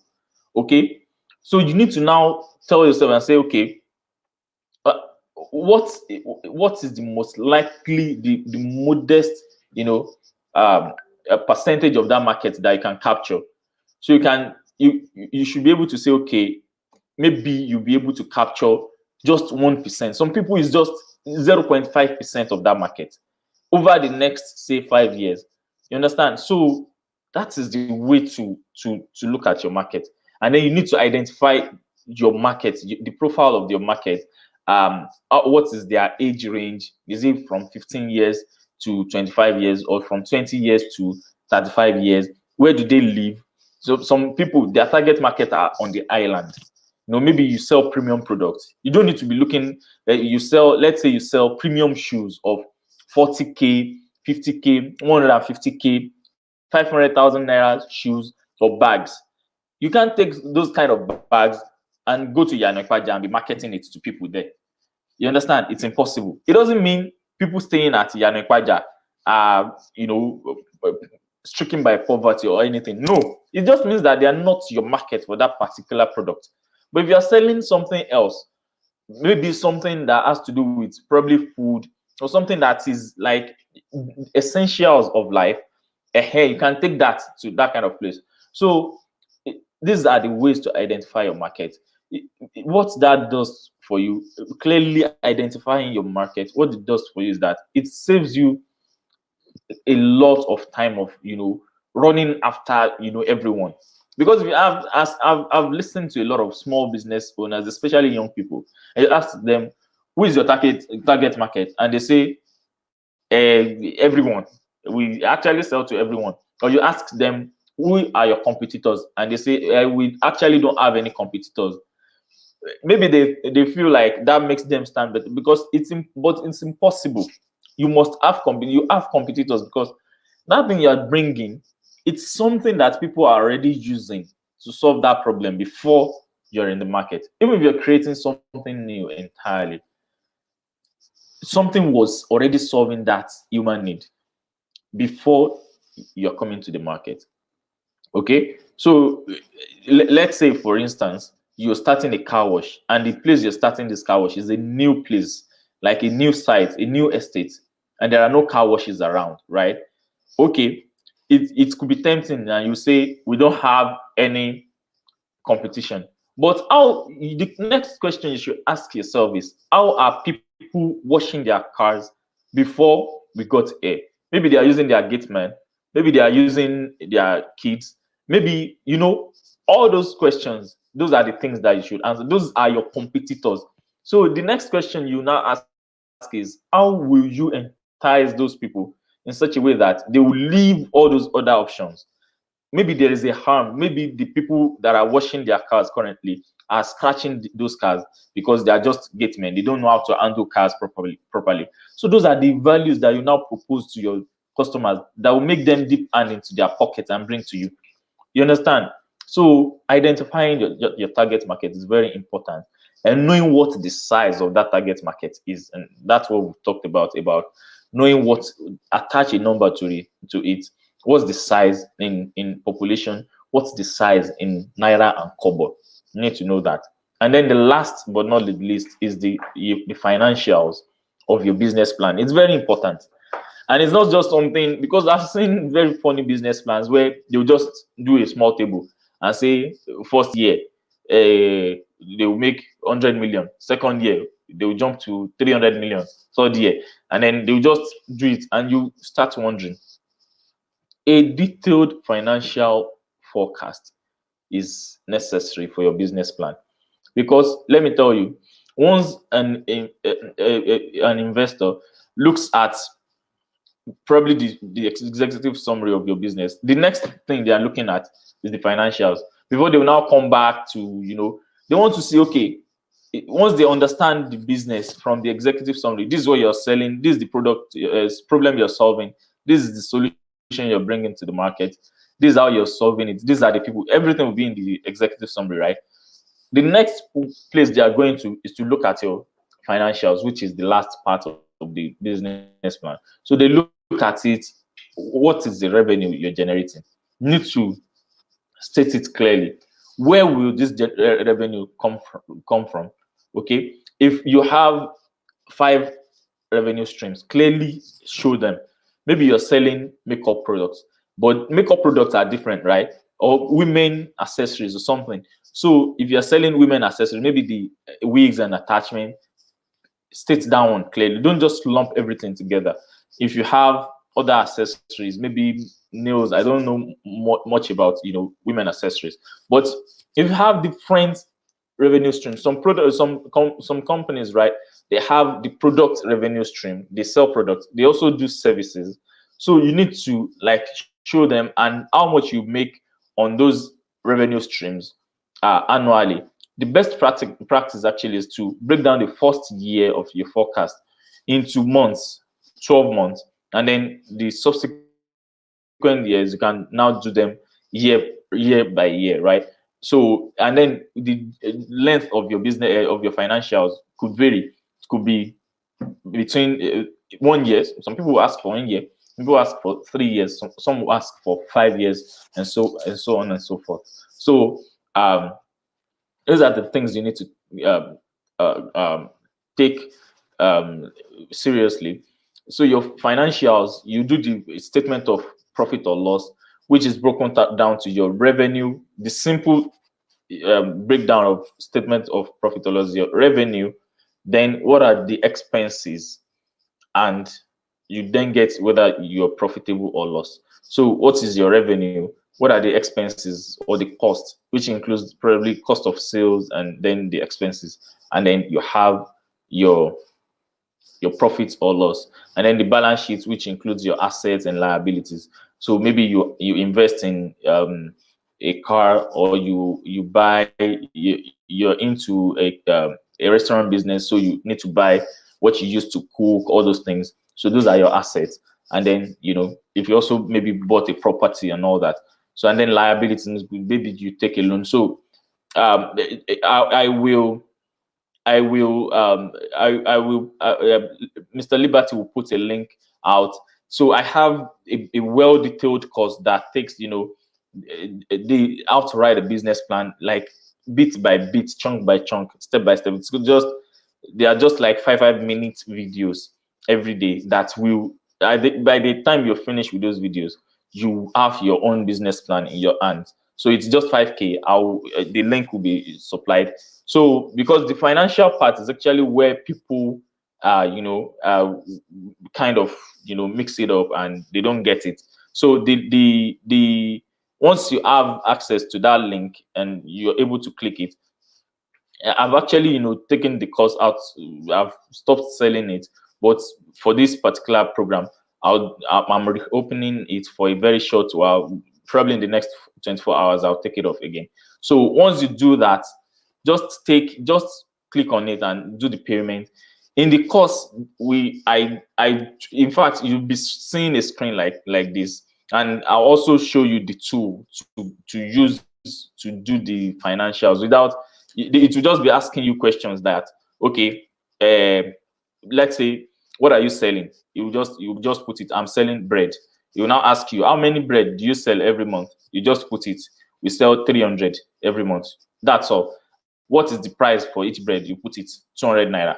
That's it. It will do in the entire calculation, and that's how it will help you plot everything, including graphs and all those infographics, to do the entire business financial forecast, business plan, everything, to do it for you. Because it's just 5K for now, and I'll take it off again because we're trying to rebrand it and resell it for a much higher price. We finished every other thing, the landing page and everything, but we've not launched yet. So, and that's that about the course. I think we'll stop here for now so that we can take questions. I'm sure questions will also cover a whole lot of areas. Thank you once again, guys, for having me. It's been a pleasure. Amazing. Thank you so much. Thank you so much for the value you've given so far. You've talked about, knowing who your ideal customers are. You can't just start out and just say you want to do something. You have to know your ideal customers, and you have to know what those customers want, and you have to give them exactly what they need, right? So actually I have a couple of questions, and I know that a lot of small business owners, so many businesses are springing up daily, mostly due to the economy, due to the fact that after school there's no assurance that you get a job and all of that. So people are going into businesses, and I think this is where they're supposed to be right now, right? To hear the things they need, to get a good business plan. Okay, my question is, in creating business plan, right? Would you say that it's every business, right? Anything that is called business that requires a business plan?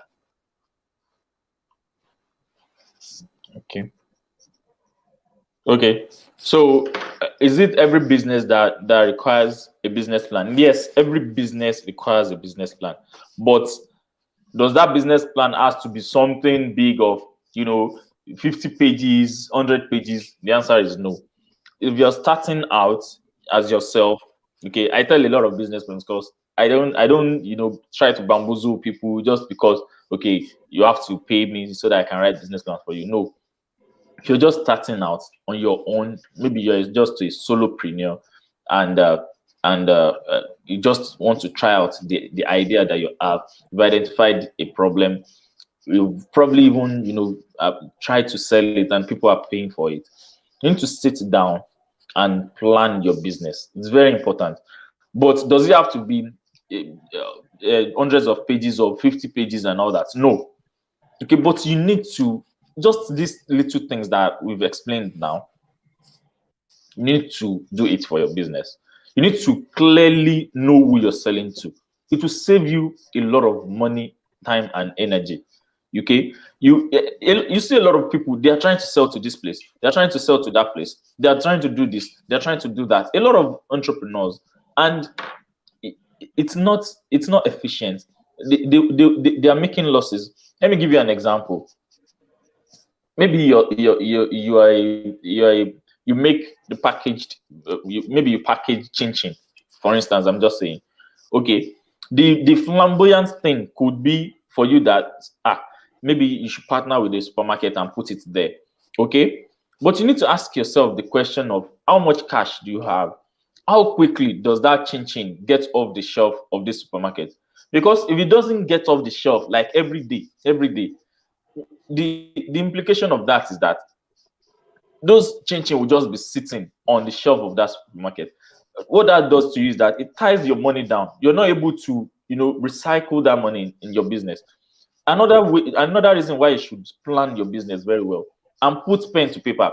If you can't do, all those things, no, just put pen to paper and say, who are my target market? Know their age range. It will help you know where they live, where to market. You see someone selling something that doesn't jive, and they are marketing to an entirely different. Let me give you a very, very popular example, but we don't notice it, and it affects a lot of small businesses. And one of these ex Big Brother Ninja housemates, I don't know their name, but I'm sure a lot of people here will know when I explain. She was on Instagram sometime and she was crying that people are not buying what she's selling, blah blah blah. Is the only her fans are not supporting her. That I'm messy or something, the lady. But now go and ask what is she selling? She's selling real estate houses of like 75 million, 150 million, and she's advertising it to Instagram users, 90% of whom are millennials that have not even made their first 1 million naira. You understand? And you're advertising real estate. But look at the other lady, I don't know, Kasha or something. That one sells small things, 5,000 naira things, power bank, all these, small things, 10,000 naira things, 15,000 naira, that even a university student can buy from their pocket money. So because they are both trying to leverage their fans and the love that those fans have for them. But you are selling things that are way, way, way, way out of the budget of your target, of your market. So that is how not identifying your target market, makes you run a journey that should take you 2 steps. You now start marathon and start running it. You understand? So it's very important. You don't need to write something flamboyant if you're just starting out, but every business needs a business plan. You need to be able to plan, who am I selling to? What is their age range? Where can I find them? Are they on Facebook? For some businesses, their market is on Facebook. Okay. For some businesses, their market, if you're selling something visual, you're a graphics designer, you're selling what people can wear, what they can see with their eyes like this, go to Instagram. You understand? Because you take pictures, people, as they're scrolling, they're looking at it. They are coming back, they're looking at it. For some products or services, your clients are on Facebook. For some products, your clients are on LinkedIn. Okay, you're selling out to write CV, all those kind of things. Just go to LinkedIn. You see plenty of people there. So, but if you are now coming to Instagram and you're selling, a kind of, but you won't be able to know this until you sit down and, identify who your market is. And also for the other businesses, part of the business plan, the market. Okay, how will I sell to them? What are the different ways I can sell to them? Excuse me, would they subscribe? Would they pay per this thing? Would they, all those kind of things? Would it be a franchise? Different models. Okay. Amazing, so amazing. These are the ways. Thank you. That thank you so much. This is why everyone needs business. Amazing.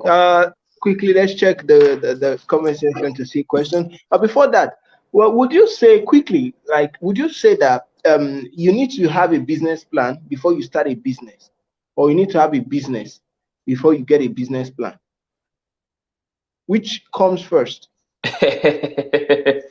So okay, so which comes first? So I'll say having a business, it comes first. So it's good to have a business plan, but having a business, and what I mean by having a business is that you need to be able to know whether people will pay for this particular business that you're trying to take to market or not.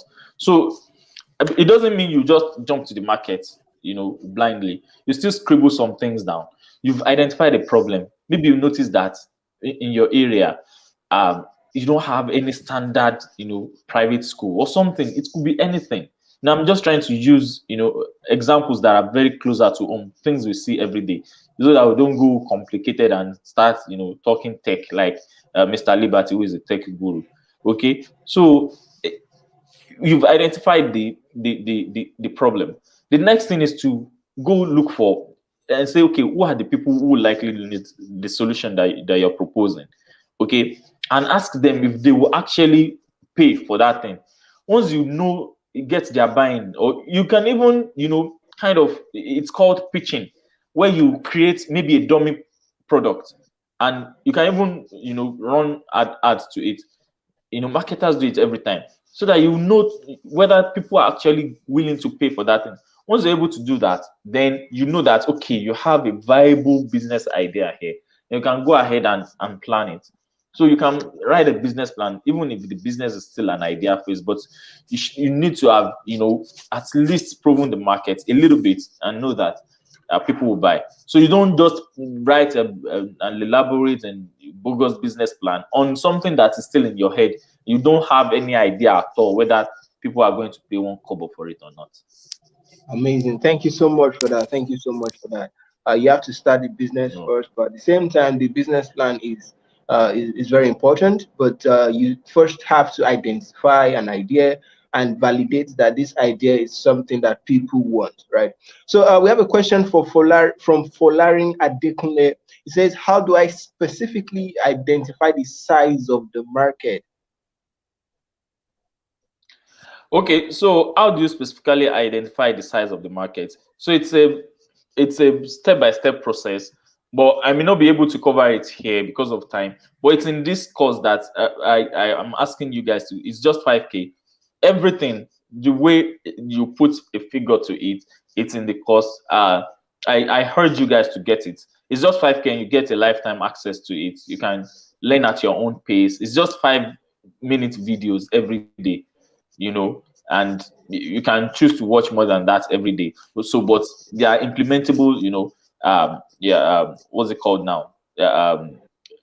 Steps that you said, okay. And then it's not something I'm just saying, I'm showing you, on the screen, recorded screen with examples. So I urge everyone to get it before when the window, closes again. So I urge you to get the course. As soon as possible. Amazing.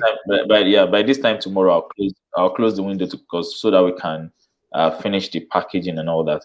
Okay, Mr. Liberty knows about it. He's even the one working on the landing page and everything. So we're trying to relaunch the course, and it will be more expensive than 5K. I can guarantee you that.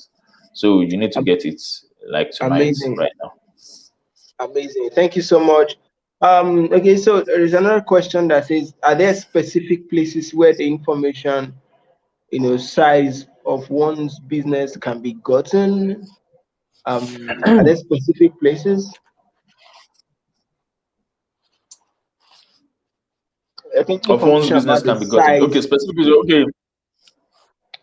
Yes, so that's a very good question. Yes, specific information where it depends on your particular business. That will depend on where to get it. But Google is a vast resource. Maybe let me give you an example. Maybe you're starting a car wash. The first question you want to ask, you're starting a car wash, and you're staying at VI or Alimosho, maybe around the Yanakwaja. I don't know why I keep using Yanakwaja. Just bear with me. So maybe you're staying at Yanakwaja. This car wash is very big. So the next question you're asking yourself is, how many cars are in Alimosho? That may be difficult, but you now say, okay, what is the total number of cars in Lagos? You should be able to get that from FRSC. Okay, just type what is the total number of cars in Lagos. You should get something from a news article, from Nigerian Bureau of Statistics, from CBN's website, it could be anywhere, from a news article. Okay, so you get that. Okay, the last time I checked, it's like I don't know, maybe 4 million cars or something like that. I can't say thereabout. So, and then you now say, okay, what percentage of that is likely to be in Alimosho? You may not be able to get any news source on that or any statistics on that. That's why you have to now create your own, and that's where an experienced business plan writer comes into play, right? So an experienced business plan writer will know that, okay, what is the percentage of Alimosho's population, the entire Lagos population? So once you know the percentage, maybe Alimosho is just like 8% of the entire Lagos population. You say the most likely thing is that the number of cars in Alimosho will also be like that percentage of the overall number of cars in Lagos. So you can now do plus or minus, and get to that. So that way you know that, okay, if the total number of cars in Alimosho is 400,000 cars, I'm just saying, I can't remember the total figure, the actual figure. I don't have it right now. So if the total number of cars in Alimosho is 400,000, okay, what percentage of that are likely to come to your own car wash shop in just in 1 year or over the next 5 years? And what will attract them to you? The percentage could be less than 0.5, say, maybe 0.01. You understand? But if you now look at how much revenue you're getting on each car, maybe it's 5,000 naira per wash, then you know those kind of things will give you a sense of, okay, this is where you're going. You understand? So there is no particular place where you go to fetch data. We don't have that kind of luxury in Nigeria or in this part of the world. In the US, they have, you know, data banks where you can go, you know, they have everything recorded, okay, in places like the US, like other developed markets. But one of the, you know, the challenges of people like me that work with data every day, that consume data every day, is that you don't have readily accessible data. You understand? So you can now you know walk around your own what's it called, your own data. But Google, if you know how to use Google, you should be able to access data. Okay, Elijah Chris said we have 5 million car users in Lagos as at 2016. Yeah, Amazing. I think Awesome. yeah, that's correct. Just use Google and make sure to search, you know, around your locality. If you're unable to get in that particular locality, you can cite like a broad area, then try to deduce a percentage, you know, of people in your area that is related to that broad search. Thank you so much for that. I don't know. Let me see if there's any. Okay. Okay. There's This person another thing I says. wanted to ask. Another thing I wanted to add is that there are also places like the ministries. People don't usually go because, I mean, the Nigerian factor, they can delay you, they can start asking for money, but they have most of this data that we're talking about. If it's your project is, you know, something really deep and you really need something like that, maybe you need to know the number of houses in Lagos. You can go to Ministry of Housing. They have all those kind of data. At least something that will bring, it may not be 100% accurate, but at least something that will take you closer to what you're looking for. So you can approach them. There are organizations, social enterprises like Budget, where they work with data that you can approach. Just wanted to put that out there. Amazing. Thank you so much for that. The last question for the day. So, can you get tax break when you borrow money from other sources than bank? That's tax now. Tax I don't know. I don't If you know whether you understand, can but get I need to tax rephrase. break. I don't even know whether you can get tax break when you get money from banks. So borrowing money from bank doesn't automatically mean you get tax break. So you know, the answer is no. You can't get tax break when you borrow money from even either bank uh, or any other source. So getting tax break, borrowing money from a bank doesn't automatically mean you get a tax break. It's a very good question. Thank you.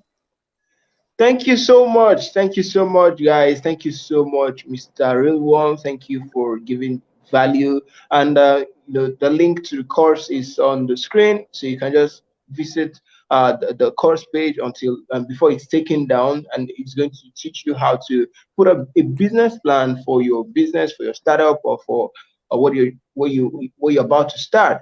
So thank you so much. I don't know if we still have any other questions. Okay, nothing for now. So thank you so much. Thank you for honoring our invitation. Thank you.